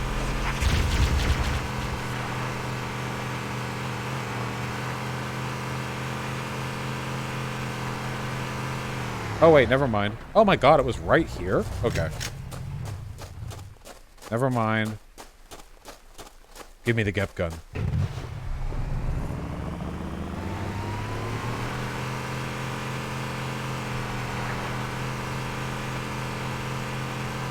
$79% for Walker now. There is no way the general vote is 79, nor has the general vote been counted to 79. What is 79?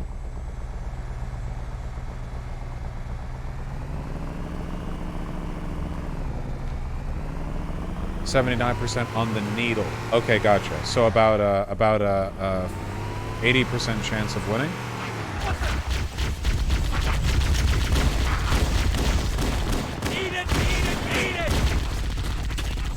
So violent.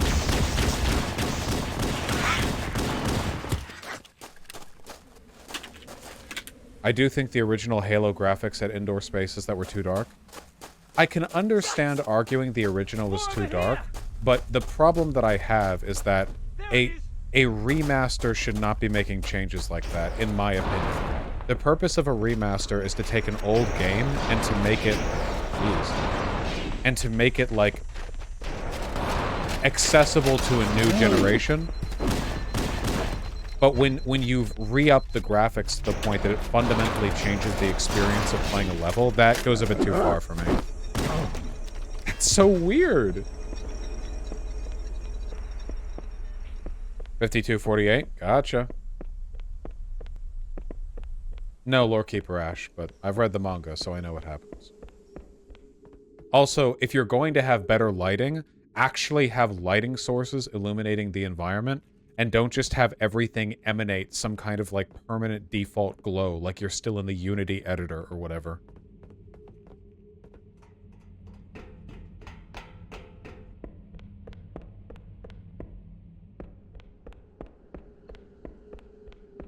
Open the door.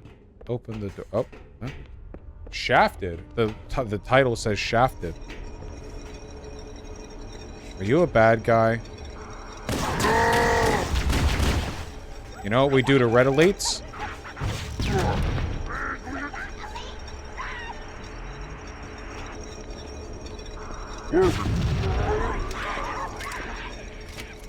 I forgot to melee.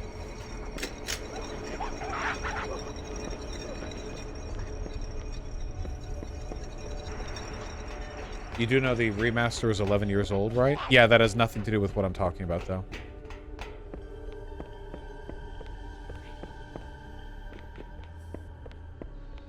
What's the difference it would make in Senate or Congress or whatever if Warnock wins? Well, it would mean one buffer in the Senate for Democrats. Go to the platform? What platform? What are you talking about? The additional buffer does make a big deal. For some issues, like with not Warnock, sorry, with Mansion or whatever. Pieces of shit. Go back down? I hate you guys. What are you talking about? Go forward, but take a right? Oh my god.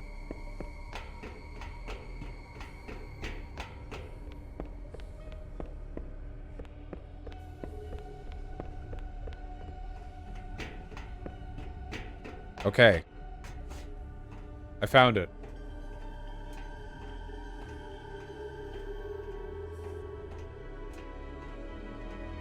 Come on, guys. We're so close to 10K. You gotta hit it. You gotta hit 10K. Or you all are 10 gay. So wait. Jump? That's gonna kill me. Why would I jump? There was more stuff to do over here.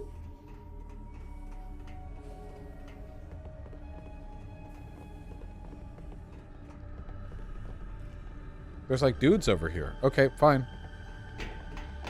I'll avoid the dudes.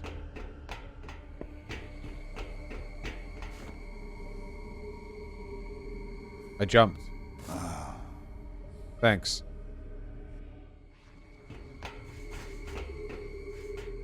Jump towards wall, lol? Jump towards the what?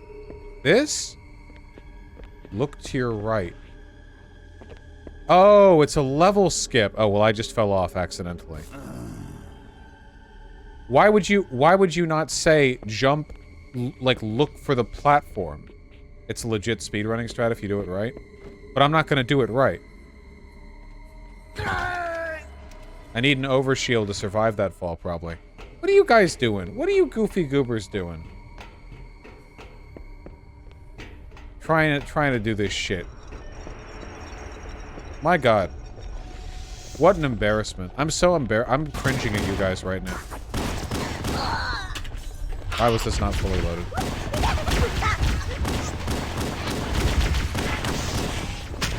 Wow.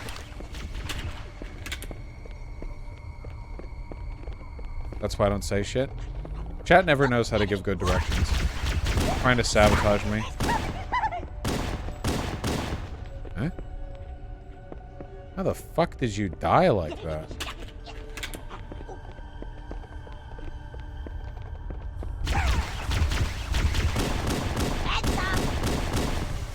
Huh? I love that you flip your pistol like a gunslinger. Yeah, that's a John Halo classic right there.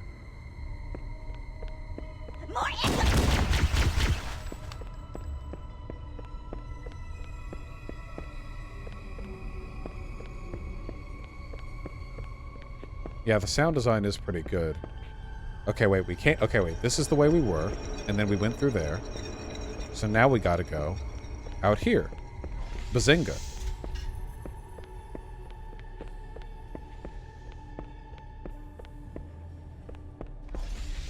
Are there any good graphics remasters in your opinion? For me, the gold standard for graphics remasters have always been... Well, I guess, for me, my personal preference would be StarCraft Remastered and the Diablo 2 Remaster. Those two are just, like, insanely good. They are so incredibly detailed and beautiful while maintaining the art style and the gameplay. It feels exactly the same to play, but it looks so much better.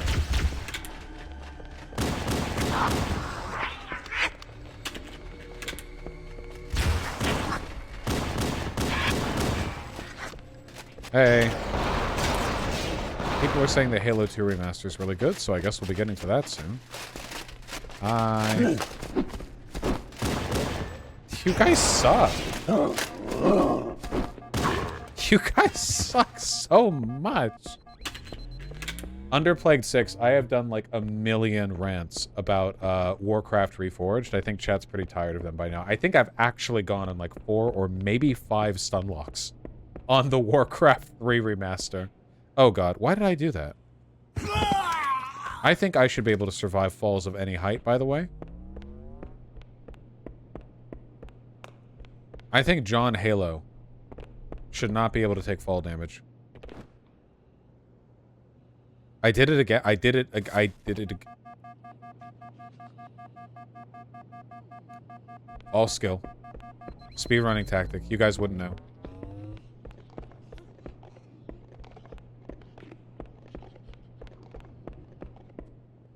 You guys wouldn't know it. Speedrunning community doesn't even know it. Nobody knows it. Only me.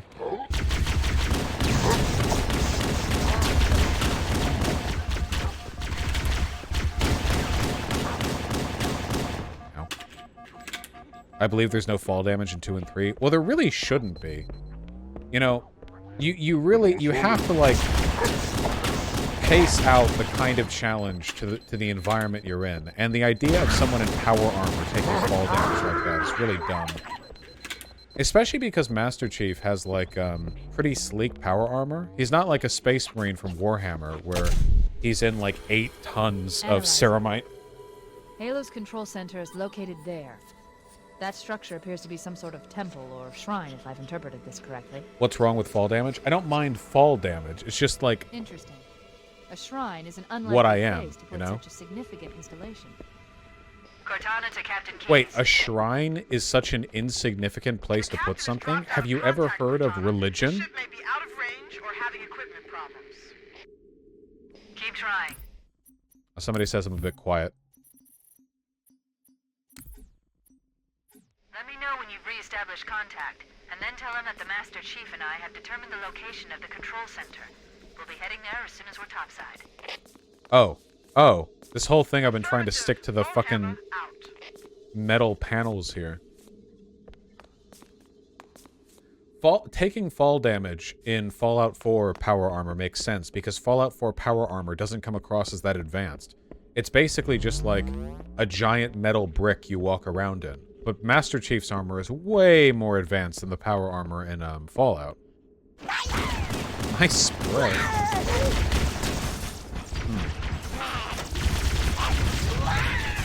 Hell yeah. Ow. Can't believe melee interrupts your reload. So realistic. Gotcha. You don't take fall damage in Fallout 4 armor? Really?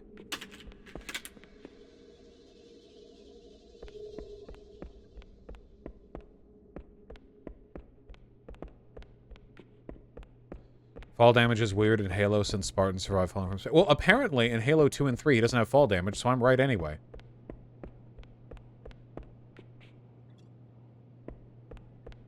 Where am I going? Chat?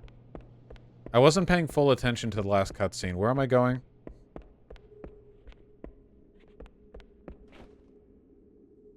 So floaty. Ah, there we go. Shut this. Oh my god. Back up top? Okay. I'm used to modern shooters doing everything in their power to avoid making you backtrack, so I'm surprised this game is making you do it so much. It's not bad to backtrack necessarily. Backtracking gets such a bad rep, but I genuinely don't think it, like... I don't think it negatively impacts a game experience that much. The worst thing for backtracking is if they don't put enemies in the way, which they do here. Like, you have to make a new challenge on the way back. Or if the environment is boring to navigate, or if your character isn't fun to move. Though to be fair, in this game, John Halo is not that fun to move.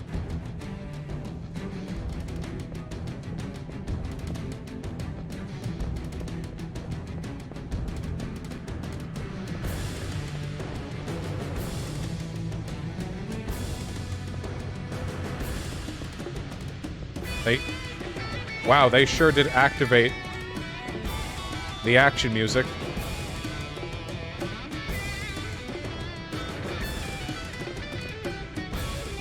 Look at the race.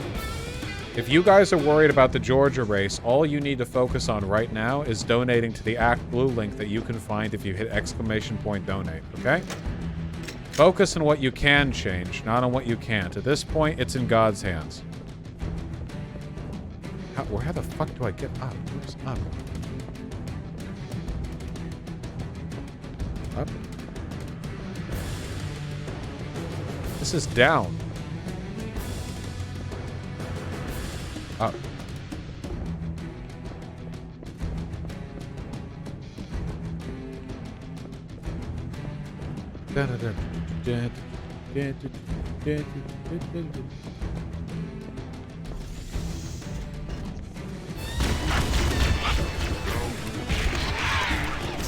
Got him. And it only cost my life.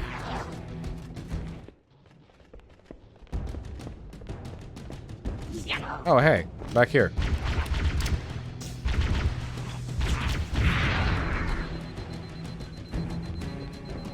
Nice ass, thank you. I really like walking everywhere in Nier Automata. Yeah, Nier Automata does not have any kind of painful backtracking because you move so quickly. And the environments are pretty, you know?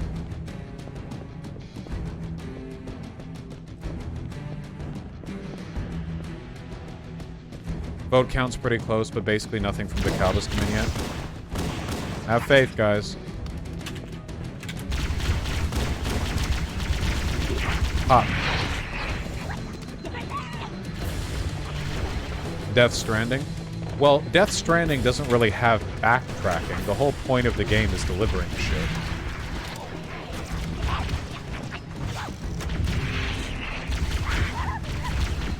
That'd be like saying there's backtracking in a racing game because you go around the same area over and over.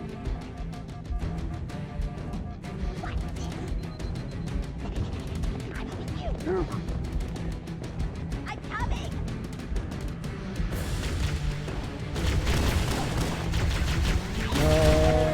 Fuck! Backtracking is nice and near because you get to stare at 2B's ass. That's true. Man, those guys are pretty tough. The dudes, the shields.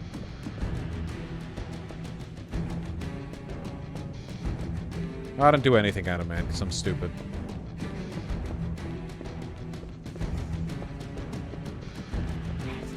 Oh, these are the two. Ah. There, we're gonna need to fight these guys a bit more strategically. Wish I had the battle rifle, or assault rifle, or whatever it's called. Shoot them in the pistol hand and make them flinch? I'm trying!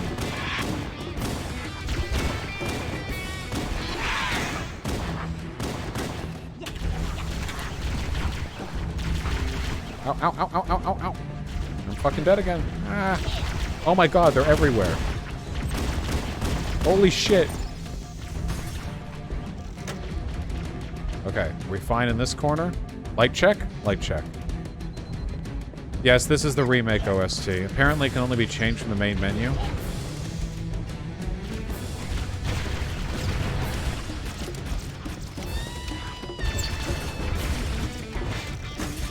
Fuck, I missed. Go. 3 more rockets.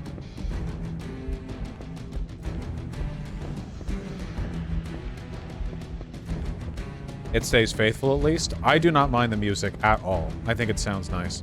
Oh, nice. We just got a checkpoint. 3 more rockets is worth preserving. I will switch pistol. Gotta get ammo somehow.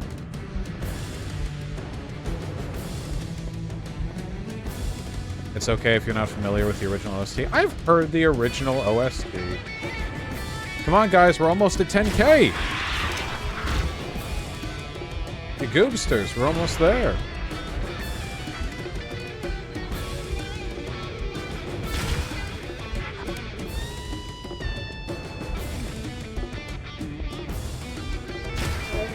Think of all of those PV22 people going out there and canvassing and putting in the hard work.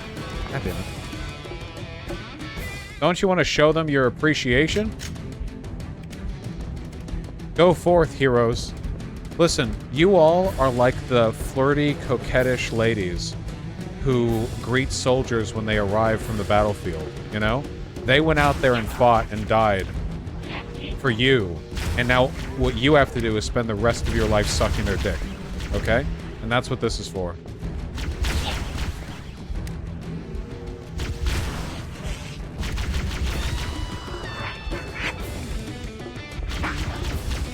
No!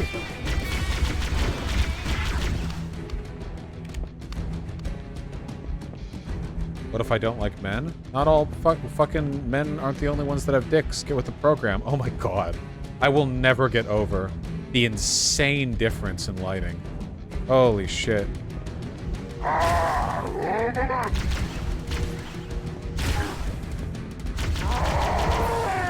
Jesus. Melee the elite? No, he'll fucking bop me. I don't want to get bopped.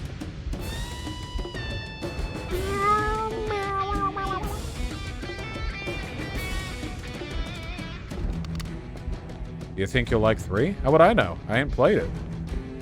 And playing Halo 1 doesn't really tell me anything about how Halo 3 will feel.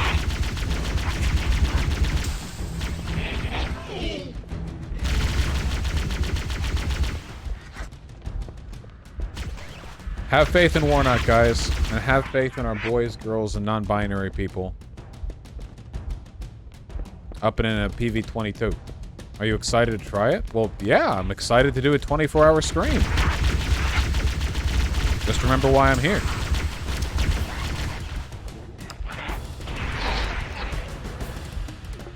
Good fly.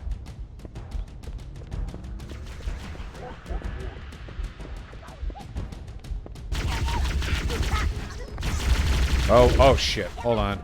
That's a red elite. Damn it. For the red elites, we have the rocket launcher.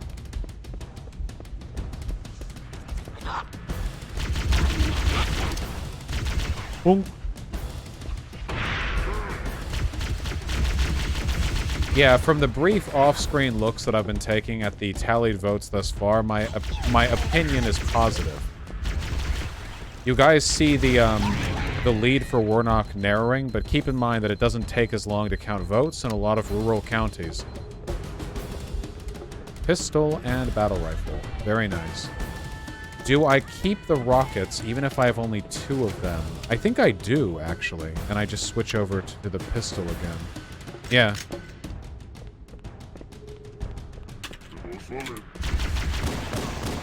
Oh, especially if I'm about to get another chance to use one.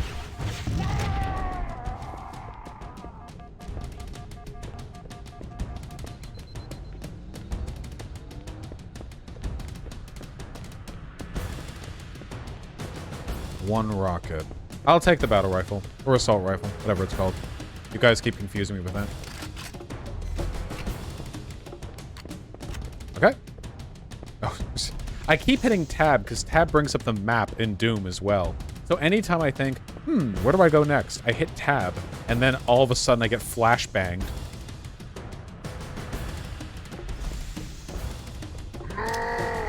Gotcha.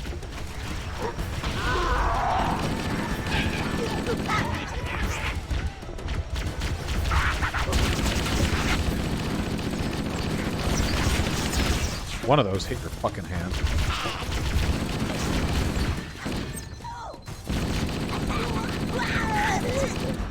Got him. Ooh. So close to 10K. Ah. $32.80 away if my math is correct. One of you is going to pop that. Please melee the jackals. I did earlier. I have demonstrated an awareness. 3120? No, it's 3220 or 3280. Shut up. Don't distract me. Not this way? This way? Oh, that's right, because now we're back up at the top. Whoop, whoop, whoop. Ow. Alright.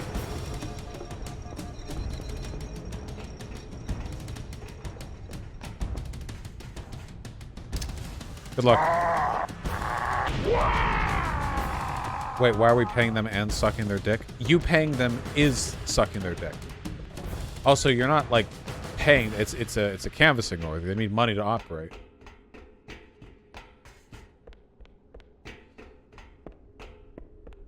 Oh, I wouldn't go about it that way, Cody Richards. Can I literally suck their dick too? Yeah, sure, but prioritize the monetary support.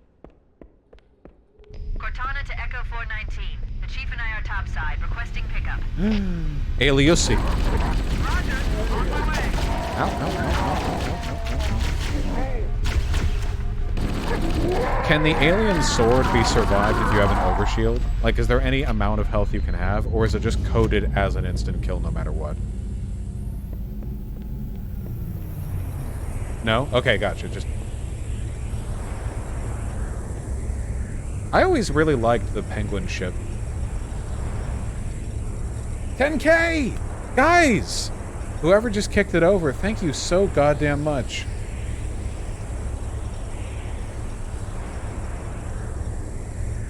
Thank you very much.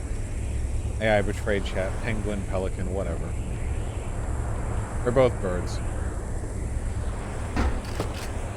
Let's get moving.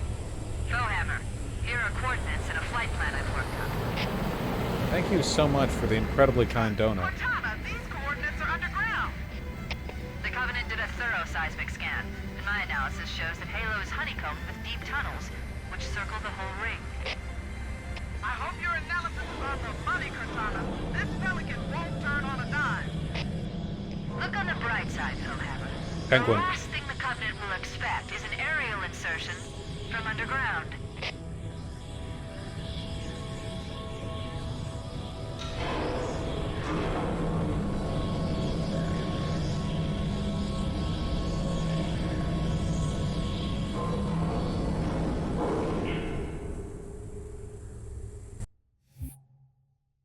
Neat. I really wish you would stop giving me fucking Xbox achievements. I'm on my computer, not an Xbox. Thank you, Absitoth.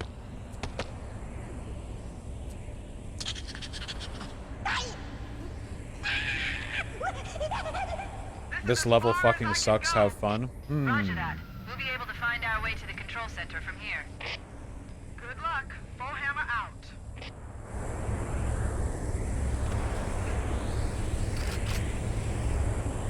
Halfway there, lads. What's up?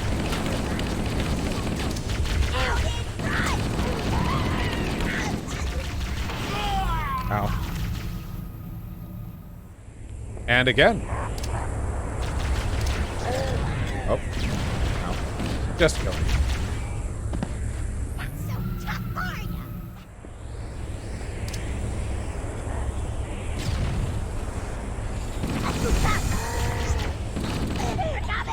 Oh my god. It's a massacre in here.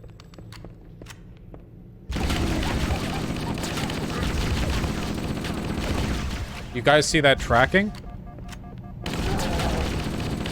Only a very dim-witted chimpanzee could track that well. Oh, hey, Doe. We're raising money to keep the PV-22 canvassing operation green and functional.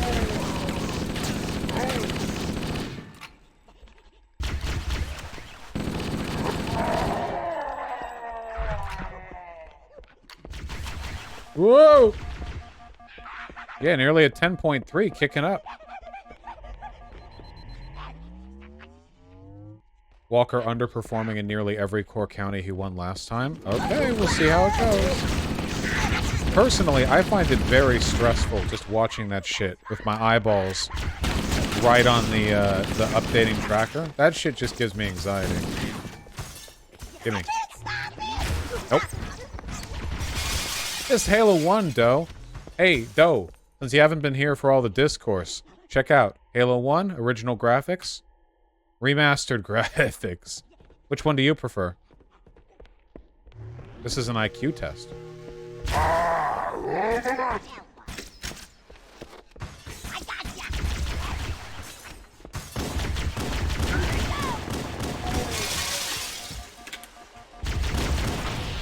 Ow.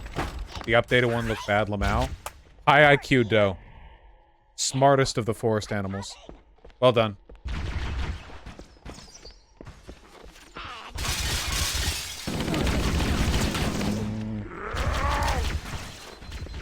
I'll tell you, the remastered graphics are not the only thing that look bad here. Look at that tracking. Ah. I'm like a real-life Marine. Give me a plasma pistol. That's a needler. Hey, quick question. Do you think John Halo could maybe keep his pistol loaded in his pocket so that he doesn't have to dramatically like cock it every time he pulls it out? Would that be okay with him, maybe?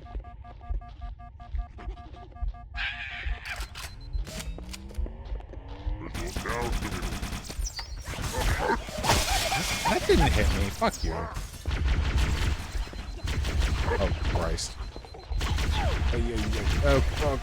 Oh, God.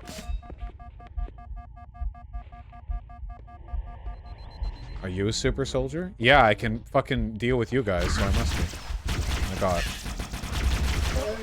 No, dude, the needler fucking sucks, because by the time you've gotten enough needles together through any real damage, they've already killed you.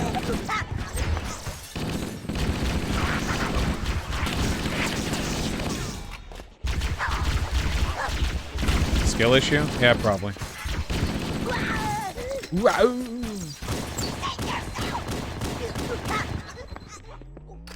It's a long-range weapon. Is it? Is the needler meant to be used from long range? Is that true?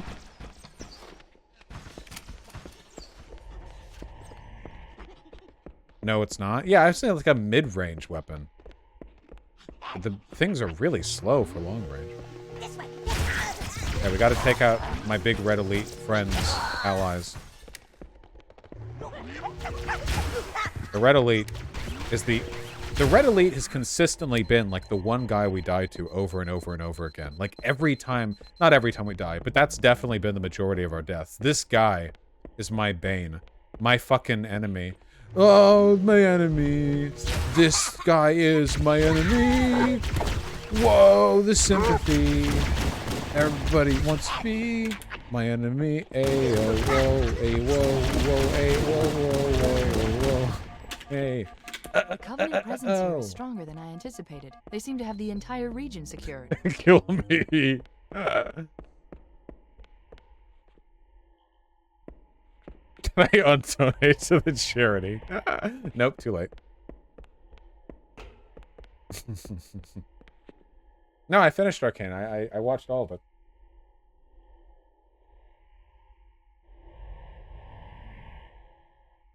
Warnock just got a huge drop. Yes!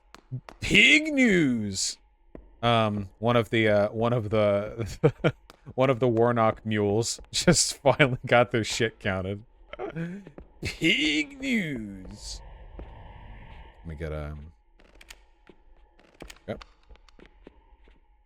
The Cabot 45. Oh, that's a big drop. What's your take on Silco, the revolutionary leader? I really liked Arcane. I think my main issue with Arcane is that, I felt like up until the very end, it wasn't very character-driven in the way that I like. No, I'm sorry, that's a bad way of phrasing my criticism. Let me think of a better way.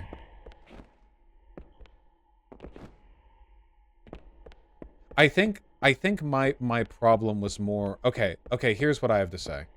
I didn't like the way Jinx was done as a character, and I feel like they had so many, like, lead characters in the show that a lot of the stuff the characters were gonna do felt kind of inevitable, if that makes sense.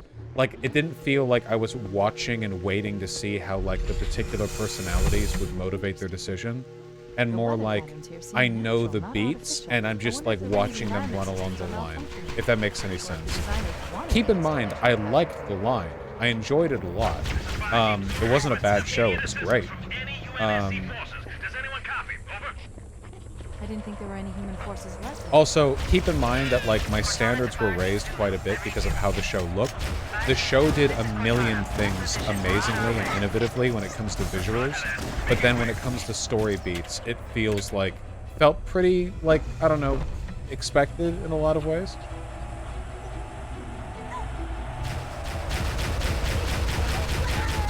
I win. If that makes any sense. I have not seen Andor. Was Cyberpunk better? I didn't think Cyberpunk to me didn't feel character driven at all. But I liked it for that. To me, Cyberpunk felt more like a fable, where like the characters are basically just there to be victims of the cruel world, and that story, their victimization, is like the actual point. Yeah, it didn't feel like it was about them doing stuff. It felt more like the world doing stuff to them, and them just trying to accommodate that. Yeah, like a myth being told. Natural, not artificial. I wonder if the ring's environment systems are malfunctioning, or if the designers wanted these delays. To me, yeah, Night City is the character. to me, the biggest, like, reinforcement of that was the fact that, like, okay, close your ears for 15 seconds if you don't want to be spoiled to the end, okay? To me, the biggest indicator of that was that, at the end of the show, the big bad, in terms of, like, physical fighting, shows up, kills the protag, and nothing happens to him. You know? Like, at the end, the Atom guy just shows up, decks our protag, and that's it. You know? And I think that really sells it as, like, it's not a narrative story, you know? It's a story about the city. Okay. Done. I'm done. Okay.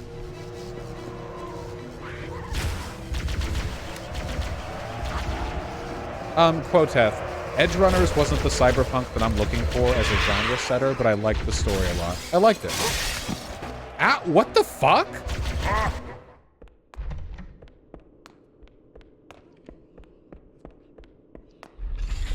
Jesus Christ. The weather patterns here seem natural, not artificial. I wonder if the ring's environment systems are malfunctioning, or if the designers wanted it. Okay.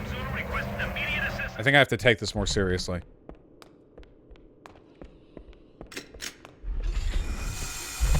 Interesting. The weather patterns here seem natural, not artificial. I wonder if the ring's environment systems are malfunctioning, or if the designers Ow. Jesus Christ. I haven't seen a big cat boy.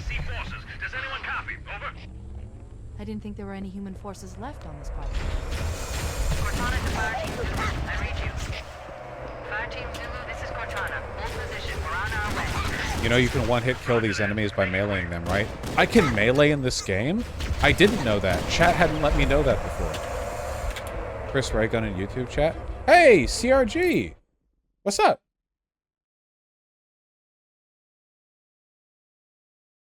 Do you by chance have a name on the site? Wait, hold on. It has to load all of YouTube chat. What difficulty? Just heroic.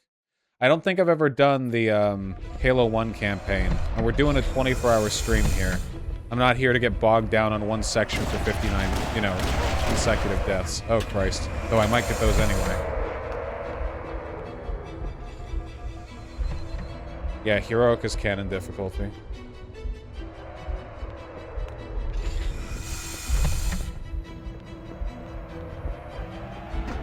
What do you think of the Chainsaw Man anime? Apparently a lot of people hate it. Dude, nobody hates the Chainsaw Man anime.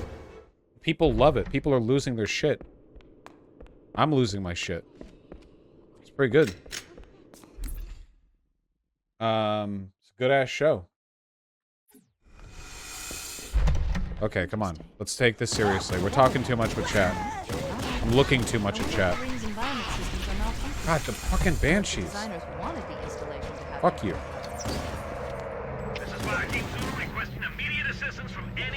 Requesting immediate assistance. Would you recommend the manga? Yes. Any human forces left on this part of the ring? Cortana to Fire Team Zulu. I read you. Fire Team Zulu, this is Cortana. Hold position. We're on our way. Roger that. Make it quick. Plasma is so slow in video games. Oh. I just got knocked the fuck around.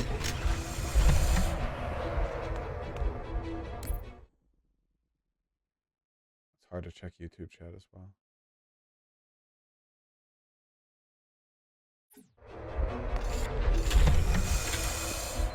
Here, we need to get down there. The shade turret sucks. Yeah, the bullets move at like 5 miles an hour, which seems suboptimal, I guess. Jesus Christ.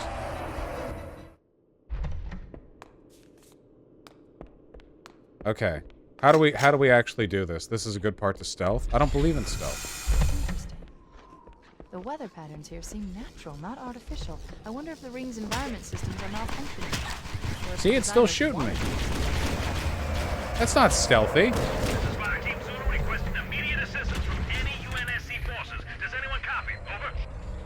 I didn't think there were any human forces left on this part of the ring. Cortana to Fire Team Zulu. Hey, CRG. Also, the pistol fucks Banshees up. Cortana. Hold position. We're on our way. Roger that. Make it quick. Good old Earth engineering. Oh my... Dude, what? It's... Man, this gun is fucking broken, dude. Jesus Christ.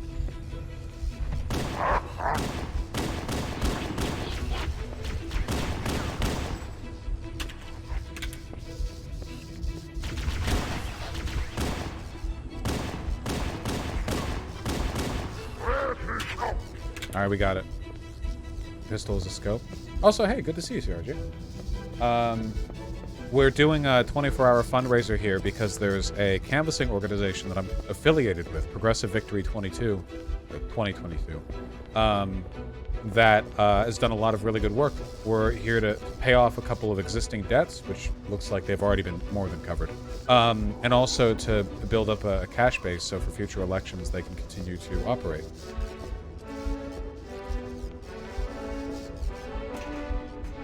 Oh wait, it's got a shield. I have to use the sticky. Fuck! Hey! Okay, it worked out. It's fine. It worked out. Has any game ever done a grenade revolver? Yeah, Time Splitters. Time Splitters had, you could dual wield grenade revolvers in Time Splitters 2, I think, and they fucking smacked. Or, slap? Yeah.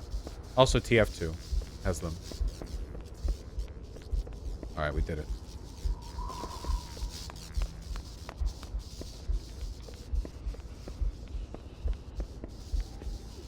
How much Halo have you played before? Not very much.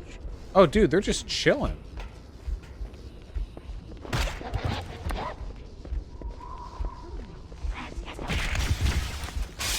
Don't worry about it.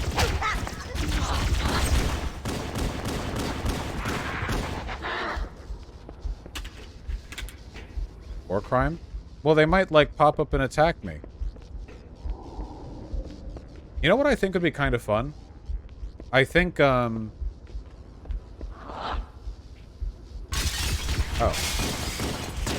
Imagine a game where you actually have to abide by war crime laws. You know what I mean? Like if you fire before rules of engagement, like, conflict escalation gives you permission to.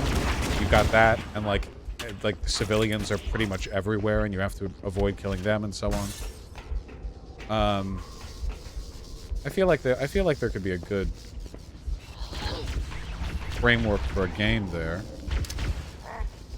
Oh, nope. Thank you.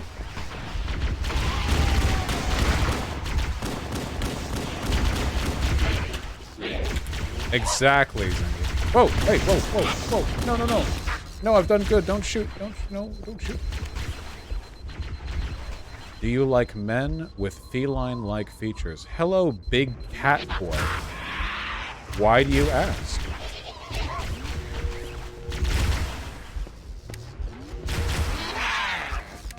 Whoa!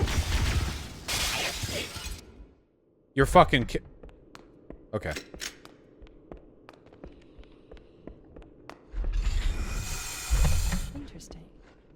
The weather patterns here seem natural, not All right, we're doing this easy peasy. Environment systems are malfunctioning. Or if the designers wanted the installation Fire Team Zulu requesting immediate assistance from any UNSC forces. Copy. Over. Oh, whoops. Okay, this time for real though. Hit the gritty. The only one who's going to be hitting the gritty is this Banshee. I don't know how to do the gritty. Just they're in random locations every time. Didn't realize that. Or if the designers wanted the installation. Stop shooting. Up. Fire Team Zulu requesting immediate assistance from any UNSC forces. Does anyone copy? Over. I didn't think there were any human forces. Okay, we got this. Cortana to Fire Team Zulu. I read you. I know Turkey Tom. Isn't he a reactionary? Or like a weirdo or something? He put my pickup when he saw bronies. That's probably just a joke about me and horses. No, I'm definitely not a brony. I've only ever found that show annoying.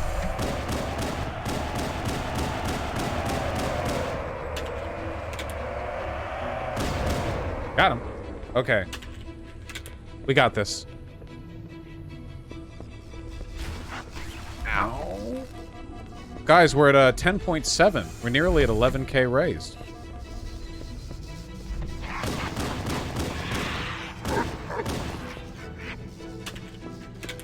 didn't realize the pistol was so good against banshees. Well, yeah, because it fucking shouldn't be. Irrational how good it is.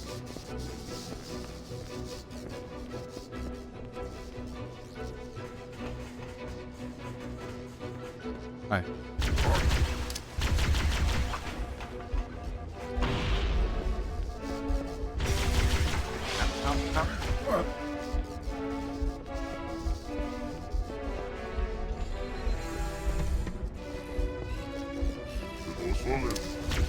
Stop! Did he just roll off the edge? I think he just rolled off the... I think he just rolled out the window. Well, yeah, okay.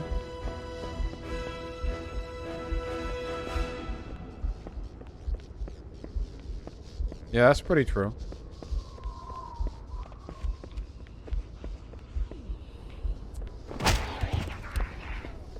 War crime.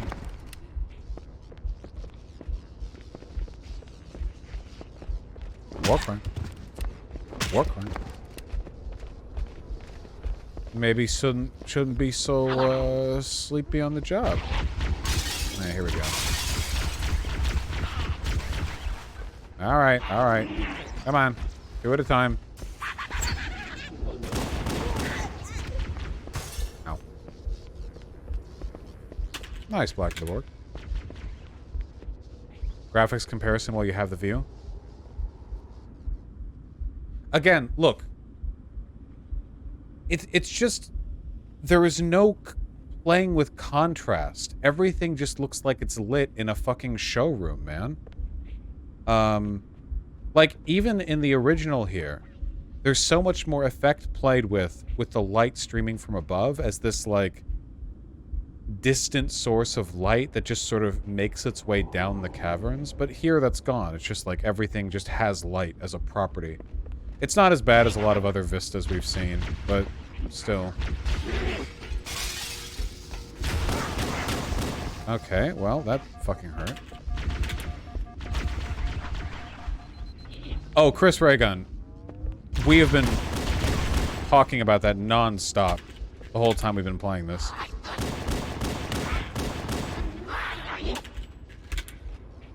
We have been insufferable about it.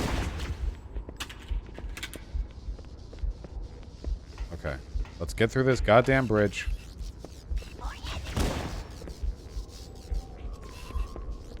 Please, God. Checkpoint, thank God. Oh,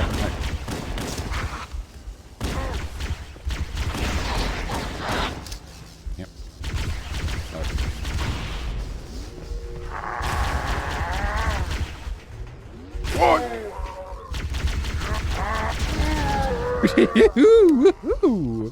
Nice try.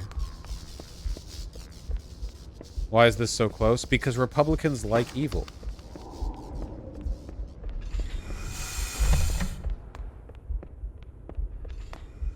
Grab the sword. We can't. In Halo 1, the sword was not actually a weapon. Look at all these Halo noobs not knowing that.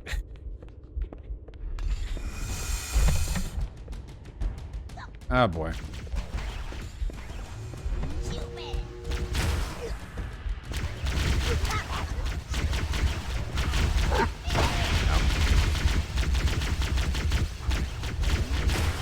Oh, this guy's dodging.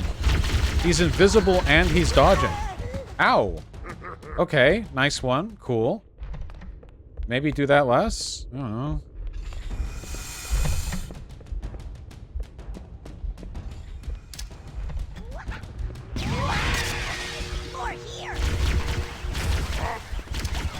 Yep. Fast as you can click. I can't click that fast. This makes me feel good about how terrible I am at Halo. You guys are so mean. So mean to me.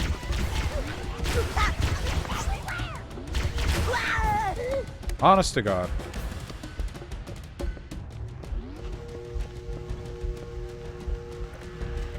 Oh, hey, fuck yes.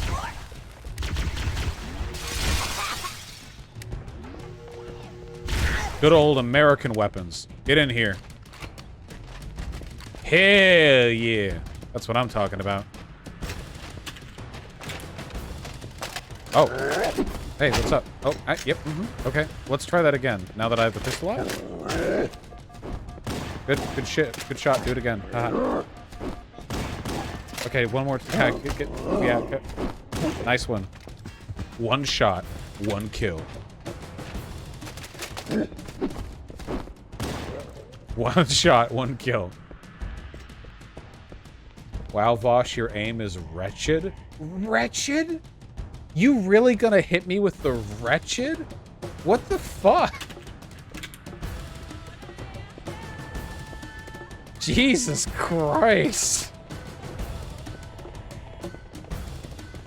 Ghastly.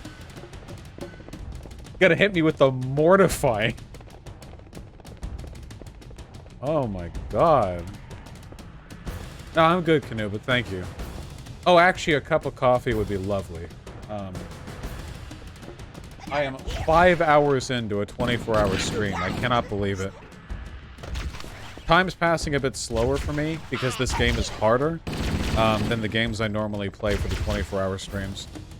Usually I'm playing like Nintendo 64 platforming classics, which are, you know, I mean, I played those games so much when I was a kid that a lot of those games are down to muscle memory. Chris Reagan, you're still here, right? Man, it's just, it's the way they don't have the confidence to play with lighting or just leave simple textures. You know? Like, look at this. This, to me, reads as, like... Does this not read to you guys as, like, a concrete block? Right?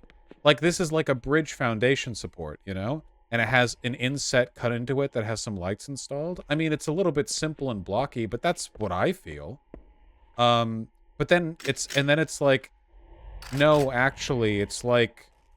some weird low-resolution, indistinct steel sci-fi. What is this? This looks fine.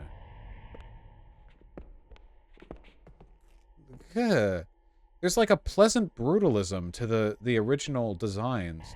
Yeah, it's generic and it's noisy. And the lighting, man. Ugh.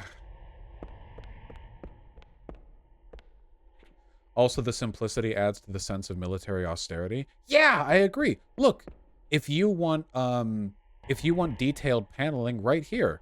This to me looks like lockers, or this looks like access panels that you could pull open, and an engineer could like take a look at like the hydraulics and the electronics and the inside of the structure, and then it's like. Okay, actually, I'm going to give them credit here, and I'm just going to say that this is one of the few times I think they've actually maintained the same basic... Okay, no, alright. I still like the original one more, just... They kept the same idea.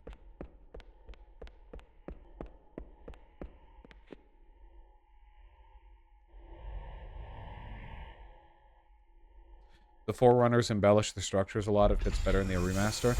But this doesn't look like embellishment in, like, a fancy way. It just looks like generic sci-fi. Like, this just looks like brutalism, open parentheses, sci-fi, close parentheses, open parentheses, stupid, close parentheses. It doesn't really look like... Maybe the door does a bit? I don't know. Whatever. I think I'm going the wrong way. I've confirmed my previous suspicion that I'm going the wrong way. It also doesn't look ancient. Yeah, that's true. This could read as ancient just through its, like, kind of derelict simplicity, but this does not read as it at all. 74% reporting? Nice.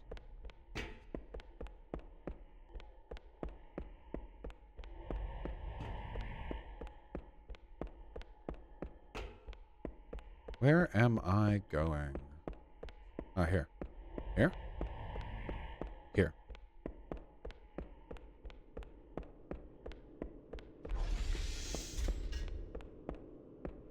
Almost 11K raised? Yeah, guys, almost up to 11,000. We have never, ever once failed to hit a goal when fundraising. I know that you guys won't fail this time either. Thank you everyone who's donated. It means a lot.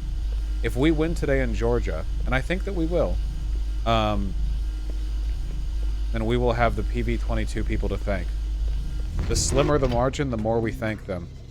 And even if we don't win, all that means is that if we'd had the ability to mobilize more people, muster more support, we could have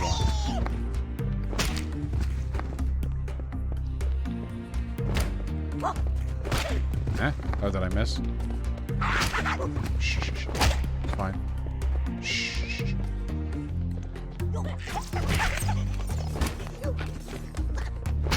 There we go.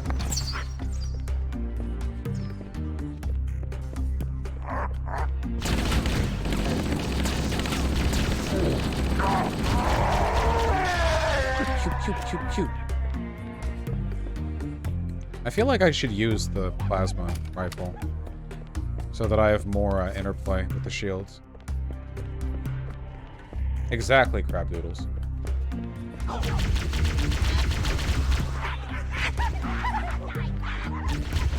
Wow.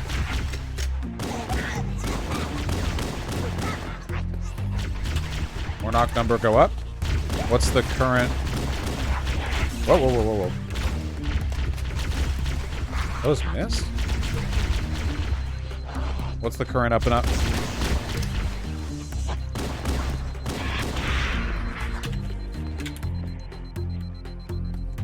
$50.49 to 49.51. God damn, that's close. Yeah, but we're still waiting on big vote dumps. There's more votes to count from the Warnock strongholds.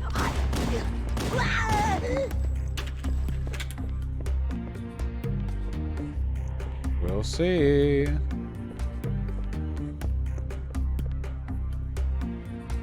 Toon Squad, I still like 196 very much. I think 196 is the best meme subreddit on Reddit by a pretty wide margin. It has its issues, but I think for the most part it's quite good. Whoa. Okay, how do I approach this? Ah. Wait. I was hoping this would be a vehicle. That's a vehicle! Hello! Hey. Hey. Hey. Hey. Calm down. Calm down. Calm down. That's not calm. Wait, you can't hijack it? That's the big Covenant tank. I want it, though. Not in this game? Aww. Huh? Oh.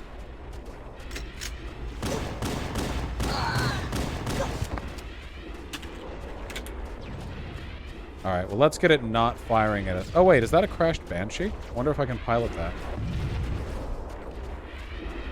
I got you, CRG. Well, that's up next. I thought that guy might be a Marine. Hey. Hey. Gimme. Gimme. Gimme. Gimme. Gimme. I want in. Gimme. Gimme. I'm hitting E. Gimme.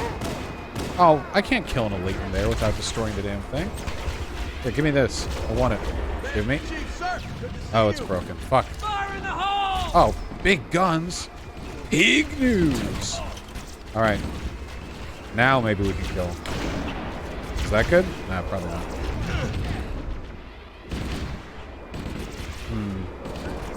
There are a couple of things I want to deal with here.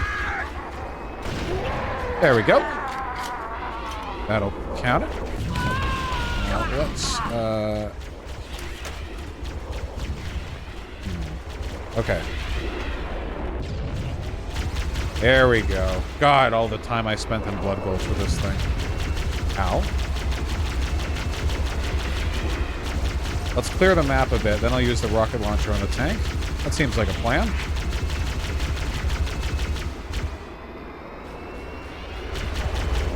There's another undamaged one over there. That's good.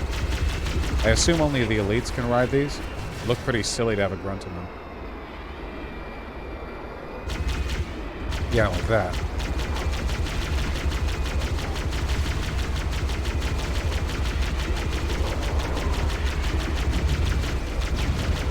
Ah, well. Hold on, I saw some rockets.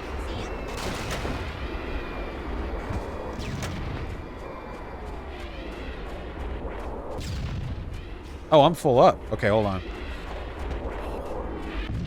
Come on. Come on.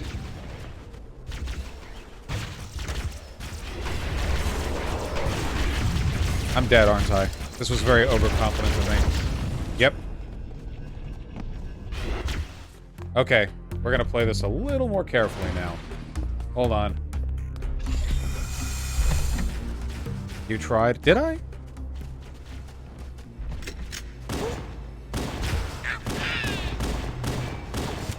Okay, this time for real. We're gonna eliminate all threats from afar with our snipper rifle. There is no try? You fucking nerd. You goddamn buffoon. Hello. Oh, just a teaspoon of milk and creamer in addition to the coffee. And some cinnamon on top. No, just the creamer. Thank you. Somebody take that out.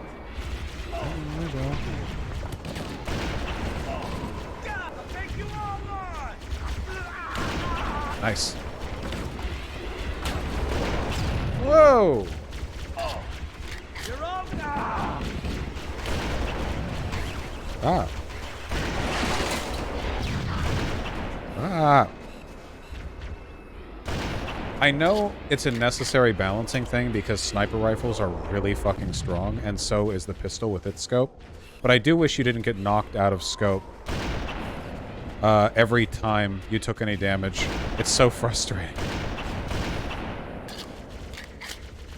Okay, 196, not 196. Gotcha. Wait, is that an ally in that? Holy shit, it is. Dude, I didn't know they would do that on their own. Hell yeah. Goddamn hero trooper out there. Okay, we gotta go support him. Shoot him? No, that guy's a hero. What the fuck?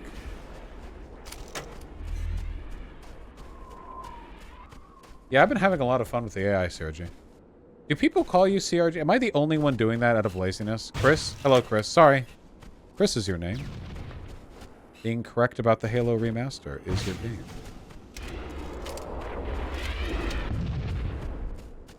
Ride the Warthog? What if it shoots me? Is it dodging me? Oh boy.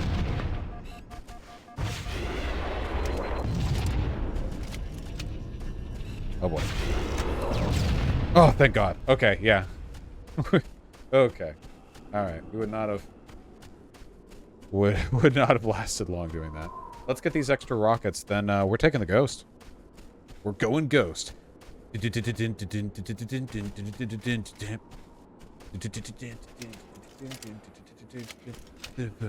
Yo, he was Fosh, and he was just 27 when he got in the ghost.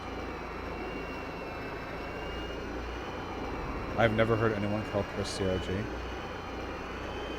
Rolls off the tongue. Whoa!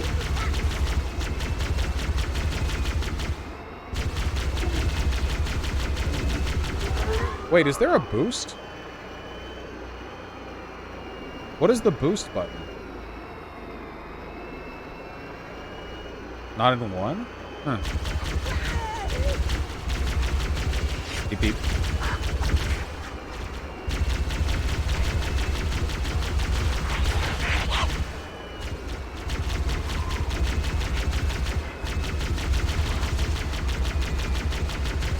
Okay.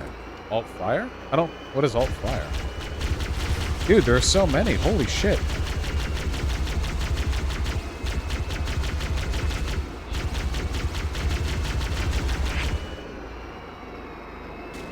It'll be right click in the next games? Okay, gotcha. Friends! Let me in. Hello. Thank you very, very much. Gotcha. Thank you very much. I'm sorry. Oh, here. Oh, God. I just... There you go.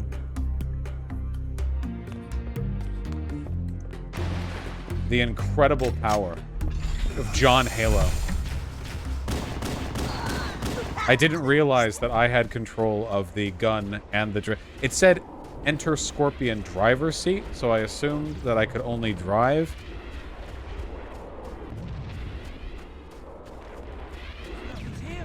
Glad you can make it to the party, sir. It has a launcher and a turret. That's so cool. Okay, chill out. What? What? None of those?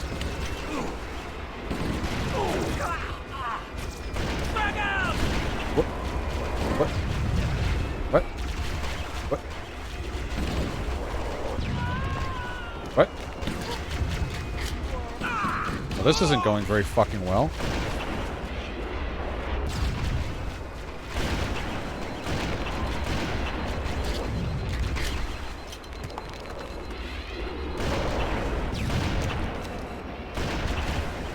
What the fuck?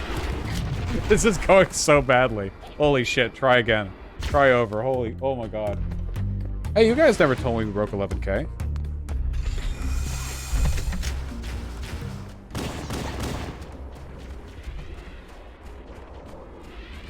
Yes, we did? Oh, well, I was playing a video game. What do you want from me? What do you expect? Come on. The adventures of John Halo continue.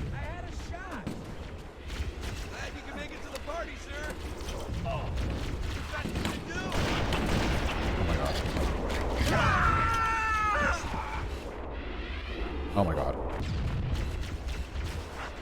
Oh my fucking god. Oh my god. Holy shit. We did what we were, Chris. That's the elite that jumped from the bridge? Which one is? The one that's piloting the ghost? How do you know?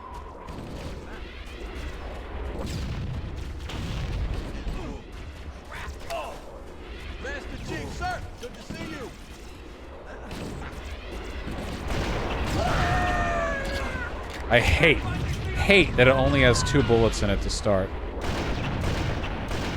It's the tree! The tree was blocking it the whole time. That sucks. That's the game's fault, not mine. I was so confused there. Holy shit.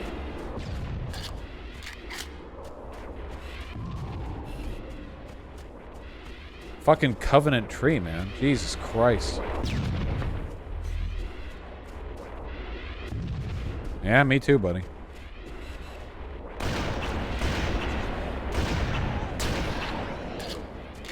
Hey, stay still.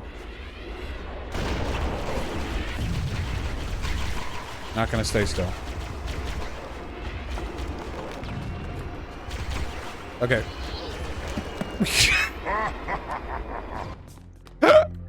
Motherfucker. Oh, ho, ho, ho.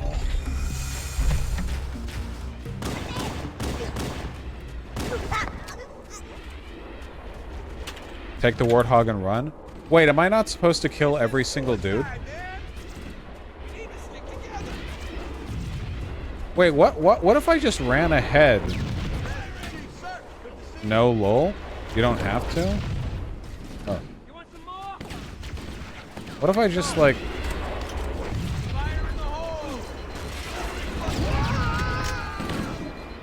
What if I just skedaddled? Can I just skedaddle? Maybe. Because I want the big tank. That's what I want. Don't hit me. Don't hit me. Don't hit me. Oh god, the ice. Oh god, they have ice physics.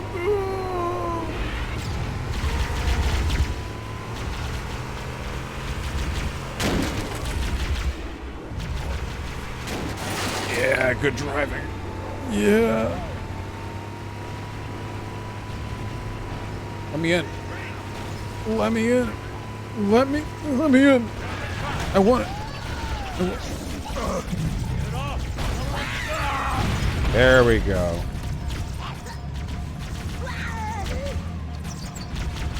I'm stuck.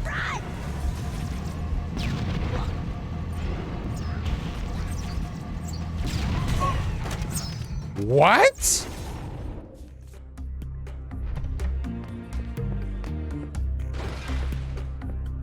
Wait.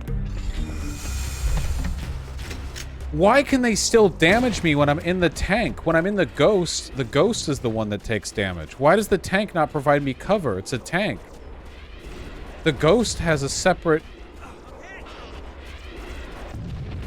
Okay. Fucking... Whatever, dude. You can also get damage in the ghost. You're meant to keep moving? But I'm in a tank. Okay, we're getting in that tank, and this time we're using the machine gun, right-click, big shoot. Your head is exposed in the tank. That is remarkably retarded. Also, chat, donate or I'll get mad. Nice. John Halo, flip. John Halo, get in. Okay. It's meant to simulate rounds penetrating the armor. That's still stupid. Let me in. Let me in. Let me in. I have to leave. I can't watch this. Donate before you leave, or I'll ban you from chat.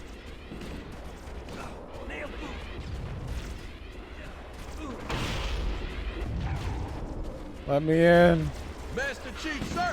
Master Chief, sir. Covering fire. 10, hut, 2, hut 2. Let's get the fuck out of here. Good luck, guys. You're all gonna die, but to be fair, I probably will too.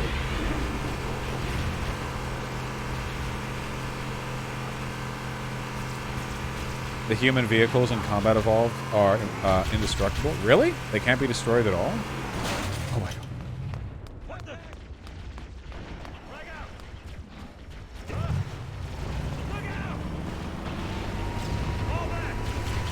Yeah. Get me in.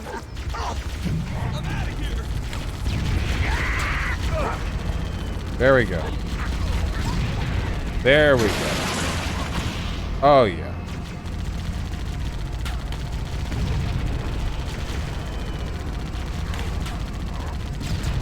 How? Where does the shot land? Okay, it's like in the upper half of the thing.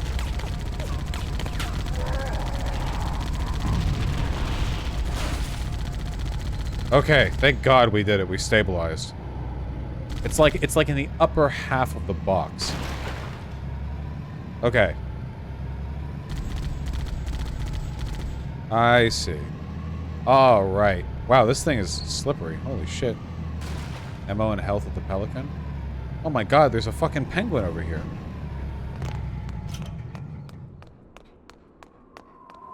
Up two, up two, up two.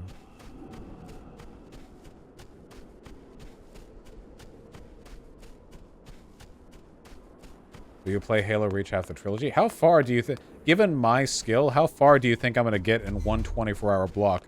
Especially considering the fact that towards the latter bits of the 24-hour block, I'm going to be a lot worse.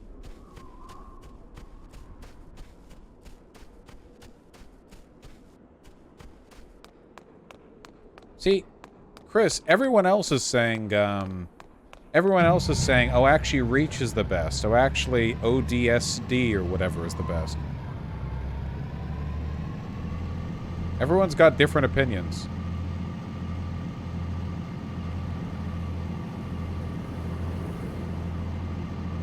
Beep beep. Beep beep. Dun, dun, dun, dun. Gotcha.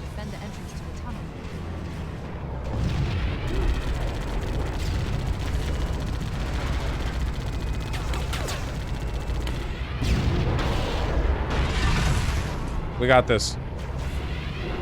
I like Reach better story. Story? Wow. Big gun. Thank goodness for checkpoints, huh?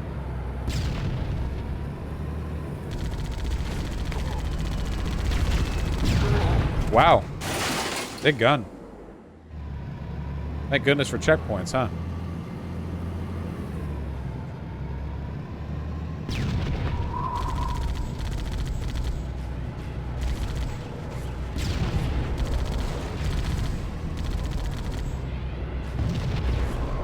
Got it that time? Got it that time. ODST has better ambiance and soundtrack. What are you guys playing the Halo games for? I'm here to root, toot, point, and shoot. Did that seriously miss? What? I swear to God, the smoke trail for that shot actually went through the center.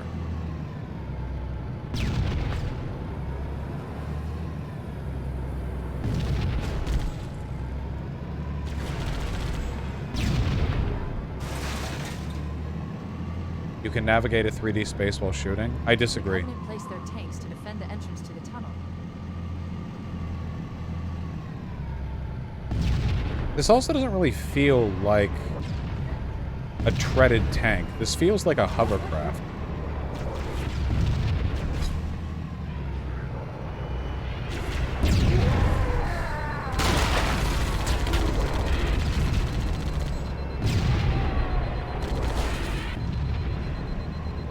Oh yeah, for sure, Chris. I'd love to have you on.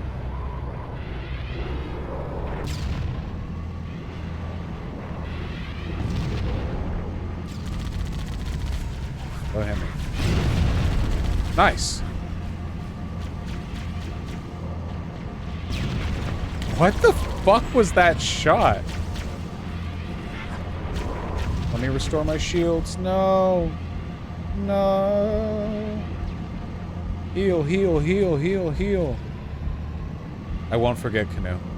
I won't betray you the way I betrayed Vermin by forgetting to drink the coffee. That was made for me.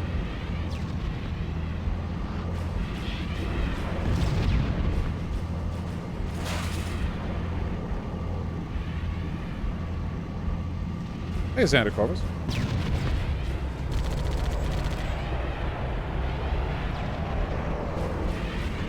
$11.2K, huh, guys?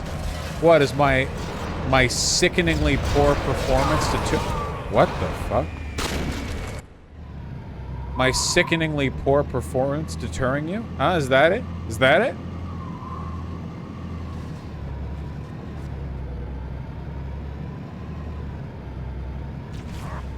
Bosch Warnock 1. Why are people saying Warnock 1? No, we don't know yet.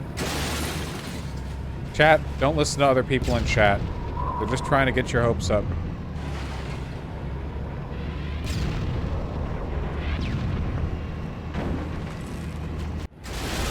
Bosch, I'm tired. No, you're not tired. What you are is overburdened with money. And boy, do I have a solution to you and your problems. New York Times Walker in the lead. On count or on prediction? Because those are two very different things.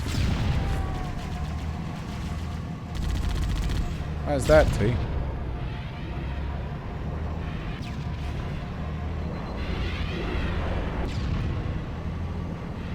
Who cares about the New York Times anyway? They suck.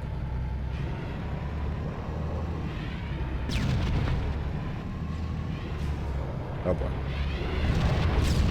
Ow.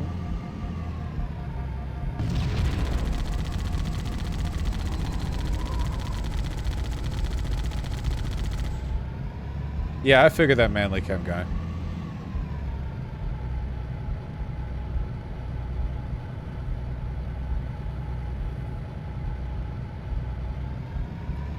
Destiny didn't take too kindly to your friendly jab the other day. Friendly jab? What'd I even say? Didn't know that, but good luck to him. I assume that sometime in the past few weeks a leftist told him, it would be terrible if you did canvassing in Georgia, so now he's motivated by the spite thing. I don't know. Whatever the case may be, you know. I wish that his fucking disgusting fuck ear infection killed this brainlet fucking moron. I think the world would be a better place. Interesting. He's never beating the spite allegations.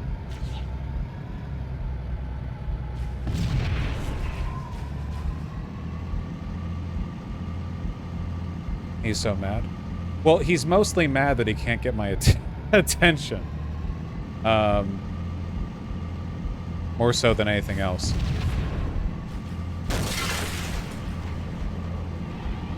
It's like when the guys on Tinder message you a bunch of like flirty shit, but then you don't respond, so they're like, wow, you're fat anyway.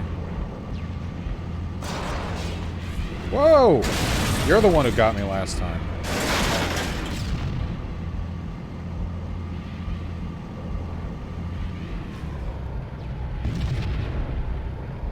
I don't know if I'm ever going to be able to hit this guy from here with how bad the cannon aim is. People were defending him, saying you trashed all his work, that his reaction was justified. The Destiny fans will defend anything he says. There's nothing, like, interesting or new there. That being said, I think I defended his work in canvassing. I think I pretty specifically said that it was good that he was doing that. God damn it.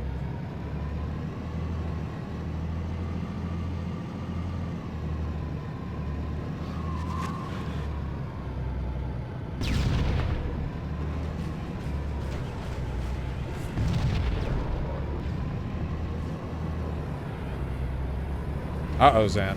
Maybe it's because it's been like a long stream or something? I'm not really sure. Maybe Mesa Windu, yeah. No, I missed. Get it! Get it! None of my weapons work. Okay.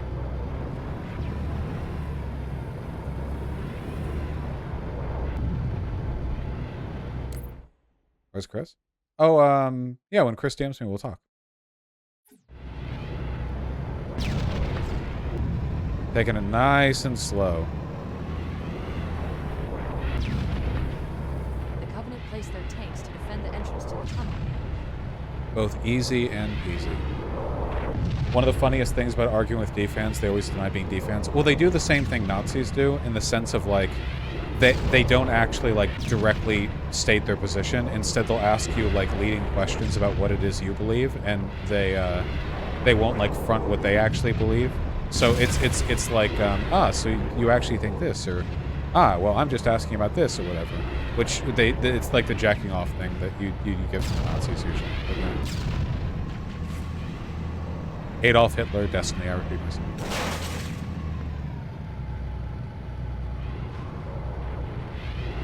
You can always tell who's a fan of mine because they're calling me a pedophile.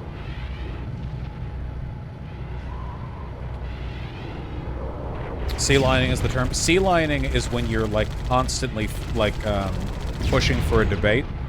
And you're doing so in, like, very annoying, fronted, disingenuous language. Oh, well, certainly if you have this position, if you really do believe that the toothbrushing session should be done twice a day, then maybe you would like to debate statistics and studies on the exact, like, plaque count of people who have... And like, over and over and over again. Like, basically, aren't you willing to discuss? Of course, obviously, at all times, always, under all circumstances, are people not willing to defend all of their positions, because if you would just do that anytime anyone asked you, you would never get the chance to breathe, or sleep, or eat, or whatever. But they do that a lot.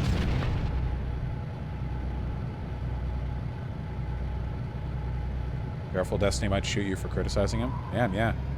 Gotta watch out any of those IRL conferences in the future. Oh my god, gotta make sure my hotel door is locked. All jokes aside, I wish he was dead because he made a joke, well, not really a joke, I guess, about him being spite-based. It's quite the escalation. Sheesh.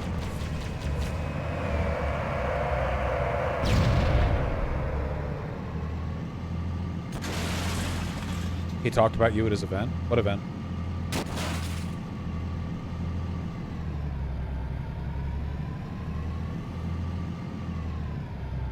Okay, we're being real careful. We're getting it for sure this time. IRL meetup? Oh, okay.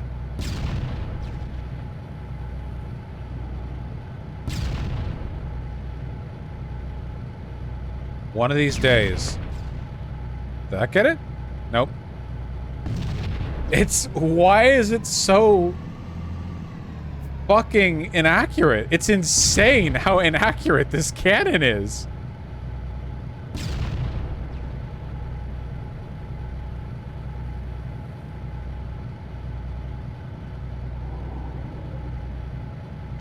I think, okay.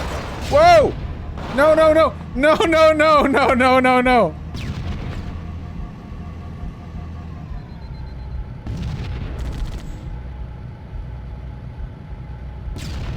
fuck?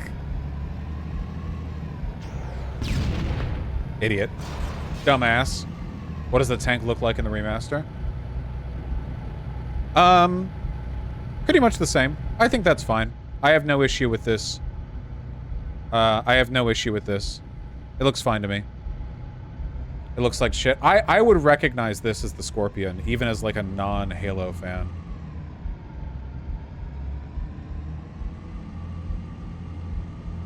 Beep beep.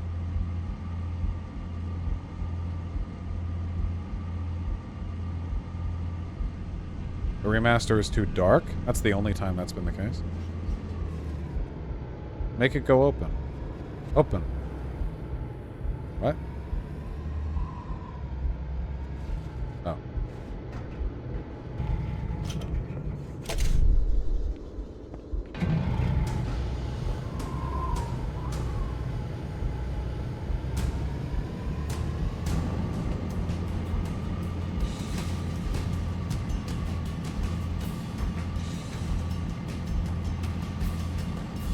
Wait, does Destiny think the things on my ears are an infection? It's a keloid, it's just scar tissue, it can't kill you. What?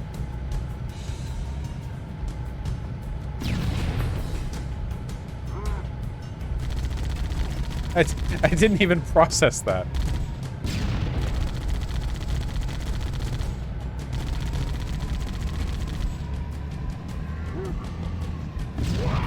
There we go.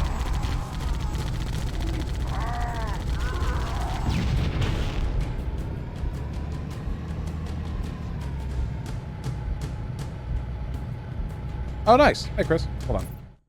How's it going? Doing good. Showcasing a tremendous amount of skill. My chat's very proud of me. It's look, CE is a bit. It's of its time, you know.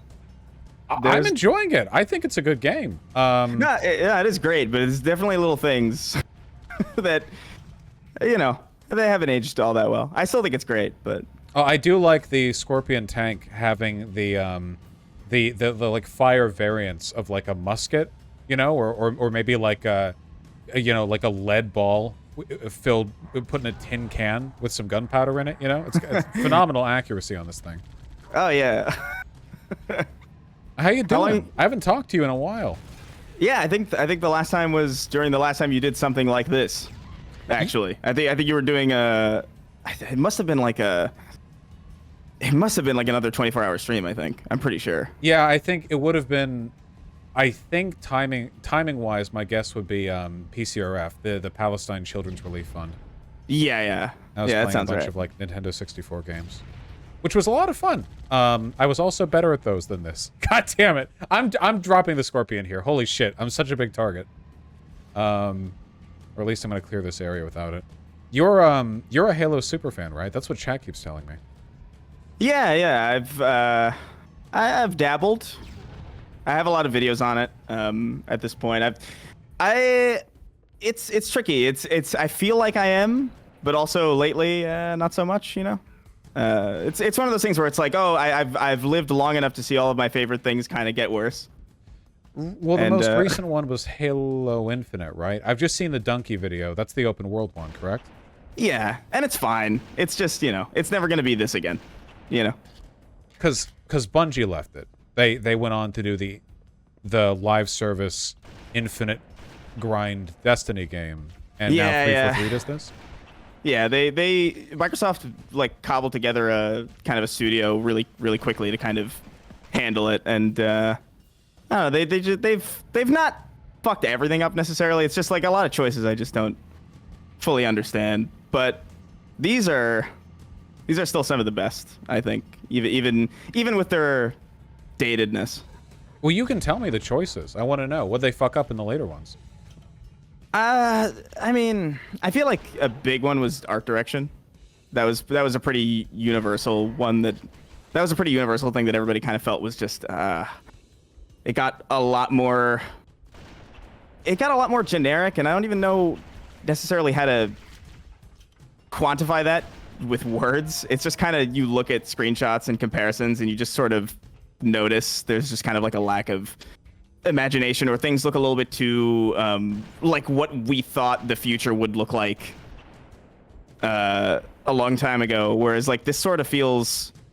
This doesn't really feel like the future necessarily. Outside of like the aliens, like being there, like the tanks, like the tanks are still on treads, and you know cars are like still use tires. You know, there's not like hover cars and shit. Yeah, no, but they go for like the gritty industrial military futurist look with the humans. Yeah, where everything's pretty blocky. It's more 80s like Alien kind of Ridley Scott inspired, I guess, like more industrial. Yeah, Alien. Whereas the later ones get a little bit more having really good design that everyone loved.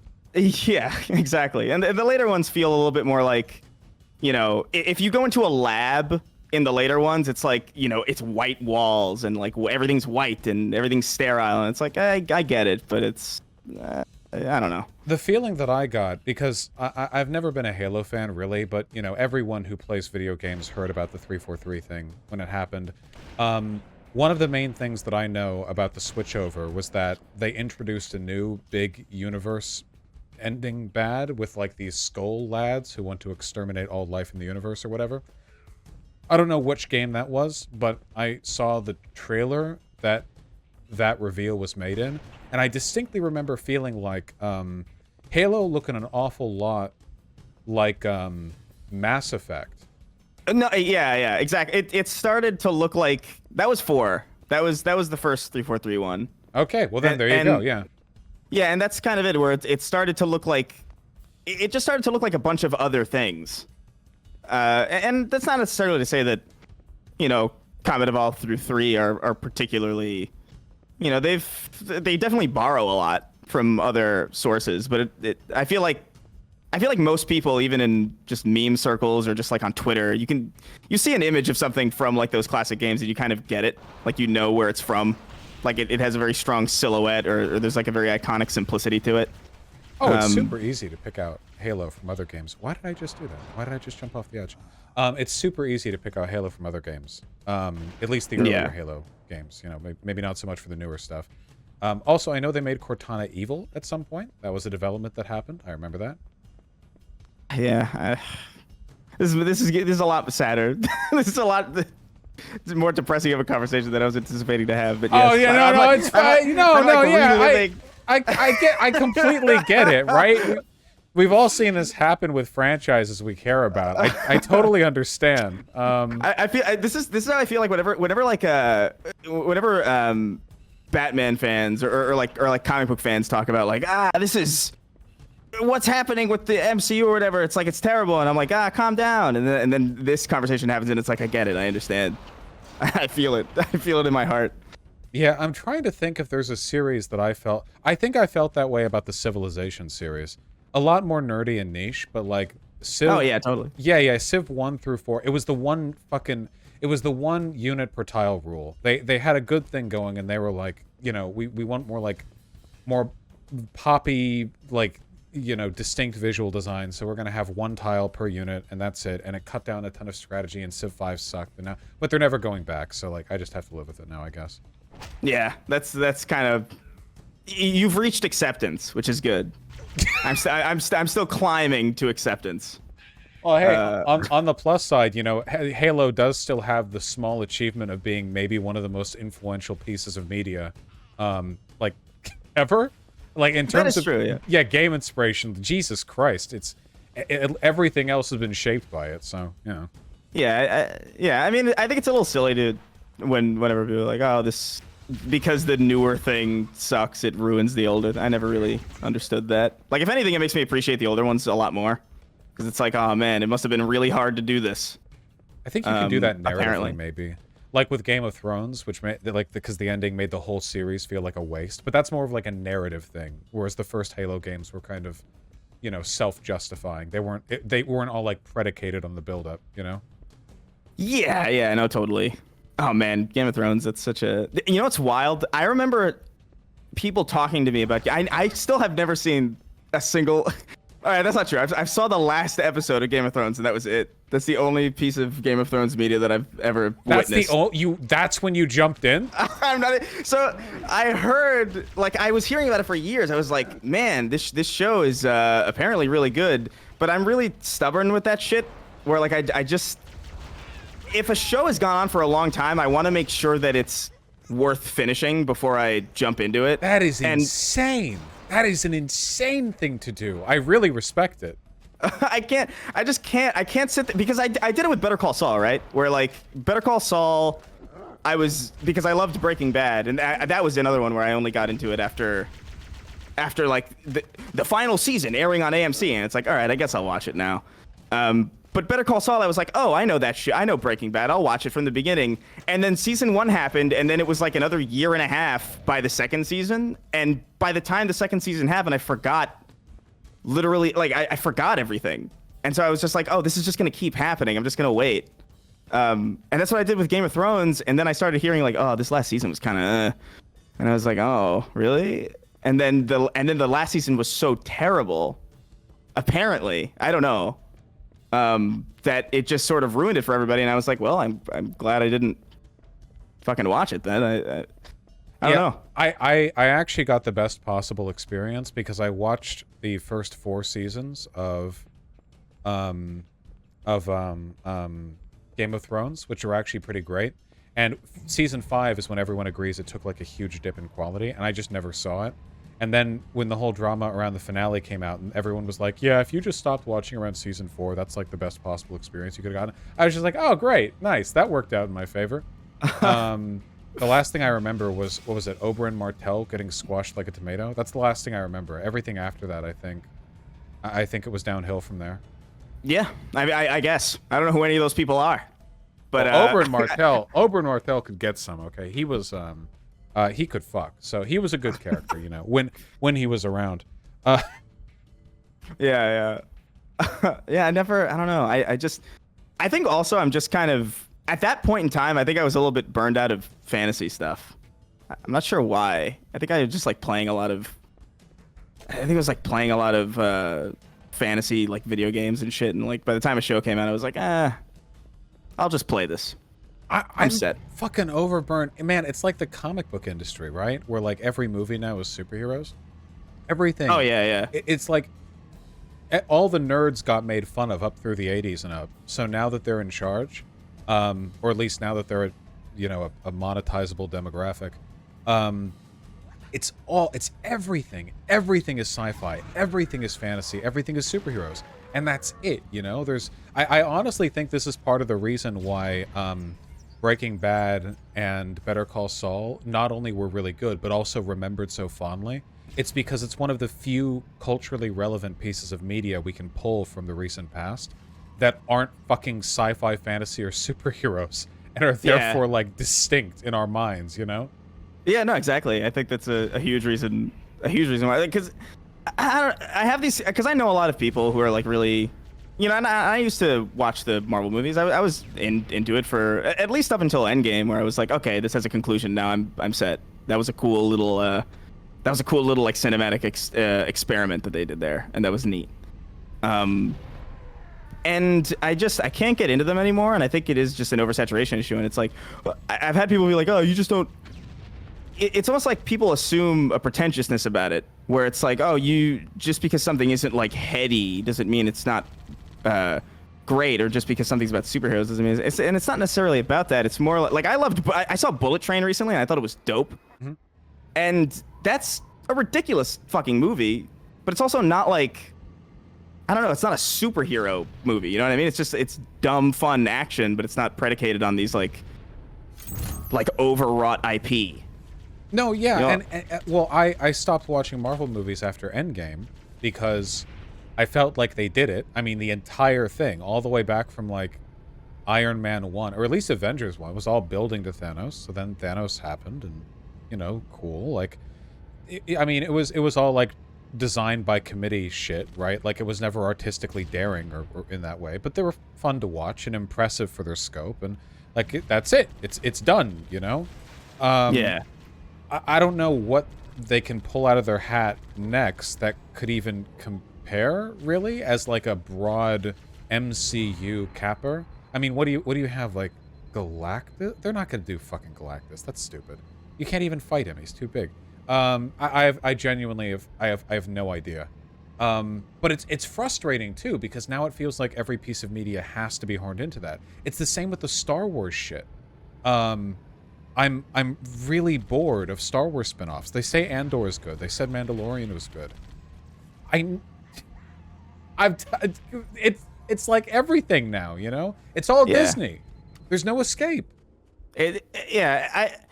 Star Wars, it's weird. I always, maybe this is just me, because I feel like I get introduced to things like way late. Like I didn't watch Lord of the Rings until like maybe like the mid 2010s. I didn't watch Star Wars until I didn't watch any Star Wars movie until like 2017. What? Yeah, I avoided it. I avoided it entirely.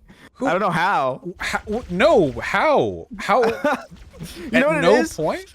No, well, at no point did I have friends who were like super into it to drag me to it. And well, I guess there were like video games like KOTOR and stuff, and I played the video games, right? Yeah. But as a cinematic universe, like I had already kind of, I don't know, by the time I was old enough to care about that stuff, I think I had experienced like Mass Effect and Halo and like Firefly, and like I was kind of set on sci-fi for a while, and I just didn't feel the need to go exploring in it. And I'm kind of glad, not necessarily that, like, because I watched them later, and I do like the originals, and I even think the prequels aren't necessarily horrendous, but I don't know, it kind of goes back to the Halo thing, where it's like I'm glad I only have one thing that I had to watch get exponentially worse. As opposed to having like several of these. As opposed to literally everything you enjoy falling down. Yeah. It's because everything has to be franchised now, right? The original Lord of the Rings movies were really, really good. And I hear the books are good. I haven't read them, but I mean, they're one of the most popular pieces of literature in history, so I have to assume they're decent. And then the movie trilogy was great. But the Hobbit series fucking sucked. Like, I think... Oh my god. Yeah, like... Yeah. Really bad. And now they have the TV show, which... I know it's like a culture war thing, where like the far right or conservatives are going to scream because there's like a black chick or whatever. And then because the far right is doing that, the left is going to be like, actually, it's better than you think. But I've seen it, at least... Oh my god, no, this is exactly what happens. I'm so tired. Like, every time there are times where I'm watching... like older television shows or like older movies, and I'll notice something, and I'm like, oh man, if this came out today, there would be a whole stink about it, because this female character is like showing up the male hero, or some other random trope that's been around for fucking eons. Like Avatar: The Last Airbender is a huge one. The first... Have you ever seen Avatar: The Last Airbender? Oh yes, I have. Yeah, because the first episode, the first lines almost, are Sokka getting chewed out by Katara for being a sexist. And a bunch of the episodes are like, essentially like liberal to left liberal talking points, like hashed through the show. Like, they would have torn it to shreds if this had been like a post-Gamergate thing, but it was before Gamergate, so now the right kind of looks at that and they're like, well, that's different. Yeah, it doesn't, it's like, oh, is it, you know? It's very exhausting to like criticize media now in a way that it didn't used to be. Like, I feel like it used to be a little bit more predicated on the actual... I mean, obviously there's always opinions. Nothing's objective. Like, no criticism is necessarily objective in here. But I feel like it had a little bit more standing in like reality, whereas like now it's always like everything new that comes out is always under the lens of this fictional, like this entirely nonsensical fight between things. Like, I just... Oh man, I'm getting frustrated. No, I completely agree. It's all culture war shit now. There's very little... The only like real analysis you can get for media consumption anymore is in stuff that's not popular enough to catch the public eye. Because outside of that, there are a million factions. And I know there always have been, but like, man, fuck. It's like MCU people are like K-Hive on Twitter. They get really mad at the idea that like the MCU is like a cultural, artistic black hole. The right gets angry literally anytime anything happens, no matter what. I get like, what media do they even like? I don't fucking know.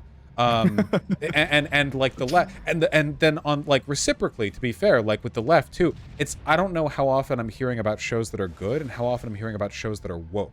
Like with Andor, for example, people keep saying it's good. Is it? I don't know, because I know that Andor has left-leaning political themes, which means that when people in my chat say, no, Andor is really good, I don't know if they mean that the quality of the show is high, or if they mean that there are people who say fuck the police in Andor. I don't know, and I can never trust them.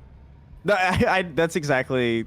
I think people like more than ever to be kind of cheerleaded too, if that makes sense. Like I feel like people like now more than they used to the idea that the media that they like is reflecting their own opinions back at them in some way or another. Where I feel like it used to be a little bit more. I think about BioShock a lot, right? Because BioShock is I don't know if you've ever played BioShock. Oh, I love BioShock. Yeah. BioShock is one of my favorite games ever. I have a tattoo. I have a BioShock tattoo. I love BioShock. Oh, what? It's just the chain link on the wrist. It's the wrist tattoo that Jack has throughout the whole game. No, the legit, like beyond even like the libertarian critiques or whatever. The original BioShock is like a fucking masterpiece of storytelling, dude. Many other games have tried to hit that beat and flopped completely. Yeah, no, there are so many. They're working on a BioShock movie too, by the way, which is fucking. I have no idea. Can't wait. Yeah. that's a game that literally can't be a movie. Like the whole power. Point. Yeah. It's very dumb, but but that's a game that's like obviously that's very rooted in, the Ayn Rand. Like it's very rooted in the philosophy of Atlas Shrugged, and it's not even necessarily. Like you could delve into that game in a lot of ways. You could have a lot of conversations about what it's trying to say, like what it means, and it's not necessarily just. There's no character in BioShock that is clearly meant to be like the good guy explaining to you what you should agree with as well. You know what I mean? Like it's very much like here's a world rooted in this philosophy, and let's see how that plays out to the absolute, like extreme. And let's have fun with that. Yeah, I agree. And one of the things that really gets left behind in like the analysis, I think, is that the game is broadly critical of Ayn Rand. That's like the through line, But there's a lot of other shit that hits there, like the great man theory of social analysis and the idea of like a sort of a Nietzschean Übermensch like supremacy. The idea of like the greatest people in society have to be given the room to succeed, and everyone else is just like meant to be a foundation to support them. And there is like, some give and some take in there, right? Because to be fair, Rapture is objectively technologically superior to every other part of the world at the time you arrive there. Right. They did accomplish a lot. Obviously, they did it in a super fucked up way, but like the question is like, the thing that I like about it is even given what they were able to do, like, was it worth it? And I think most people will come away from that thinking like, fucking no, absolutely not, it wasn't. Yeah, of course. But they give the hand, they give the hand. And this is one of the things that fucks me up a little bit about BioShock Infinite, where the society they portray, America in the clouds or whatever, there's not as much ambiguity because the only ideological through line they're criticizing there is like white supremacy, which isn't even tied to how they were able to build a city in the clouds. Like, there's no relationship there. It wasn't even like, oh, they were able to do all this with slavery. They just did it and also are racist, which is like, so if you just removed the racism, would they have been the utopia then? Right? It's like, so what's the lesson, Yeah. BioShock Infinite's a weird one. I love BioShock Infinite for a lot of reasons, but I do agree that thematically speaking, it's a lot more flimsy than the original BioShock for sure. Great to play though. Fuck, that game's fun to play. Holy shit. I feel like the only person who thinks that. It feels every time great. I talk about that game, people are like, that game sucks, and I'm like, have you not like jumped off the skyhook and like landed a punch into someone's face and then telekinesis them off a building? Like, I don't know. I feel like people are just bad at games, to be honest. As a game, it's like it's stellar. In terms just purely like mechanically. Oh, there was one other thing I wanted to say before I like totally ramble off. It's just that the way everything has to be made into a franchise now, you know? The other big kicker for that is that it's like the quality drop-off feels so much more harsh. Like, with that Lord of the Rings show, which I haven't seen, you know, I don't know if it's good or bad or whatever, but in order for a Lord of the Rings show to look good next to the trilogy, it has to be amazing. Oh, yeah. So even if it's good, it's not good. And it makes everything look so much, like, harsher in comparison. And it really stifles new IPs that could, I don't know, maybe have done a lot better without the burden of that association. Oh yeah, no, this happens a lot in video games and in movies and television, where like a script will come to a producer's desk and they'll be like, "This is a great script. How can we put Daredevil in it?" Yeah, exactly. Like, Where's Spider-Man? Yeah, no, for real. Like this happens like the example, or the most recent example that I know a lot about is, are you familiar with the game Prey at all? Yeah. Yeah, I'm sure you probably know, but like that game has nothing to do with the original Prey, like at all. Like Prey was a 2006 game that was about like Native Americans and portals. It was weird. But they had to, they had to slap, like, oh yeah, the great game idea you have there. You know, let's just search through the archive of IPs we own. You know. Yeah, it was literally just like, this is great, but this can't be an original IP. We need to attach it to a name, and the one they had was Prey. And it has nothing to do with Prey. Prey is never mentioned. There's no connection. It's literally just the name because no one would have paid attention to it. And the problem that arises from that is people who wanted more Prey got a game that wasn't Prey and therefore hated it. And people who would have been interested in something else didn't care because it was Prey. Which is really annoying because Prey 2017 rocked. That game fucking so good. I played that recently because I tried it when it first came out and it didn't. I don't know. It didn't. Have you ever played a game and you're just like, oh, this isn't working, and then you come back to it and you're like, this is amazing? First time I played Deus Ex. Yeah, first time I just didn't get it. I was like, why the fuck am I booming out right now? And then a couple years later, I came back and I was like, what? Wait, hello? Did I just enjoyed the best game? You know? Yeah, no, exactly. That's exactly what happened to me with Prey. I tried it and I was like, this is, I don't know. I think I was trying to play it like it was like a Fallout adjacent game, and I just like, this isn't. I'm not getting it. And then somebody was like, hey, there's a System Shock demo out or something. And I played that and it suddenly like clicked. It's like, Prey is a System Shock game. Yeah, they made System Shock. Yeah. And then once I understood that and played it, it was like I was like so much more into it. It's crazy. And it sucks that's like an all-time fucking fantastic game, Prey 2017. And it sucks that it's hampered by that name, or it didn't get a fair shot because of that name. If that was called like, I don't know, something Shock. I don't know if they have the rights to be able to do that. Psycho Shock or something. Yeah, Psycho Shock. Like that would have been a fucking huge game, I think. God, if they could have gotten, if that team had been able to knock it with System Shock 3, if they'd been given the go-ahead with that label, holy fuck. That could have been, like, not to say everything has to be franchised like we were talking about, just saying, like, I feel like in that instance, they could have done it, you know? Yeah, well, the thing about Shock is it's not even like Shock is like a genre at this point, you know what I mean? It's like immersive sims. Yeah, like BioShock, you know, it's not a direct sequel. Yeah, but, oh man, what a good fucking title. Have you played the original System Shock games? I tried. So that's one of the reasons why I got into Prey was like I was playing I think there was a demo for System Shock 1 remake. Yeah. System Shock 1 remake, and I played that and I thought it was cool. Like I liked it. I was like, oh, this is I like the art style. I like the inventory management. I like how this is set up. This is interesting. But I haven't gone back and played the older ones in their original form to completion because they're kind of. They're really old. Yeah. And the controls the controls are wild on a modern setup, to say the least. I'm waiting for the remake, and I think it'll probably be pretty decent. But I'm waiting for that just to have a simpler way to play it, you know. Yeah, no, for sure. Oh god, sorry, I'm getting strafed. Oh fuck.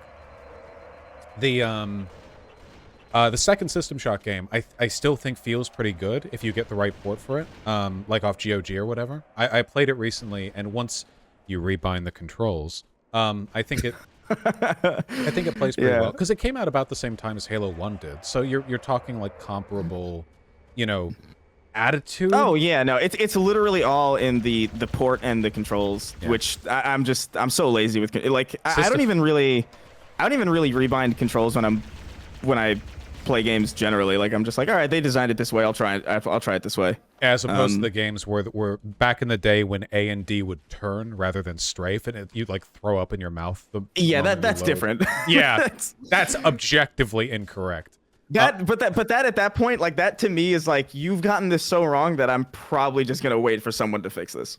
Yeah, oh god, man, the controls for System Shock 1, which like I don't know if you've seen what it looks like on in a YouTube video, but System Shock 1 looked like a graphing calculator. It was so old. And yeah, you can play it on a Tamagotchi. It's fucking it's wild. And the controls, it's like every button on the keyboard is bound to something, and you have I swear to God, it genuinely plays more like a typing tutorial. You gotta stretch your fingers to reach every fucking part of that keyboard to be able to play that game. Yeah, I hope the remake's a lot more accessible. I guess it will be from what I've seen, because the original was pretty janky in that way. Yeah, no. I mean, from the demo that I played, I thought it was pretty solid. It's got a really cool style to it as well. Yeah, very. But I'm also not necessarily. Yeah, it's very synth. It's not necessarily unique, but it's also like a remake of an old game that kind of had a hand in creating that. So I don't necessarily mind it. I wonder. Do you know of any games that have basically done Halo but aren't Halo? Like in the way that you like. I mean, the original stuff. No, it's really difficult to find a compare. There are games recently like that get multiplayer kind of close. There's that game Splitgate that was advertised as like kind of Halo and Portal kind of put together. The one where you can like do trick shots by putting a portal on a wall and shoot. Yeah, that was kind of cool. But Halo is such a unique beast because it's like a really, I don't know, it's like a really fun story that at one point, specifically in the middle, gets like unnecessarily complex and really cool, with a like fantastic soundtrack with first person and vehicle sandbox elements, and there's like a bunch of weird physics that you can take advantage of, and getting all of those together in one kind of cocktail is really not easy, I guess, because it just hasn't really been done in the same way. Oh, he just got. I got got. The thing that needler explosions. The thing that gets me from what I'm playing now, again, super not a Halo expert, but it feels like something that makes this game really cool has been kind of like iterated on and bastardized in a lot of modern games, which is the like enemy stronghold. Like there'll be a big open map that you can drive around in, and then there will be a cluster of buildings, and that's your target. And then you'll go over there, and you'll do a thing there, and enemies will come at you. And I think the problem is that what I'm playing right now that feels like cool and interesting, but I've played 1,000 Ubisoft games that have been really boring. And I don't know what the difference is between how they do it and how this game does it, Yeah, I don't know. This is definitely the most open one, because when they were originally making this, it was originally supposed to be an RTS. So the maps are very, very It was conceptualized as like a sequel to Myth, which was really one of Bungie's older older RTSs, and then they kind of like iterated on it, and then they made it a third-person shooter, and then they made it a first-person shooter a little bit closer towards the end. And that's why this one's designed so differently, and the play spaces are so big, even in comparison to later games, which I think like 2 and 3 are better, but this one definitely has the scale and the openness kind of locked in a way that's very different from modern games, and in the same way that Elden Ring kind of nailed it too, where it's like there's a scale, but it's not obfuscated by very video gamey elements. Yeah, it doesn't you have pull your you HUD. out of the.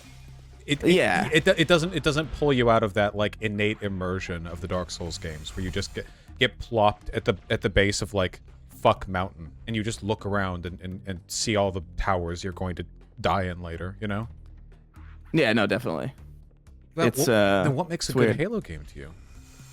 I think I think a sense of scale is cool. There are ways. So scale, an expressive physics system, and a good, and a sandbox that flexes more than just damage. Because I feel like a lot of video games, like you'll play a game where it's like, okay, here's a weapon, and this is a better weapon because it does damage, and and this is a better one because it does more damage. But in Halo, specifically 2 and 3, there are weapons that, you know, this weapon is when you get the energy sword in Halo 2 or whatever, that thing has such a ridiculous lunge or range on it that it basically kind of becomes a grappling hook.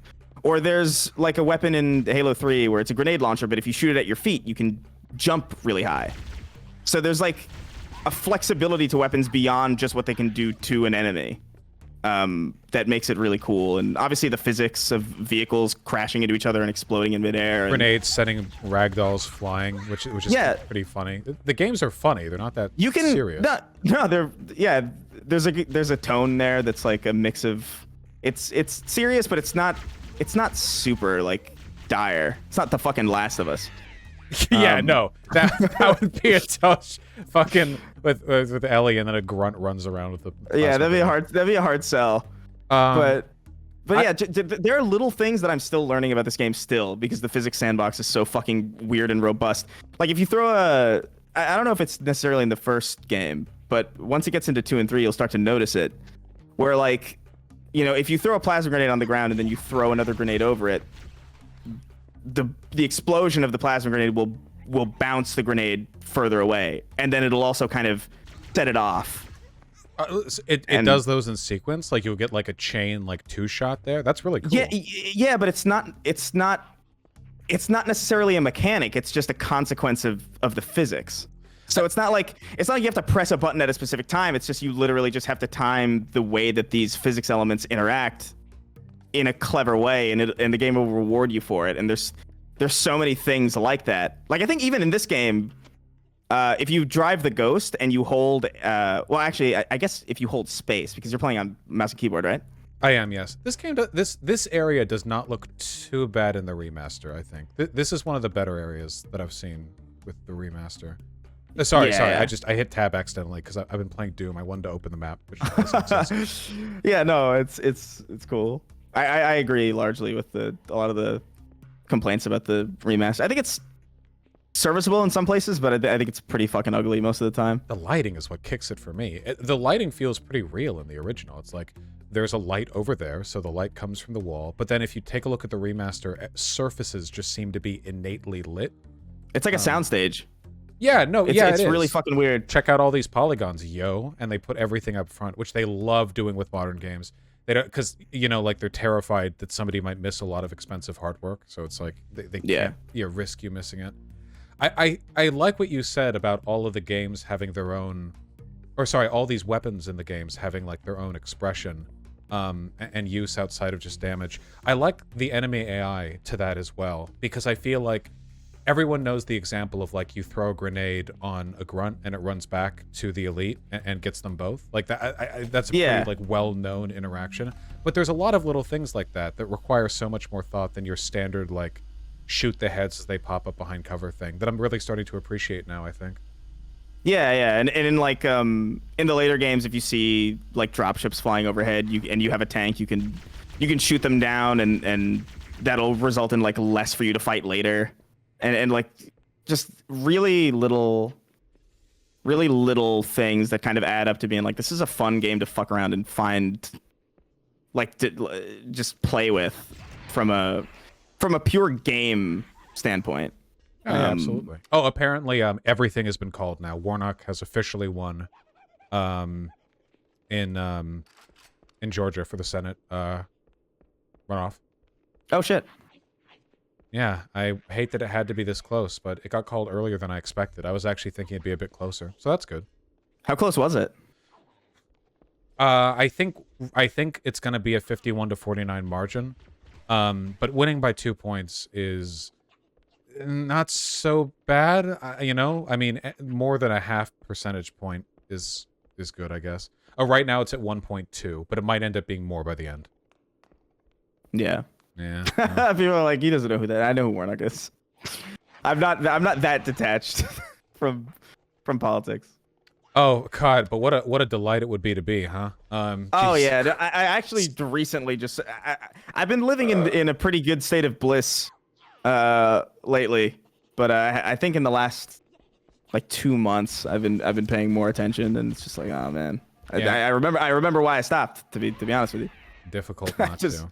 It's a lot like modern media, right? Or like trying to a TV show or a video game is good or bad or whatever, in that it subsumes absolutely everything, you know? Like before you know it, you're eating like a particular kind of breakfast cereal because on Twitter the guy who owns that food company said that your preferred candidate was red-pilled, and you're like, ah yes, I love owning the libs with my Weetabix or whatever, and it just becomes your entire life. Very It's so depressing. wild that people will do things that literally only negatively affect them because of a false perception that other people care. It's like the Goya bean shit. Did you follow any of that? Do you remember that? The Goya bean shit? I do. I am Hispanic, so I do very much remember. Oh my god!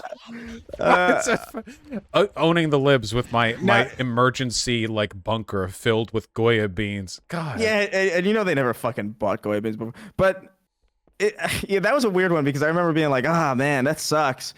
Definitely still getting those beans though, because they're really pretty fucking solid. I'm an S&W man personally with my beans. That's fair. It's definitely a cultural. I'm just like so like my family has always used like Goya fucking like adobo and sazon. It's like very very Caribbean, Puerto Rican seasonings and ingredients that I could I guess swap, but it would just. Look, I'm not a natural cook. I gotta go where I can. All right, and my muscle memory is where I go. Yeah, and I'm not gonna mix it up too much. Also, like the liberal consumerist obsession with boycotting as a means of expressing moral virtue is really fucking tiring. You know, like it's fucking insane because there's so little that you would be able to do if you were trying to live a completely ethical life. Like you would not be playing video games because your PCs or consoles would be sourced in fucking prison factories in China. There's all sorts of shit that you wouldn't be able to take part in if you were consistently like really really morally committed to this idea that like, okay, well, I won't do this anymore even though there's no real reason not to. Like, do you really think that you not buying a beans is gonna really do anything? Good luck avoiding Nestle, when you're at the grocery store. Well, also there's just like I feel like boycotting is a very I get it from like a personal standpoint, I guess, if I do that with certain things, I suppose. But like SNK, like are you familiar with SNK? Shingeki no they Kyojin? make they make they're a developer. They make the King of Fighters games. They also make Metal Slug. Oh, well, I certainly know Metal Slug. Yeah. Yeah. So they were recently purchased by the Saudi royal family. Like, oh, that's fucked. And I love Metal Slug, but that is one of those things where it's like, I don't know if I would feel necessarily all that comfortable buying a game if I knew that the money was going directly to people who, murder journalists. Yeah, I think it's totally okay to do that. The weird thing to me is when people start getting really demanding about others doing it. Because we're always right on one thing and wrong on like 599 when it comes to this. And it's like I don't know how well anyone can live like that on like an applicable scale. It's good to do what you can, but like at the end of the day, the most you could do wouldn't be like boycotting.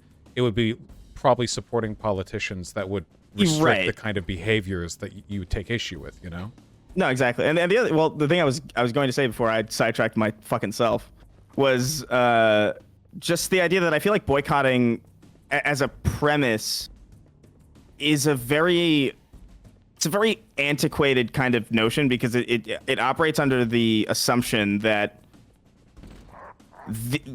a lot of the companies and corporations that are being boycotted aren't massive global conglomerates.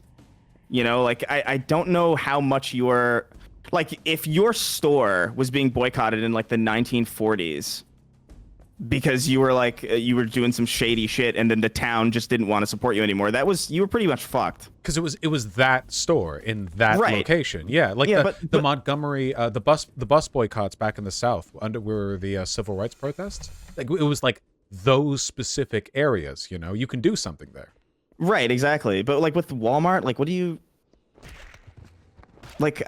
I do, like the assumption that it does damage is a very bizarre one. Like I understand if you like ethically like I said, like it makes perfect sense why you would ethically not want to support certain things, but the insistence that it's this insanely like effective means of hurting whatever it is you're trying to hurt. I just don't know if I really buy that in the age that we live in. Well, I think it's an effective means for some people of feeling good about themselves. You know, it's a lot like recycling, in the sense that it's good to do if you can. Well, no, it's good to do if you can, but you don't want to be the kind of person where, like, because you've done that, you think like, okay, I can stop thinking about this now because I'm on the good side. Well, I laugh because I remember because I obviously I live in LA, and I'm sorry. Yeah, it's so sad. But I remember specifically because I worked in Santa Monica for a little bit, and I'm sorry. Yeah, it's a tragedy. But I would remember seeing like these trash cans that would have like it would be like a normal cylinder, but there would be a divider in the middle, and it would be like kind of like a semicircle hole on either side, and it would be trash and recycling. And I remember thinking like, oh, that's kind of cool. And then I would look in, and there's no divider in the can. It's one can, yeah. It's literally just one hole that you're just throwing everything into, and it's just like, this is fucking astounding. That's offensive right there. That's like deeply morally wrong. Just not even for the like fake recycling thing, but just like the audacity of being that forward about it is hurtful. Yeah, it's really abrasive, and really like it's really brazen is what it is. Yeah, no, exactly. I guess it shows like how little it takes to tide some people over when it comes to shit like that. Anyway, as long as they don't get super self-satisfied, that's the main issue, I guess. Like, if somebody wants to boycott or go vegan or recycle, I think that's great, you know. It's just 100%. Yeah, they have to be able after that to go like, yeah, but I know it's all like one company and nothing's going to change unless we also do this and that. Yeah, no, the vegan thing is, I wish I could do that. I can't. I can't. I do acknowledge, I do feel like it's definitely the right thing. Like, I don't know if I could really argue with a vegan on like the morality of it, because it seems pretty staunchly, it seems pretty fucking stacked, like one-sided as far as like what's the more moral way to live. It's a clean sell ethically, yeah. It's a pretty clean sell ethically. However, bacon, or you know, like I've had vegan pizza, and I will never do that again. Some vegan food has gotten a lot better. For me, I think the main thing for me is like availability, right? Like right now, I just don't think I could go vegan. But if I could snap my fingers and get rid of all animal production, like magically, just like replace all those industries with solar farms or whatever, I think in the new world where there's no way to not be vegan, I would be just as happy as I am now, or happier. Probably a lot healthier too. The problem is like with it being around, you know? It's about how well the world accommodates you, you know? Like we need cars to get around in America. Most people do at least. But if you had a world with no cars, it wouldn't just be the same world where everyone's forced to use a bike. They would build the world with the bike in mind. They would build the world with... Yeah. No, I was tweeting about this recently, and I caught some shit for it because I was just complaining. I was just talking about how fucked certain infrastructure is, and how like I resent the fact that so many cities across this country are built with the implication that everybody has a car, everybody needs a car. And I found these like Twitter accounts that like kind of document like older cities and like how they used to look like and how they look like now. Suicide and it's like fuel. it's just all fucking highways, and it's so depressing. I don't know. No, it's really funny you say that, because just the other day, I was going over some Google Street View shit to show, like, well, my grandparents live in Florida, right? And it's in like suburban areas that are so car dependent, there's not even a sidewalk. Like, you just have to walk on asphalt if you want to walk, which why would you? And there were Europeans in chat. I assume they're Europeans. And they're like, well, what do you do if you don't have a car? And the only answer to that is you get one. That's it. You don't, there isn't an if. You don't, there's not a second option. There are no buses that run there. You have a car or you don't go anywhere, and that's it. That's what you get. It really is insane. Like it's because I'm like, I grew up in New York, so like when I was a kid, I just sort of lived in a very, very walkable place, or if it wasn't walkable, there was always a bus or a train that would take you wherever you needed to go. And growing up, that was just kind of my assumption of like, oh, that's what a city is. Like, I thought that was the difference between the city and the country, was cities have great public transit and infrastructure, and like the outskirts is where you go, and everybody has a truck, and there's like nothing. And then I moved to Los Angeles, and I was like, what? There's no public transit at all. Like, I moved out here fortunately around the time that Uber was a thing, so like that was really convenient for me, I guess. But like, God, like, what did people do before Uber? Like, what the fuck did people do in Los Angeles before Uber? People would call taxis at exorbitant cost, and that was it. I grew up in LA. I grew up in Beverly Hills, and back then they hadn't even remodeled the bus lines that run along Olympic and Wilshire and a few others like Pico. Back then it was even worse than it is now. There are huge parts of LA where it is literally like, if you don't have a car, you might as well be living in a cloud city without a helicopter or a plane. You know, it is as inaccessible. No, I know people are saying taxis, but it's like, look, man, taxis are not like, in New York, obviously taxis are huge and like they're kind of everywhere. But I think, I don't know, just the idea of like calling a taxi like every single time and just having like this, I don't know, it seems like a lot. You can hail a taxi in New York. There's nowhere to hail a taxi in LA. You call one and give them an address and wait there, and it's very expensive. It's just it's just a worse Uber. So like, I don't know. It's really frustrating to me. Because I have a car and I like it, but I also resent the fact that I need it.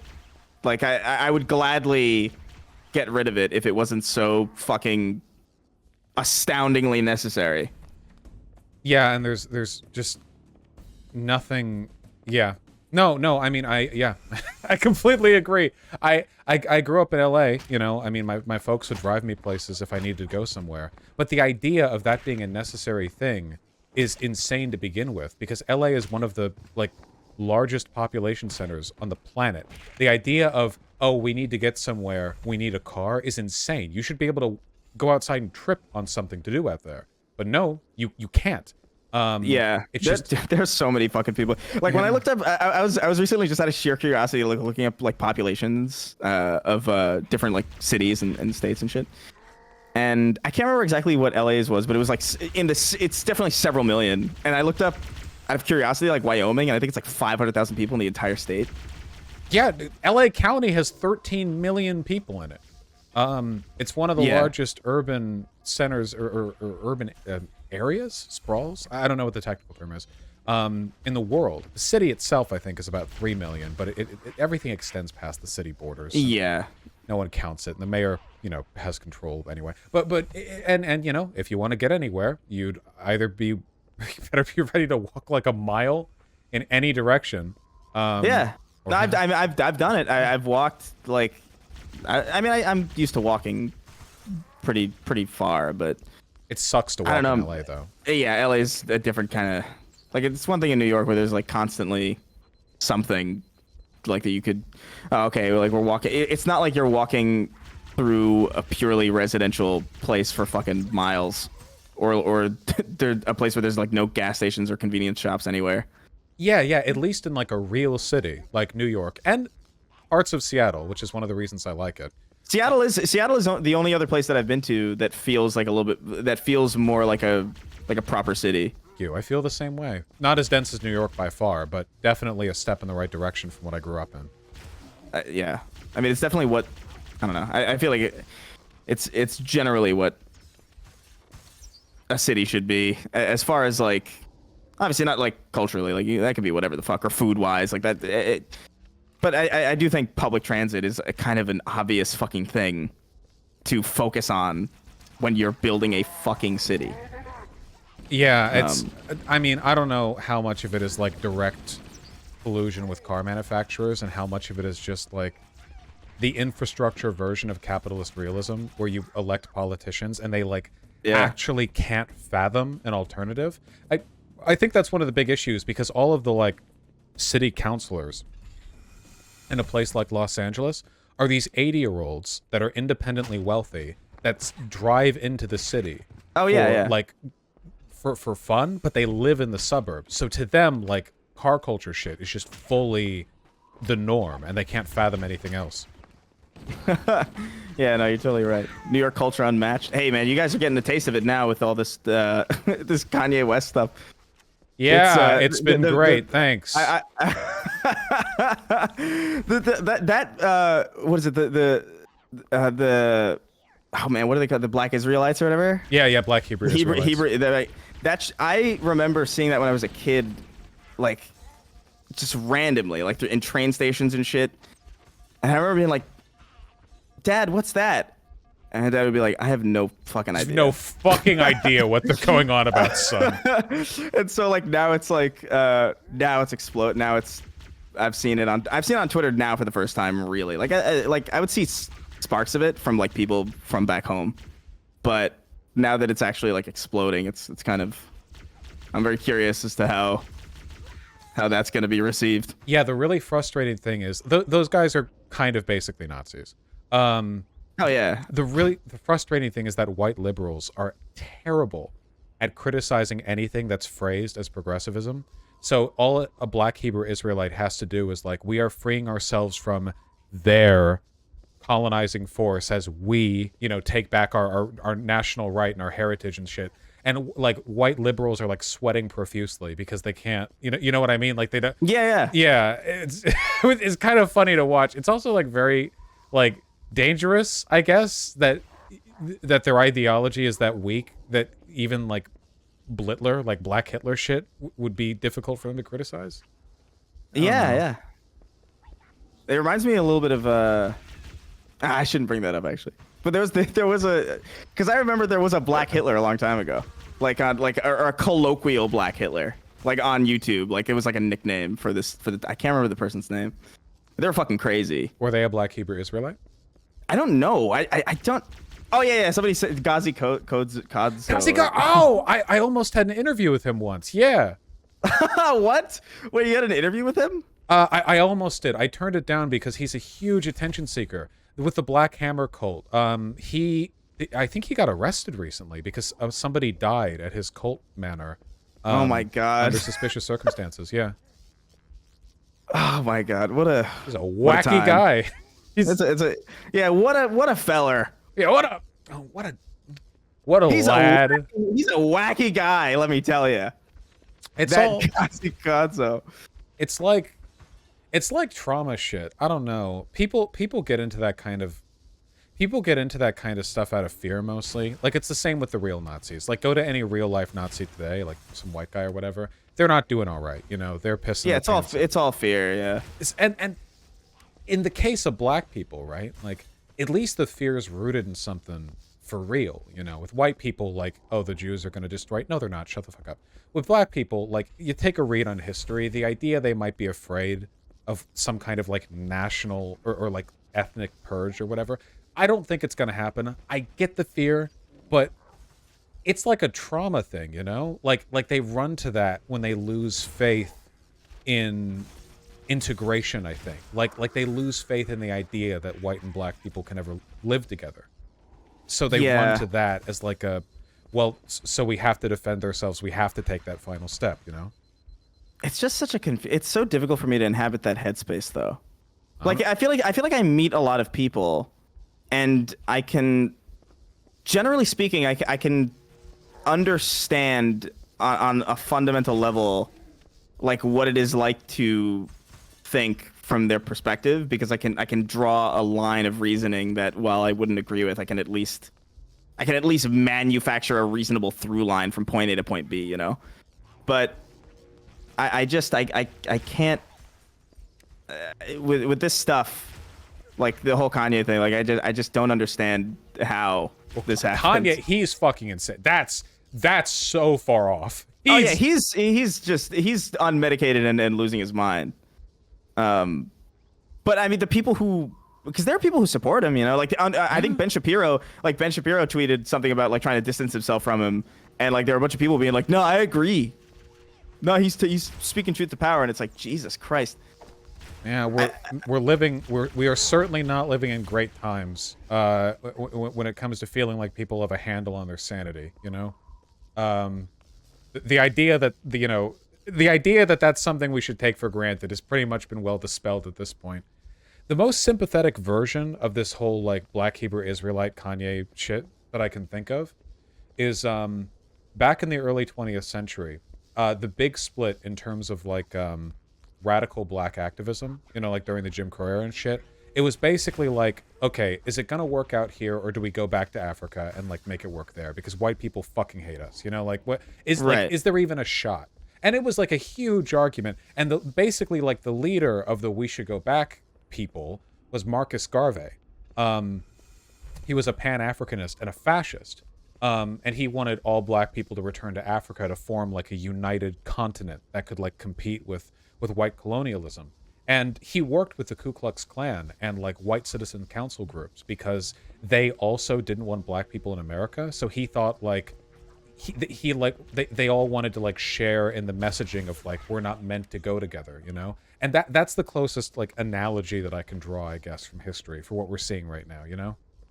Yeah, I mean that makes, at least there's something there, but I don't know. I still. No, I'm not saying I'm sympathetic. No, I understand. I understand.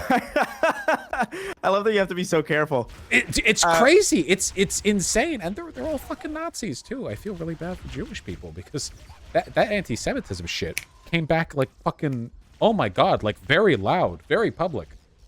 Yeah, it did kind of. This goes back to our conversation about franchises that can't die. Yeah, you know? the greatest franchise of them all. Yeah, anti-Semitism. It's holy. They've been doing 4,000 years and counting, man. I'm so tired of this series. Oh man, rehashing the same plots over and over again. God damn. Oh, they control the world. Dude, you already built the Death Star. They already did this. Yeah, I don't know, man. It's Fuck, I just died again. This bridge is so hard. Oh my god. It's a difficult bridge. Jesus Christ. All right. Well. Oh yeah, I kept you for so long. I really appreciate you hopping on. Yeah, I didn't realize how long it had been, to be honest. I got lost. But no, thanks for having me on. I hope you get past this bridge. Yeah. That'd be great. I did advertise it as the Halo trilogy for the 24-hour stream. It's been a delight to talk to you, man. Yeah, same to you. One thing I would recommend going forward, not necessarily through this, because this is admittedly one of my lesser revisited titles.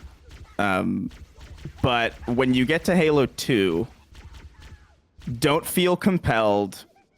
You don't have to play it on heroic. The difficulty in that game is real. The difficulty in that game is really fucked.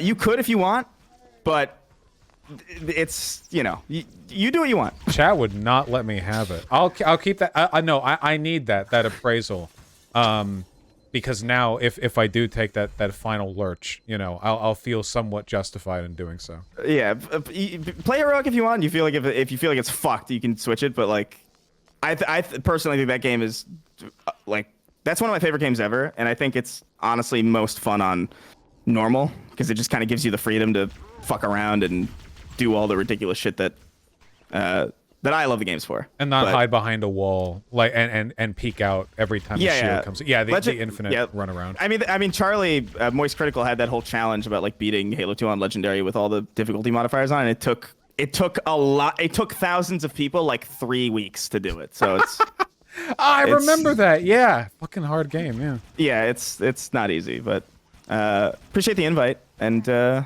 I'll probably be tuning on. Oh, literally later on. anytime, man. And I hope you have a wonderful day. Pleasure to speak to you again. You too, man. Take care. All right, take care.